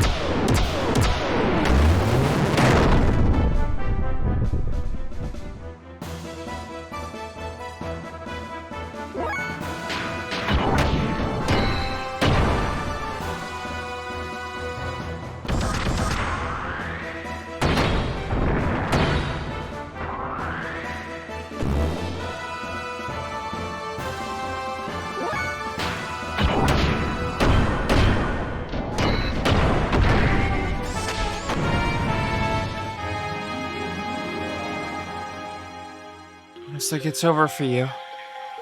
I'll put you out of your misery now. Fear not. In return for treating me so kindly, I'll kill you painlessly. Farewell, Faye.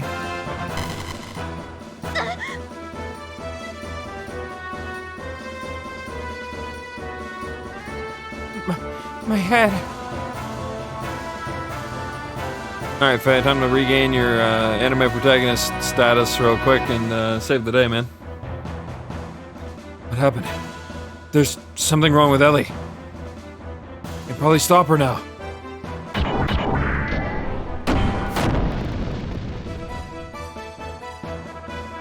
Ellie, wake up and snap out of it!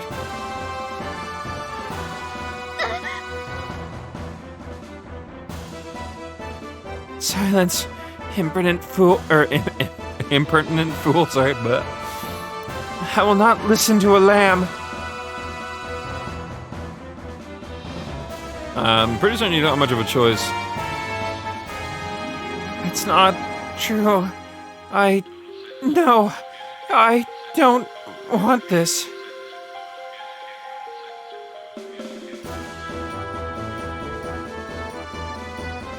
Are you okay? Ellie? What? Are the effects of the drug wearing off?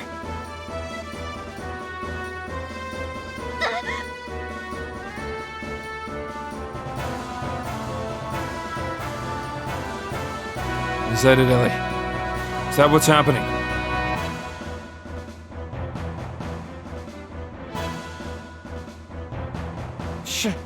Shut up.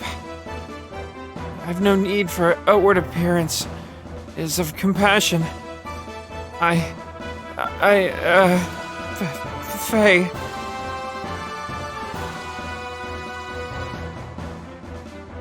Help. This isn't me.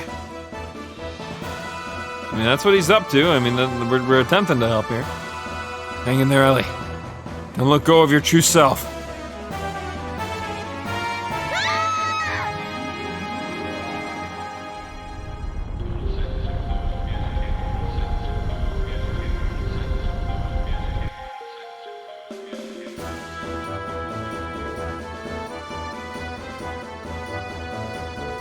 The game is continuing to flashbang me, I see. Oh, even more flashbangs. Oh, great. I didn't need to see anyways, guys. It's okay. Eyeballs are optional. Ellie! Ellie, why? I warned you. So the next time we met, we'd be enemies. But there's no reason for you to do this to yourself. Just so you can fight.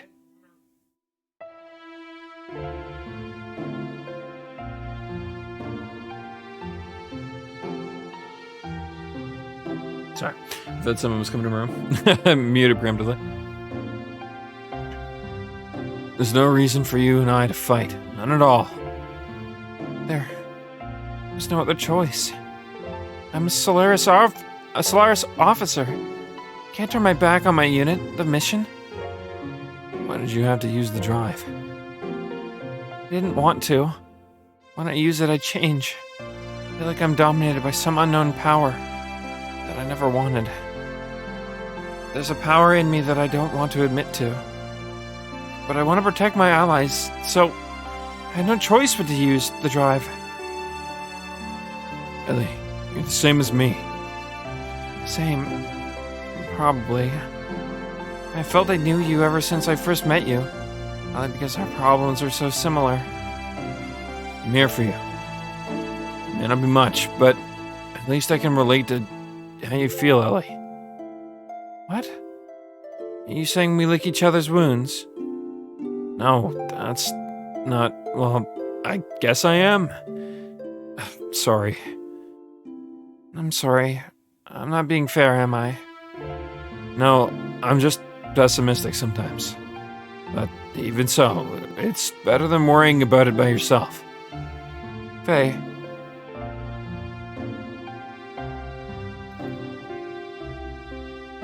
You won't change your mind?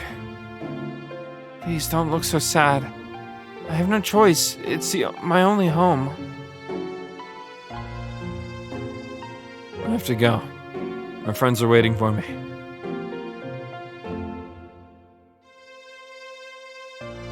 If you can, get out of the army. Get out of the army, Ellie. The look doesn't suit you at all.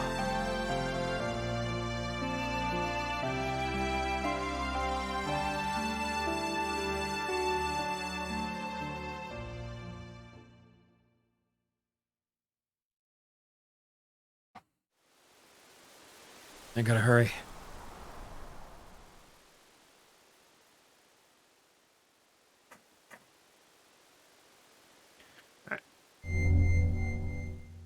Actually, let's wait to save.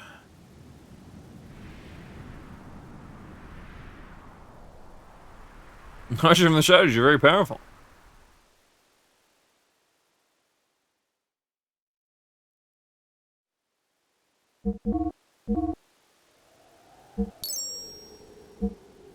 Is he finally selling new parts? No. Wait. No.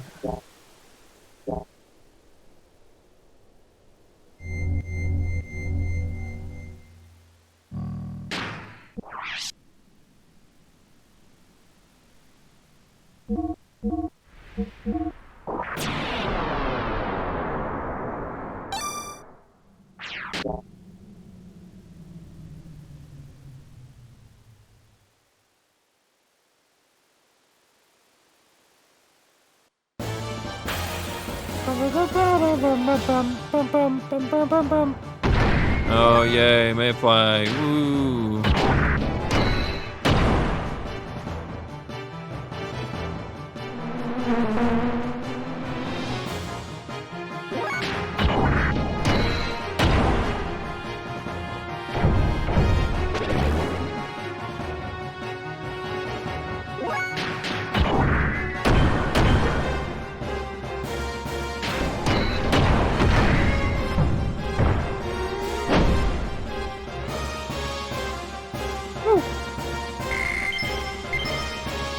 At least they're worth money. And we are in need of some money, so.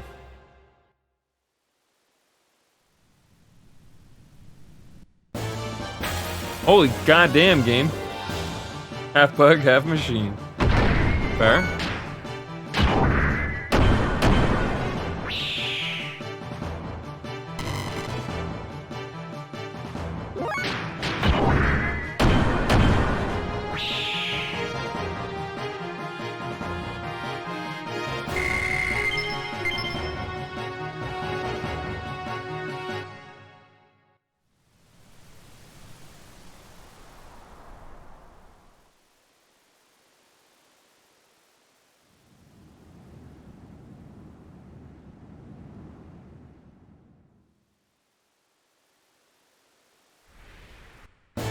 Holy shit, I was stuck on the wall. It wouldn't let me go down. That's alright.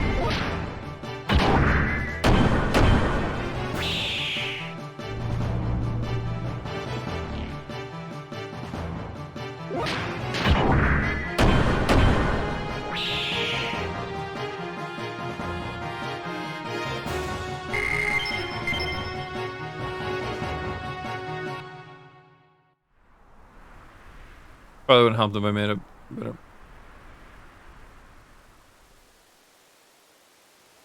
Looks like the mountain peak is above here.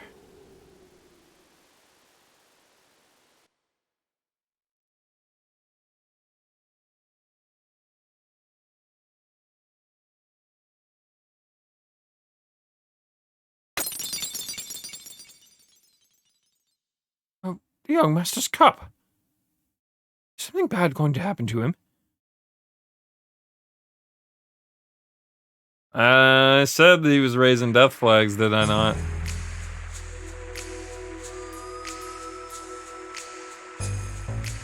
Sieg and I will take 2 men and head for the top floor. Shatan, you take the 2 remaining men and open the castle gate to let in our main force. If we can catch Shakan, we're sure to succeed. Right. Well, when you capture Shakan, give the signal. It's probably best to open the gate at that time. Above us is the castle bailey. The gate must fall quickly. Shakan should be on the top floor. In the room that used to be used by the young master's father. Try not to damage the castle. Avoid all needless combat. And above all, remember, speed.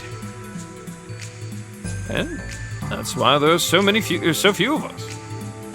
Objective is Shakan, so ignore the Gebler and Ava soldiers wherever possible. Alright, Let's move out.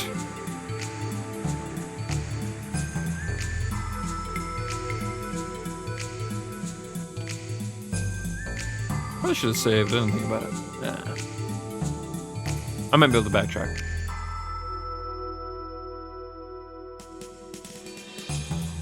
Let's go.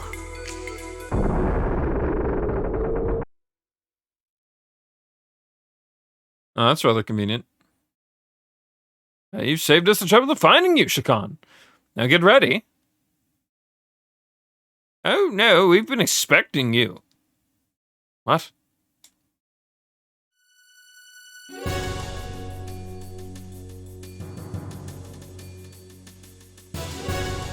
Ah, crap, an ambush. Oh, oh, there's Ka. I see you're quick to catch on. Ramses should be taking care of all of your divided forces out by Nisan border as we speak. Ramses easily saw through your plan to use a feint attack by Kislev long ago. Don't underestimate us. Huga. Have you lived down here so long that your mind has slipped? And Sigurd. Who would have thought you would have joined the last survivors of the royal dynasty? Damn it. Why are you still backing Shakan? What does it matter to you who the king is? Huh. You suggest the son of murdered King Fatima? He refused to cooperate. You mean to say that now he wants to be our puppet all of a sudden? But I don't believe. Or that I don't believe. Even coming from the mouth of a traitor like you. Besides, stupidity in puppets has its advantages. Stupidity? Young? What's that supposed to mean? Minister Shakan, I'll let you handle this. You must protect your own position. We don't care who's sitting on the throne. Any obedient sheep will be fine. However, isn't there something that you still have to do? If you will only do that, if you will only do that, then I'll help you as much as possible. Yes, you don't have to tell me. One must take care of one's own country's criminals personally. Then, with your permission, I shall take my leave. Hey now, wait a minute. Goodbye, boys. You pirate. No, you're just a sandworm. You've caused me enough shame. But this is the end. You didn't know your place, and now all that awaits you is annihilation. Prepare to fire. What?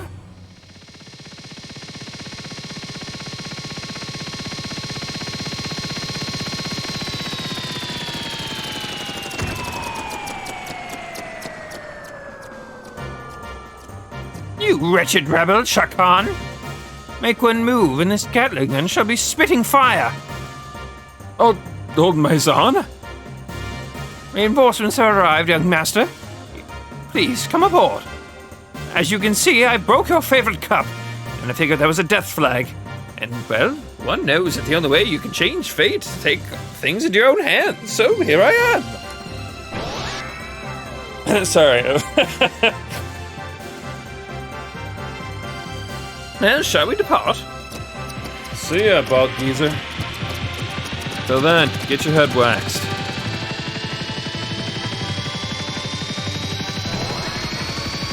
This is not good.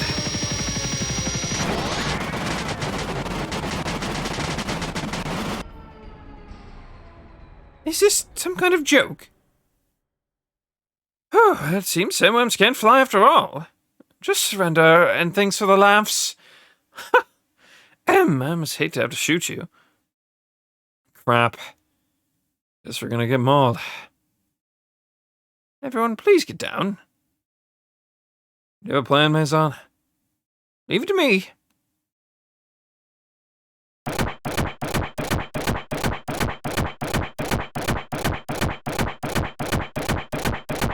Listen, you're just walking in circles. Just leave it to me.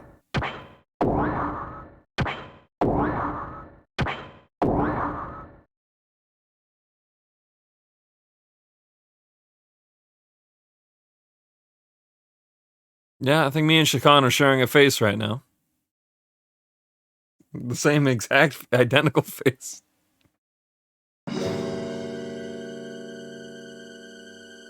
Thanks for saving us, Maison. Please, raise your head. My duty is to protect the young master. I'm sorry it took me so long to help you.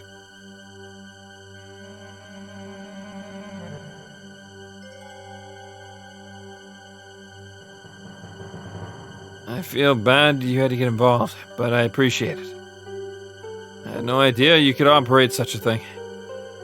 It's a trick I picked up long ago. It's nothing special. I'm no expert on it. I'm actually a bit embarrassed about it, really. Young master, the royal capital's armies are returning. We were the ones who took the bait. We must escape before we're caught. Over the bridge as soon as you get through with your preparations. No, I don't think it's that bad. I'm pretty good at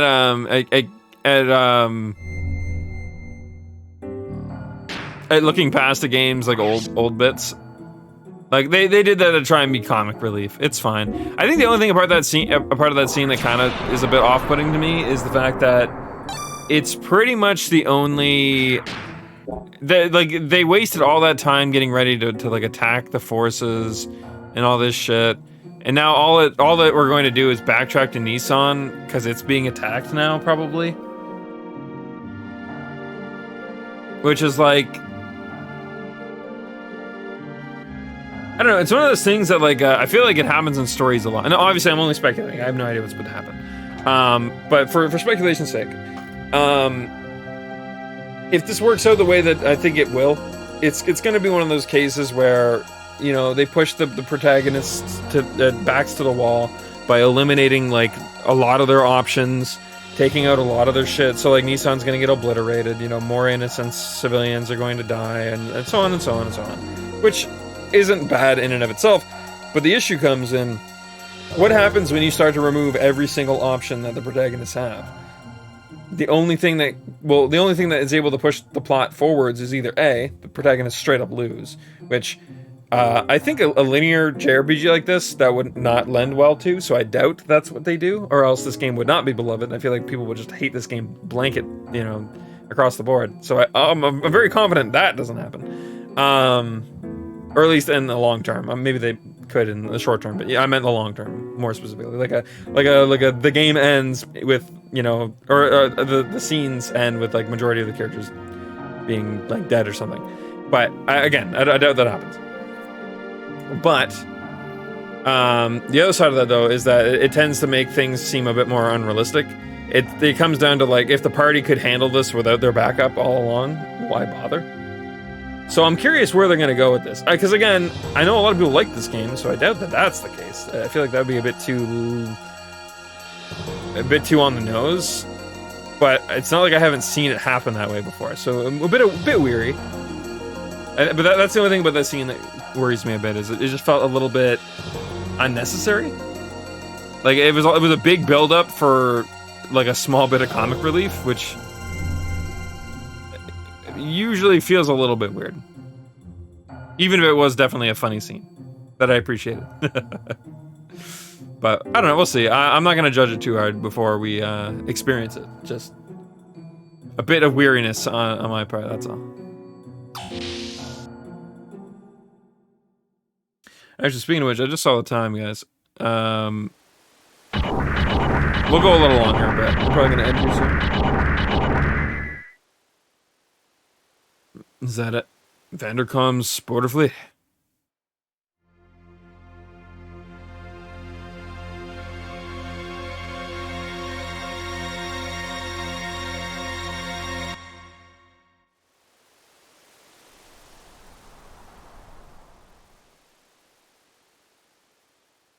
Most certainly they do. Yeah, I mean, I think I tend to dig really deep. I mention it a lot, but I know we have a lot of new viewers because different new game now, obviously, or well, new game to the stream, definitely an older game. But I've always really liked writing, so I have a have a pretty deep understanding of like the intricacies on like storytelling and stuff. Not to say that I'm some monolithic god or prolific god or in that regard by any means, but I really like to dig really deep and kind of like see like the progressions of stories, especially since in my own writing I know a lot of the different like blocks that you can end up running into without proper planning in storytelling. And I've seen it in video games before too, like games that are generally not well received, obviously, where like they end up like shoehorning or pulling something straight out of fucking nowhere to try and fix a situation. Honestly, it doesn't seem to happen in JRPGs all that often. It's usually in like more short form games. I feel like RPGs are generally a lot more like well written, in at least in that regard. So.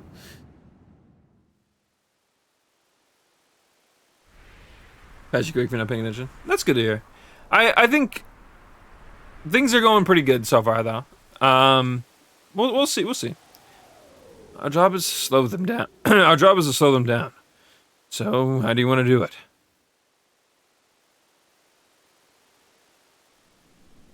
Simple.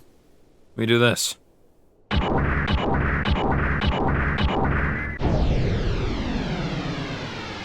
I like Faye's confidence.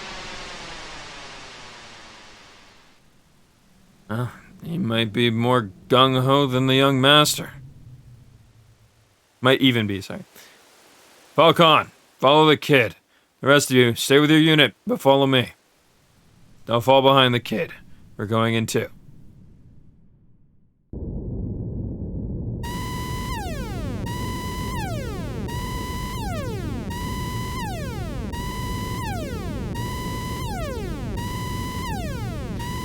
Bogies incoming, Vector 336. 2 groups, about 7 to 8 machines. Distance 2,000. Relay to all ships. Fire at will. Begin evasive action. Don't let fire support positions collapse. Oh wait, is that supposed to be Valkon saying that? My bad. I think we already had a voice for him. Oh, what? Stop auto-scrolling, game. No, stop! Lay aerial mines position. How many machines are on their air patrol? No, that's Vindigo. Activation officer, wait. Comm officer, change of orders. Contact Von Hipper. Have the 2nd Destroyer Squadron approach the enemy flank. Open the fleet sides and bait them into entering the Kalfinzel's main guns firing arc. Huh? That's stupid. There's no way the flagship's gun can hit speeding gears. Fire control, gunnery chief. Ready the ships, ready the Type 3 shells. I don't know where ship came from. Pull back the deck gunners and prepare to engage the Kafinzel's main cannon. I'll annihilate them into pure energy. Admiral, Jesus. What are you doing, pulling the anti-gear gunners back? Quiet down, aviation officer. Thanks for your valuable opinion. Input probably would have worked there too. But I am in charge, not you. What use are pea shooters and 40 SEM guns? Discussion over. Captain.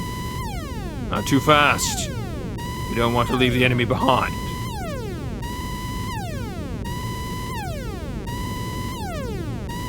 Your plan will never work. But you have to follow it, haha. And that ends up working. Faye's just dead.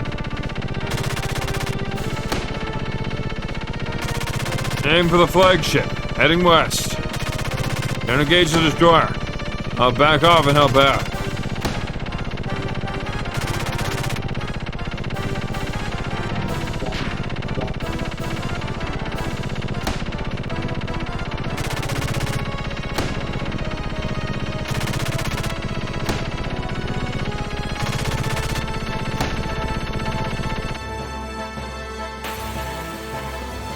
Oh, okay. I think I understand what's happening here.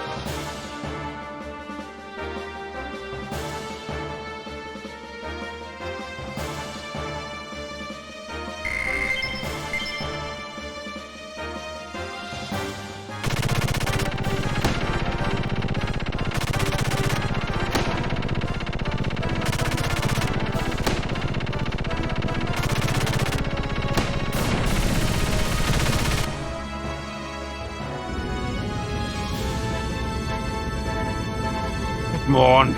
Pippa, pursue them. They're just playing with him.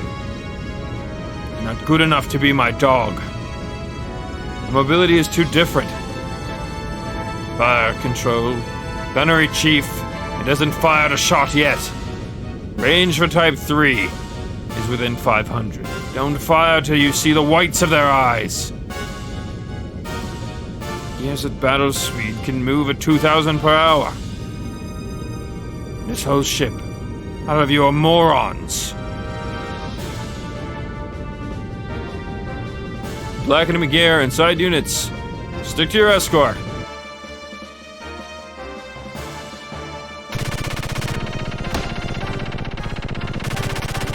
Just past this line of ships is the flagship Calfinza.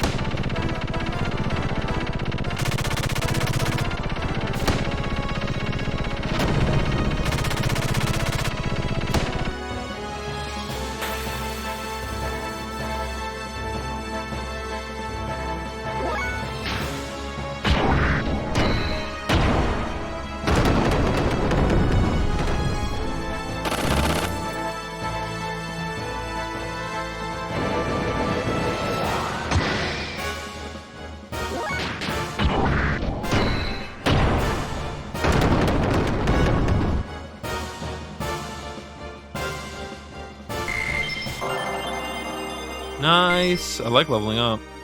It's fun.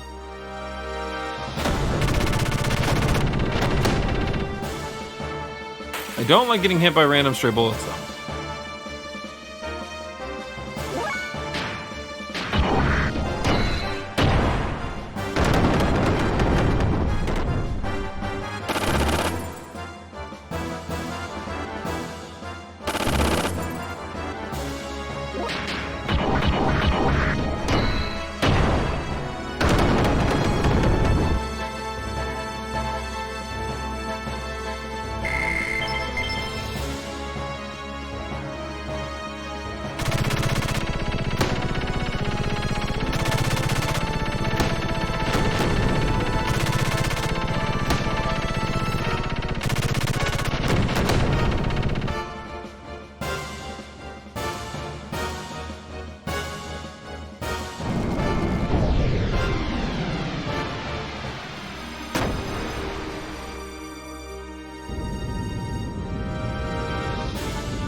Control gunnery, Chief. What are you doing? You're not even close. Are you blind? Destroy. Oh, whoops. Flash signal from Luva. Luva, rudder out. Three remaining allies. Idiotic, idiotic. What is this mess? Enemy gear above. Gear diving from above. Go down, damn it. Or Ems will have my hide. I don't think you got much of a choice in that regard anymore.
Dark but subtle. I like it because I think it's one of those moments where, like, I think he was always like that, and he was just second guessing himself, and now that he has a purpose again, or more specifically has a purpose, he's starting to show more of his true colors. I think early Faye wasn't really Faye, if that makes sense. It was supposed to be like the real him suppressed, and I think that they did a pretty good job expressing that, you know, he has amnesia and so on and so forth. He doesn't really know much about his past or a lot of his connections.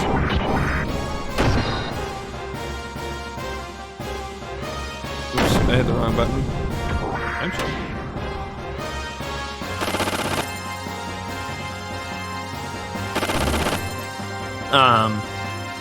Which I think lends itself really well to him basically all of a sudden being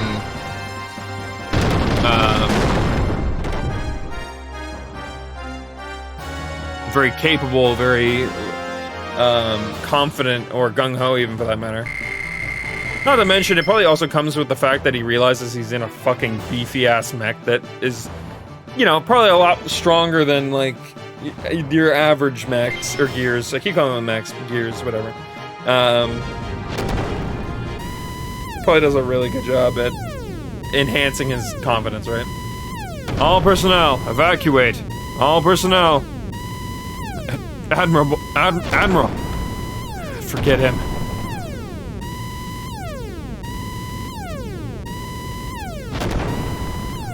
Right.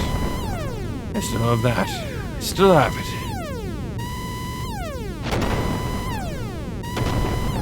Yes. I still have that. I still have it. Yes, yeah. I still have that. On the self-destruct button, dude? Because I feel like that's not a good option either, realistically.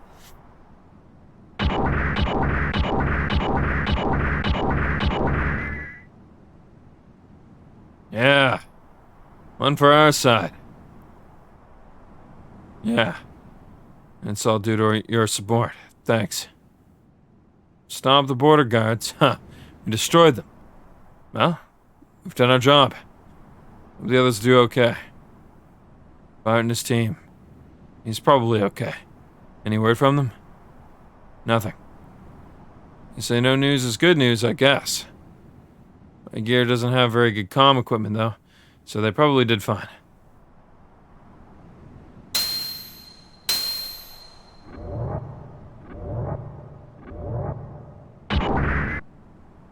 Huh? What's wrong?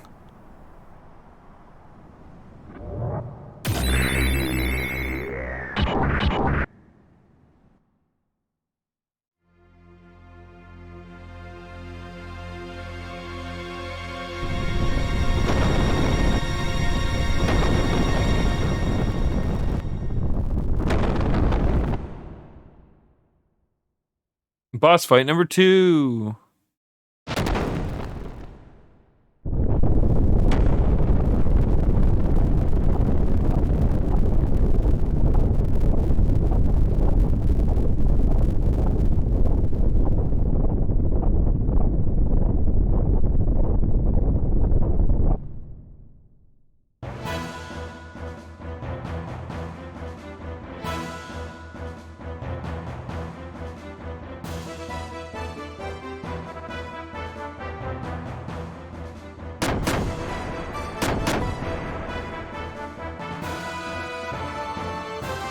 I will kill you.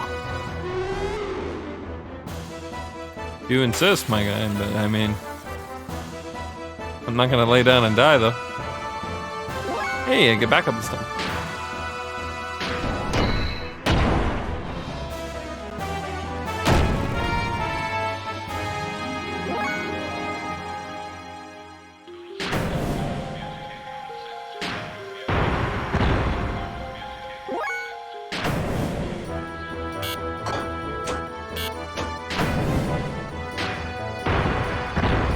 What's the use of them if they don't do damage?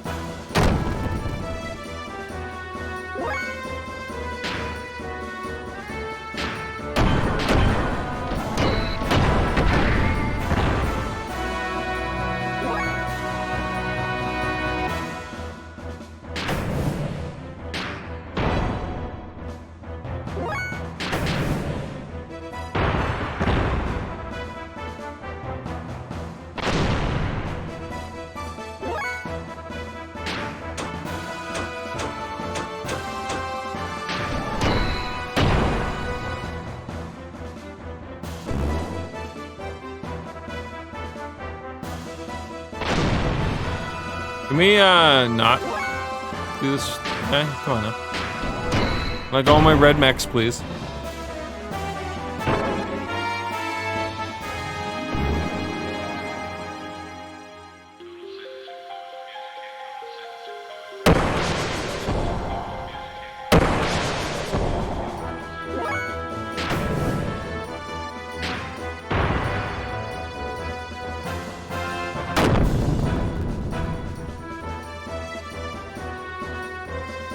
Oh, okay, so it looks like hitting them... The more times we hit him, the more stuff that happens. So while they may not be doing a ton of damage, they are still doing something. There we go, there's some damage.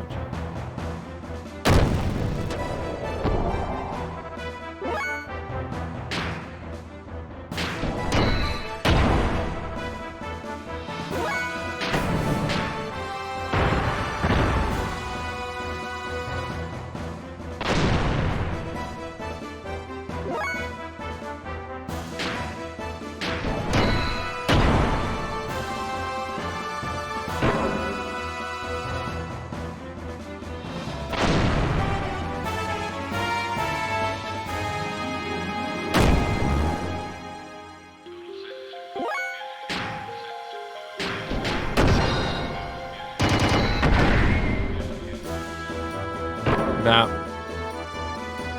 Bap.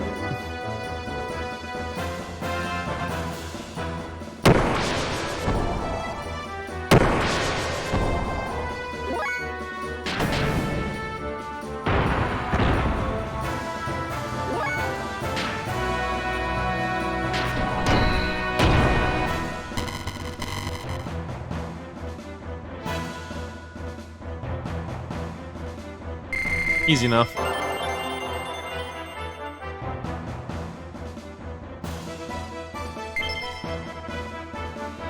Who knows?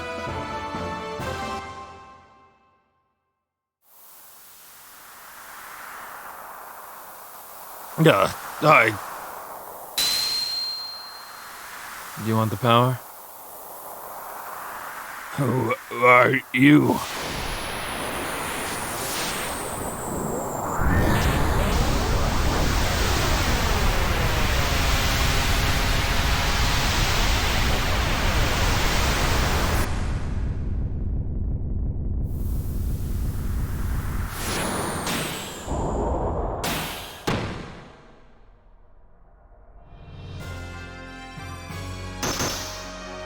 Oh, this guy again.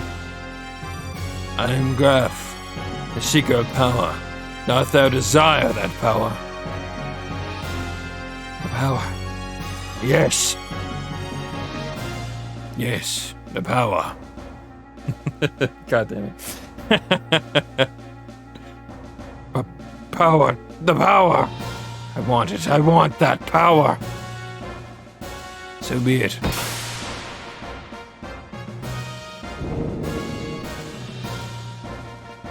My fist is the divine breath.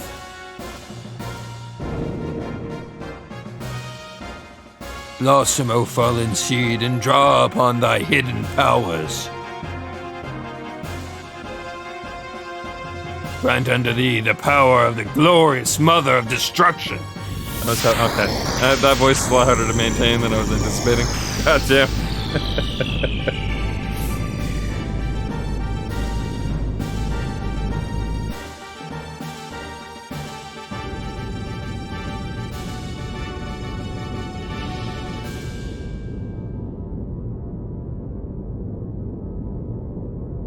Go back to Nissan. It's useless, young master.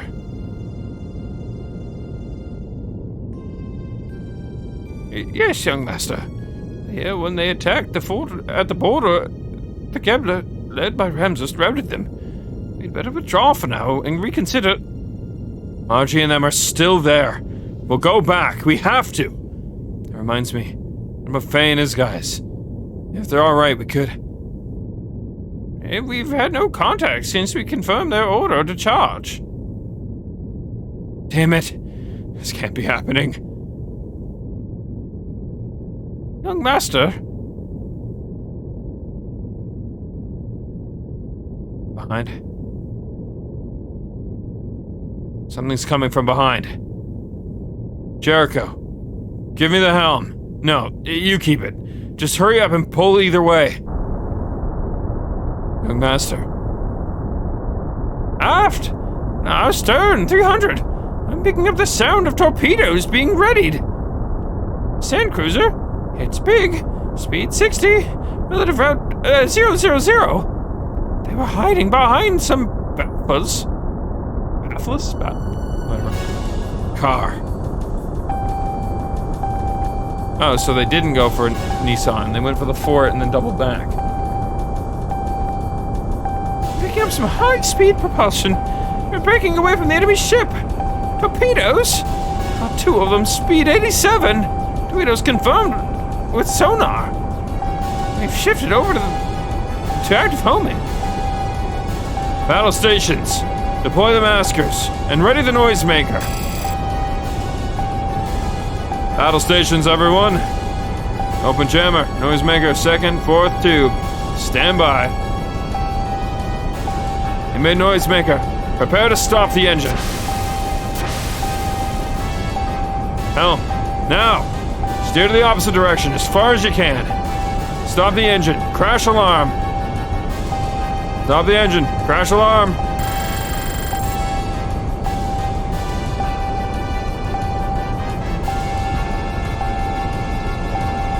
Torpedo 1 still pursuing. Damn it. Impact in 3. Oh, it's one torpedo. Confirmed. Vessel destruction noise. Followed by a rapid blowing noise. Enemy vessel is probably floating rapidly to the surface. Yeah, fluid static. Enemy vessel is decreasing. Sand maneuverability of enemy vessel down about 60%. Looks like the main engine and effect fins have been disabled. Once the effect fins are destroyed, they will remain buried and unable to move. Servicing was a smart move. Sand Torpedo Chief. Well done on lowering their fighting power. Brilliant. Sorry to trouble you. Well, what shall we do with them? Oh? It's unusual for you to get lost. I promised an old friend. You must take it easy. An old friend.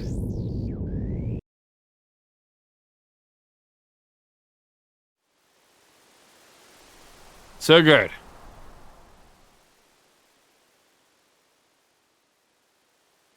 Why are you abandoning this country? You were supposed to help us create an ideal nation. No, I'm not abandoning it. I've been living here to steal this country's technology from the beginning. Besides, there's someone waiting for me. Don't be bitter. It wasn't too bad going after the same ideals with you for that short time.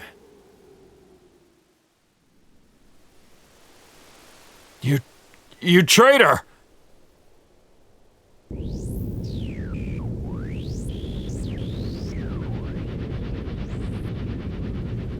Calm, officer. Use my name and urge them to surrender. Tell them to surrender if they desire the safety of Nissan. Other division ceasefire, but remain on alert. If any enemy vessel attempts to attack, shoot it individually.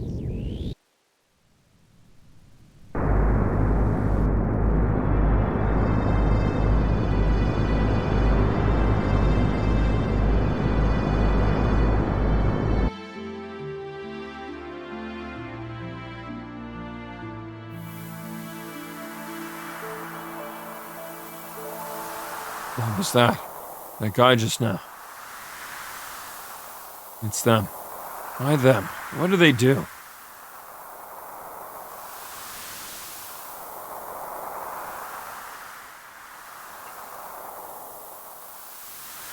What? Oh no! General Maitreya. Jeez, Maitreya? We have an R code message. I'm not sure, but it looks like the young master's in trouble. We don't have time for this junker.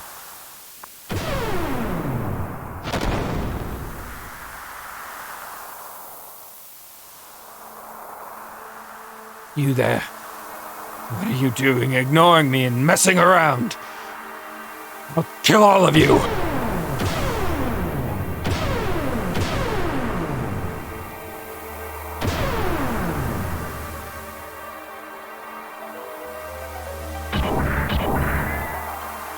Okay.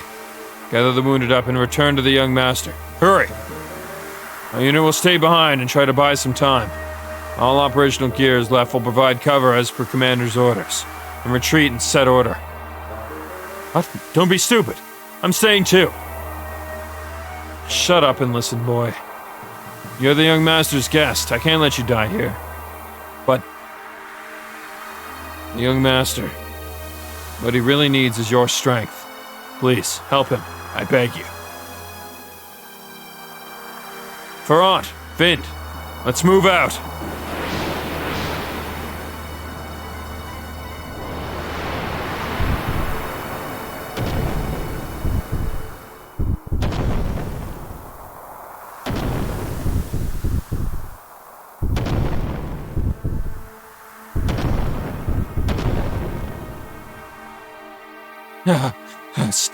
Stop it. Stop.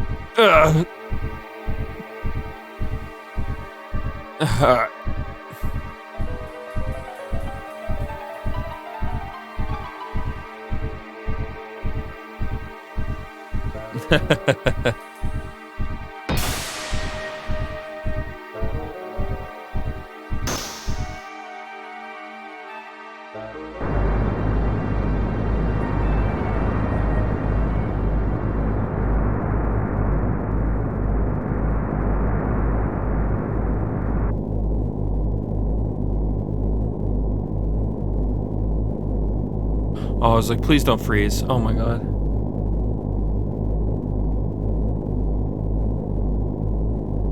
Yeah, there's been a rumored one. So, quick little aside to talk about that.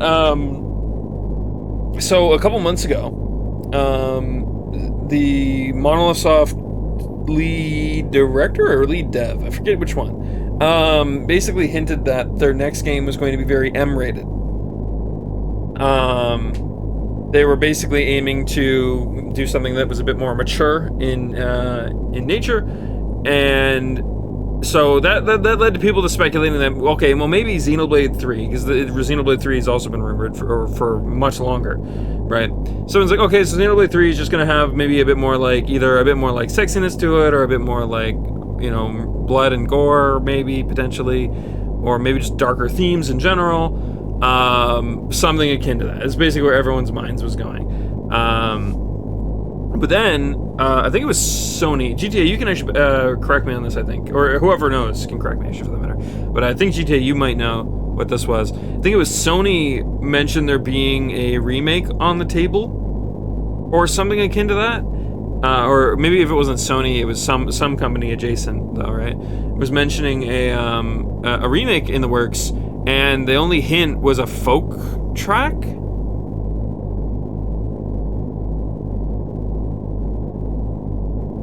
A remake on Christmas Day, that's what it was. And people are speculating that one of the games possible for that is also Xenogears. So people are like, wait a minute, Xenogears was very M-rated. I mean, I don't know what this actually got rated back then, but nowadays it would probably, like, all those blood and gore scenes, easily M-rated. This game is easily M-rated. 110% easy.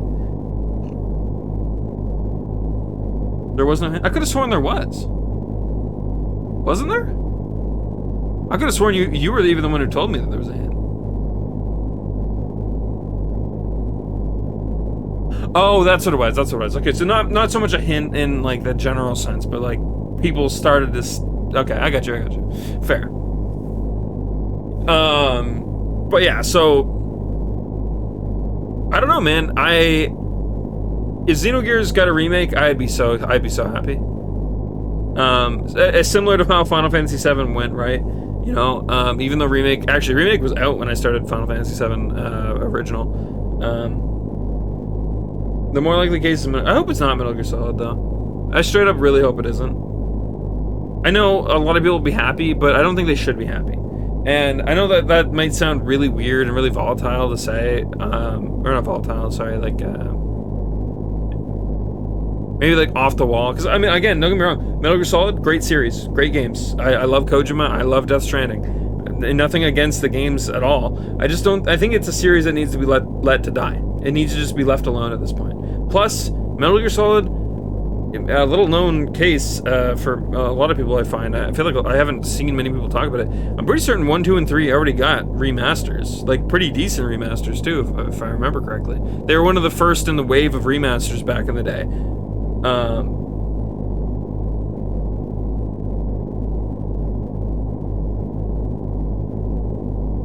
Well, to be fair, just because Sony said that there's a remake on the way doesn't mean that it is also Monolith Soft, right? This is a lot of like tangential stuff. So the remake could still be Chrono Cross. Just that would also mean that Monolith Soft also has their new game being M-rated on top. It's weird. It's weird to talk about because it's hard to tell where anything is going to go, right? There's just a lot out there right now that states that things could go one way or another. But a Xenogears remake would be beautiful. I really, really do hope we get one. I've been saying it for a while now. I just genuinely hate how many older games are stuck in limbo right now. And I've had some people throw out some hot takes over the last couple of months about how, not so much on stream here, but I've talked to many people over the internet recently about how remakes and remasters are ruining the gaming industry and all this other bullshit. I'm like, no. Listen, there shouldn't be categories of ROMs. There shouldn't be categories of people having to, pirate and categorize older games. It exists because it needs to exist, but it shouldn't need to exist. We should just be allowed to go and buy these games, or even acquire them. I mean, Nintendo kind of provides it, but they provide it through emulation, so it's kind of like one of those double-edged kind of hypocrisy things with Nintendo that's really annoying and really exhausting to go through, because it's just like, Nintendo, man, like, it literally would take you 2 fucking seconds to just build this properly instead of literally stealing back the technology. It's so weird. It hurts my head. But anyways, besides the point, and I was mostly talking about it a lot because we were recently going through the Tales games, and so many of those games could really use a fresh coat of paint, a little bit of tightening up on their mechanics gameplay wise, and then like a slightly expanded story, because you could tell that their budget and their time frames were always pushed to their limits. There's always a segment of the game that felt really rushed in every single game, and it's just like, if they just had a little more time on each of these games, they would be just as good as their predecessor, or as their counterparts. Sorry, predecessor's the wrong word. Counterparts in things like Final Fantasy or other JRPGs that were out at the time. And I mean, Bandai said they're going to do it. They've also been on the table saying that they want to do a lot of remakes and remasters for their games.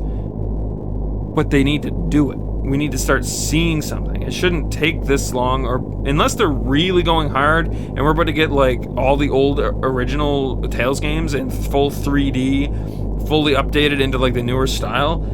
Unless that's what's coming out, then I don't know what's taking them so long. And it actually is worrying me to no end that they may just go back on their word.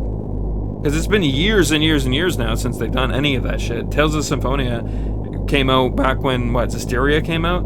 So, like, 2015, 2014, something like that, I think? A while ago. Anyways, right? So, we've been waiting. And waiting. And waiting. So, I could rant about this for a while. It's such a weird mindset, I think, in some form, because I look at it, and I think a lot of people look at it. You guys can correct me if you don't see it this way, but I believe at least a large portion of people that I've talked to, at the very least, feel this way.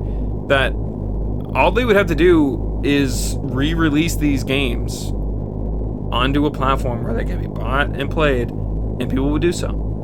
I didn't pirate Final Fantasy VII. I could buy it on Steam, and thus I did.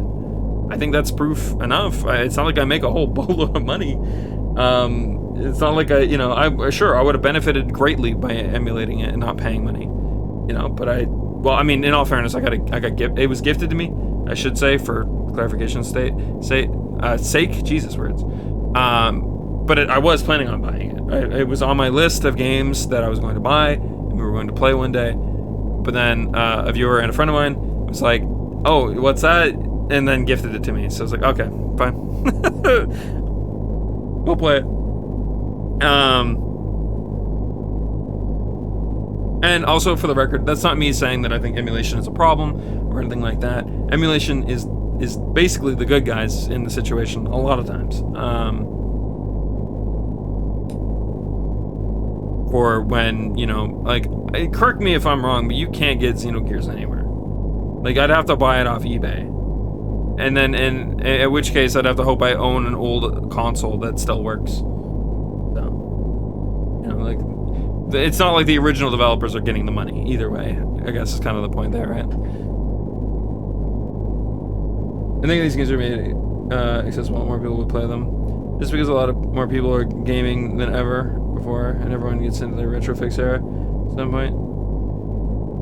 First one anyway. Yeah, I mean, and think about it too. Like, how many gamers are adults now with like kids, or even like a significant other that's getting into video games? Like, they don't even have kids. Maybe their partner just never touched video games before, and they're getting into them. I don't want to have to grow up and have kids, or meet someone and be like, all right, listen, you want to get into games? I'm going to show you the greats. But the only greats I can find are, like, Fortnite. I say that as a joke, but you know what I mean? Like, obviously emulation will always exist. But it's like, I don't want to have to sit someone down and be like, all right, well, here's how to emulate. And here's how to play video games that are old. And then I have to teach them how to fucking configure their computer and configure their shit and get everything working. It's like, oh, you got graphical errors? Well, here, we're going to go tweak these settings now. It's like, that's a nightmare. If that was someone's first gaming experience, especially in today's day, they would just say, you know what? I don't want a game. That's all right. Books are looking really fucking great right now.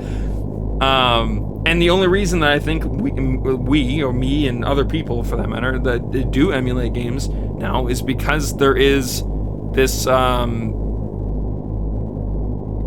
guess what you were saying there, Rock Bottom. It's just like we have a bit of an urge, I guess, like a want to do it. Xenogears is also hard to obtain normally since it was protested when it released, so limited copies are in circuit. Oh, I suppose that's a fair point too, yeah.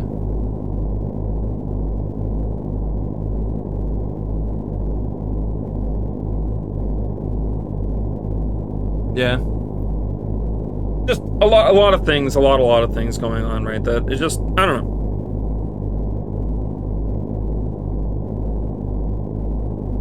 I could rant about this for a very long time, though. I genuinely think that if I have no marketing or no business experience in terms of like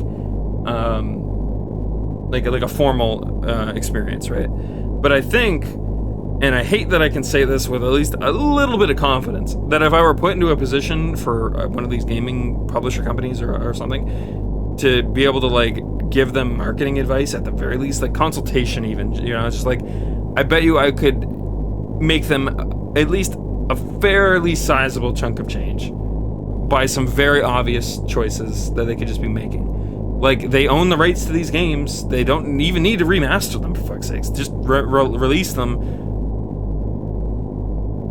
on a platform, make people pay $10, and that's $10 they're making for every time someone went to emulate these games, basically.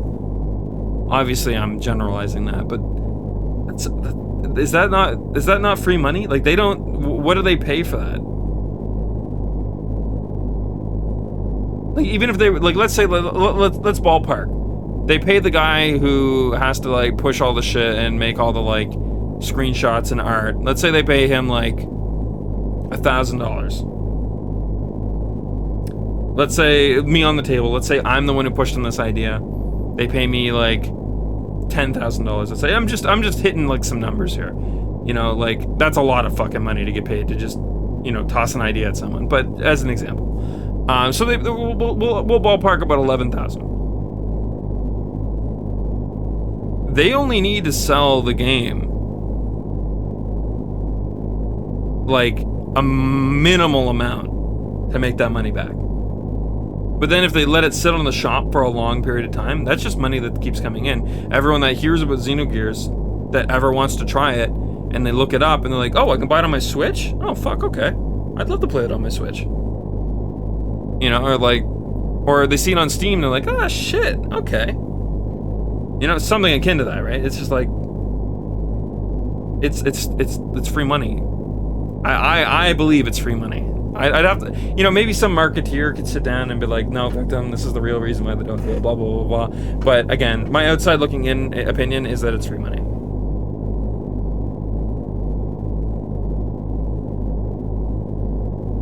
Oh, that's funny. I accidentally must have selected 1 a.m. an alarm. My phone started alarming me. I'm like, what the fuck? When did I set an alarm? Heavy religious, yeah, that's fair. Anyway, sorry, I rained it on. But, yeah. So that's my stance on all that anyways. Surrounded, huh? How are the repairs? The main engine and effect fins, oscillators are mostly unharmed. But the electrical connection between them is it's rather wasted. We're bypassing the main connection and trying to scrape together all the energy we can. But it will give us 70% of our usual maximum power at best. The propulsion drills are not damaged. But if the sand can't be granulated, then might as well be. We'll make battle speed 3, only barely.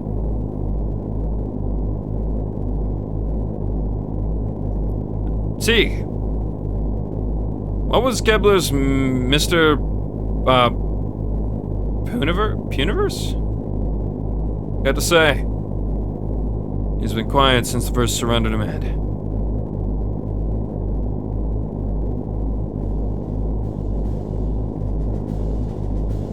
All personnel to battle stations.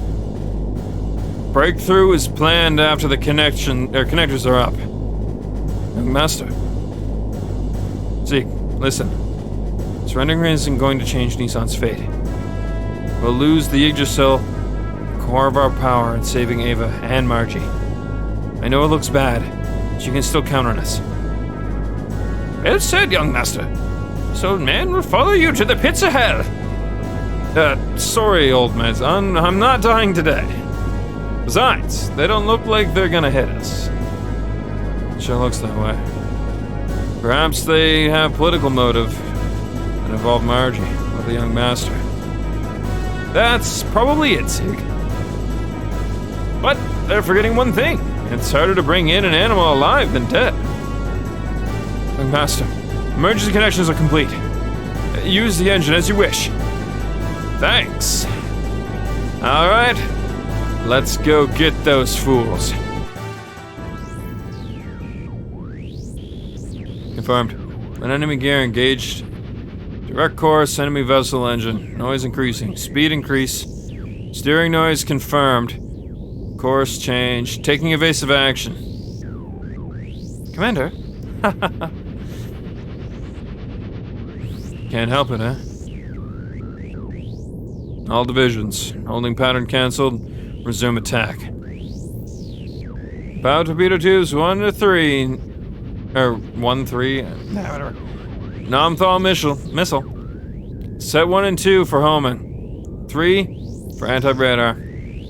Tubes 4 through 6. Makara MK5 sand torpedoes. After acquiring targets, set all the passive homing. All units begin defensive fire. Aim for the main ship. Wait. Explosions along the perimeter. The fleet confirmed. Multiple vessel destruction noises.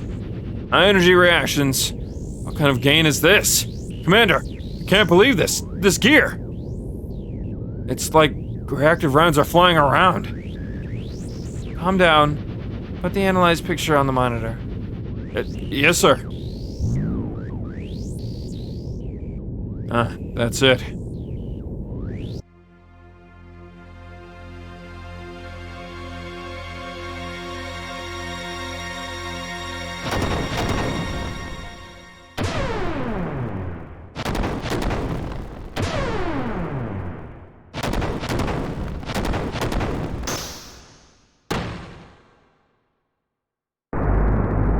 Did Faye awaken earlier? Is that what this is?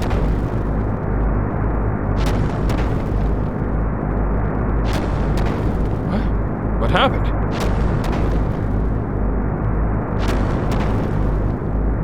heading here?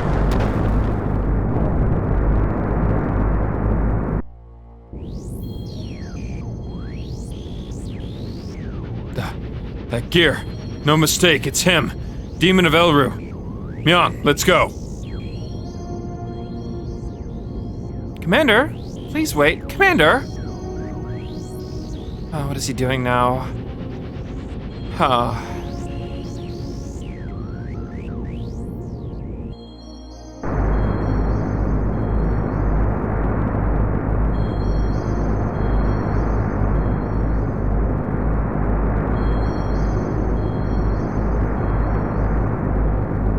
Are you strong? What? Who are you?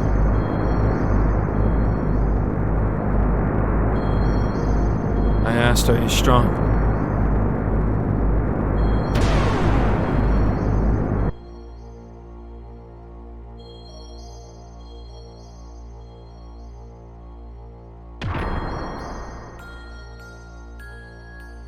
Behind me?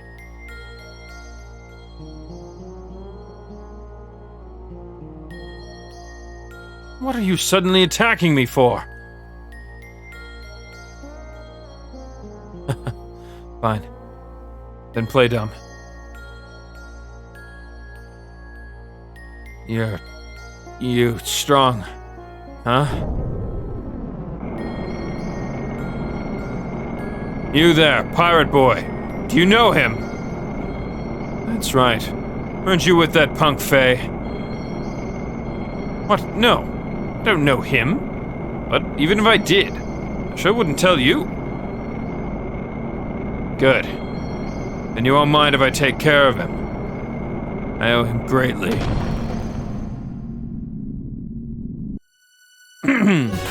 Alright, my voice is going a little bit there. My bad. I'm assuming that's Faye.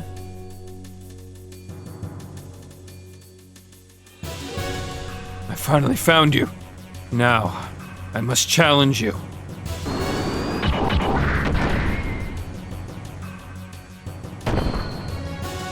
I think it's spitting on myself without even noticing it. Oh,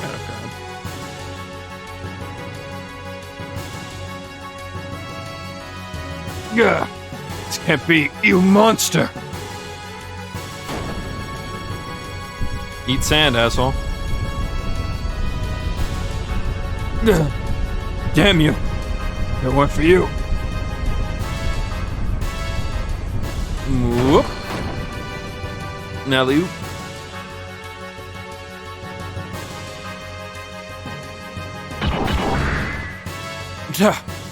Keep back.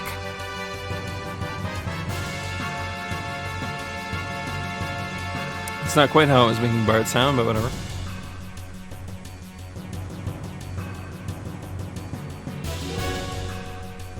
Commander, let's pull out.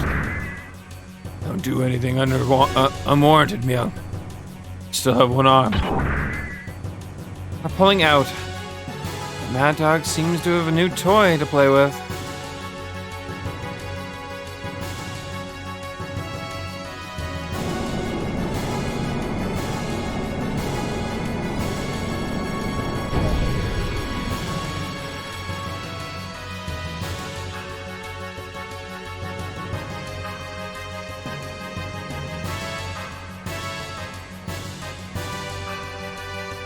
Now that my motor coil's warmed up, let's start with the main event. Today's my unlucky day. Why does this have to happen now? Oh well. Let's get it over with.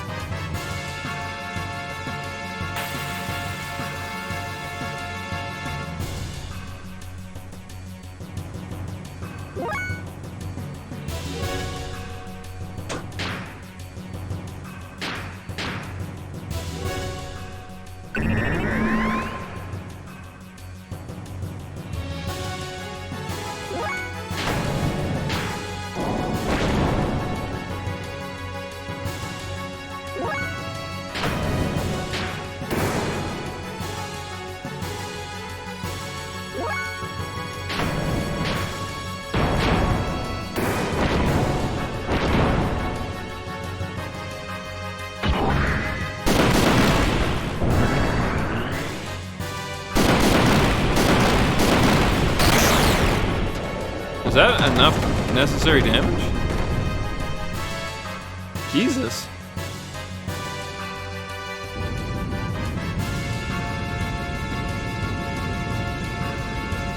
Young Master! Engine, ready for full power. Jericho, give me the helm over here. Our first mate. Now with the effective fins out of order. If you run at full speed, the ship wouldn't be able to stand the friction. You can jump due to the Bernoulli effect on the wing surfaces instead. First mate. Never mind that. The Yggdrasil is nothing without the young master. Full power, maximum speed.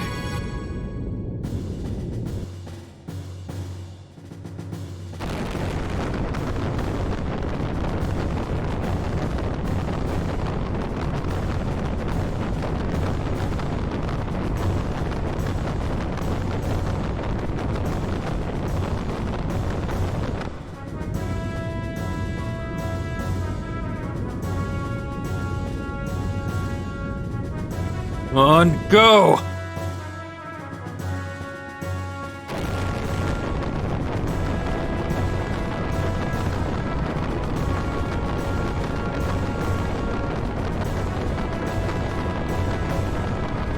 What did they do? Magnetically attract them?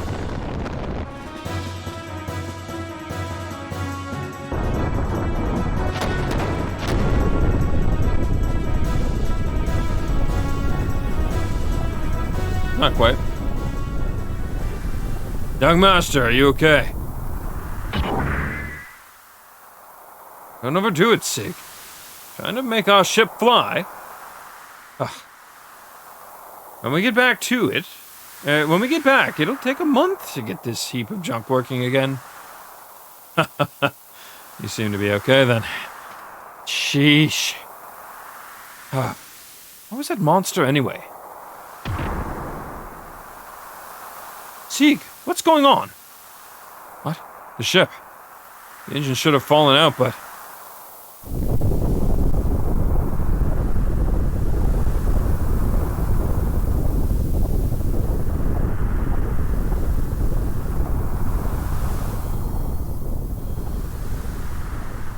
What the hell?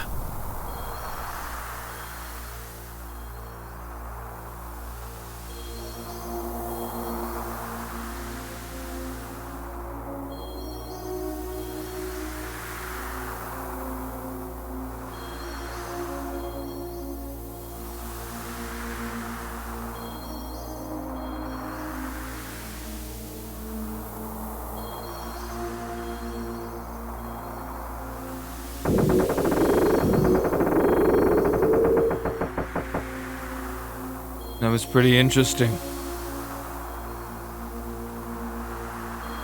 But dropping a warship on me is cheating. Take it back.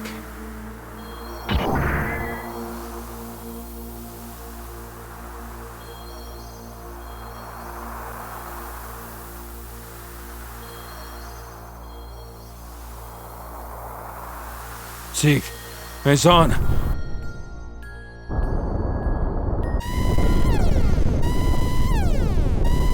The send pump affecting fins and propulsing drills are all out of commission. Main engine, support engine, engage the auto scram. Switch power to batteries. Output ratio 0.5. Operating time 500. The third bridge, it's ruined. The hangar section, the armament section, and even the pressure shell have been destroyed. We can't stop the sand from flowing in. Close each section down completely and commence independent operation. And damage control won't be able to move. The hull won't be covered. That's all right. Either way, it's impossible to save the entire ship. Our priority is to secure the bridge. Gather everyone into the bridge immediately. Hugo, no. You're Shatan now. You need to get out. I'll have Maison guide you to the escape pod. But I cannot leave you. We have no right to keep you here and get you involved. You seek Car and Myung. Make sure you pay him back for me. He's on. Please, show him the way. This way, please.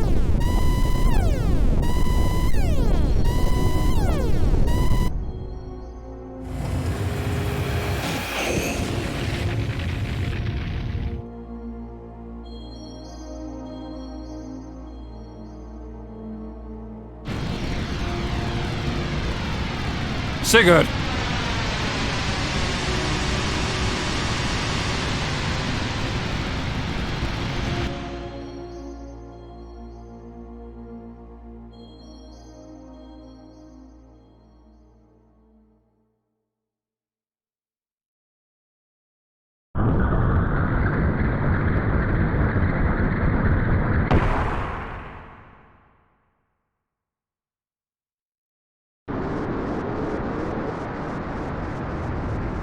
Being carried by the wind, the vicinity of the border. Oh, what is that?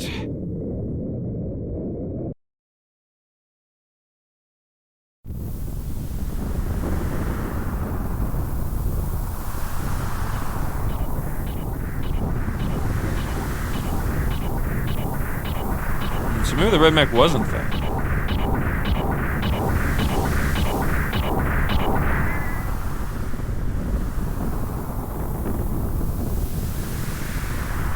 What? That is the door. We're stationed here? Oh, that was careless of me. But it's conditioned. It's just like the others that he destroyed.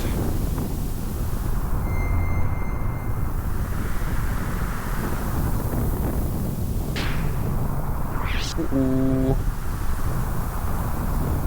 Wait, why does it show Bart in the party? I'm pretty certain he is not in the party.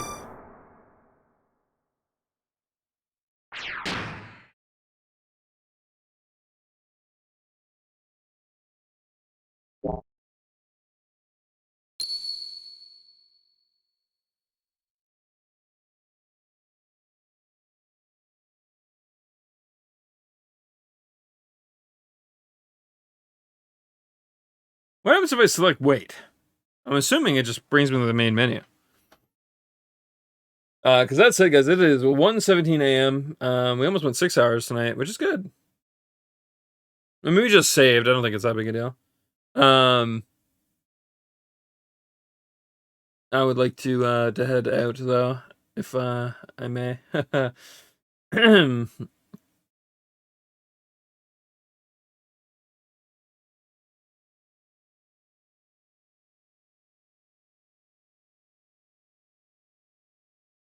Just looking at something real quick. Yeah, guys. I think we'll call it here for tonight.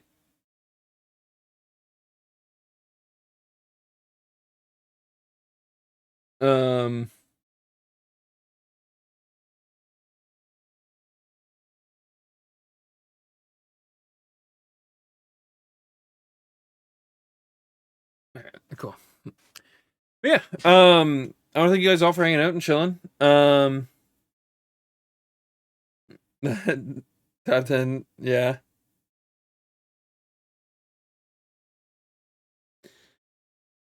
Holy crap. That was a set of scenes. That's what that was.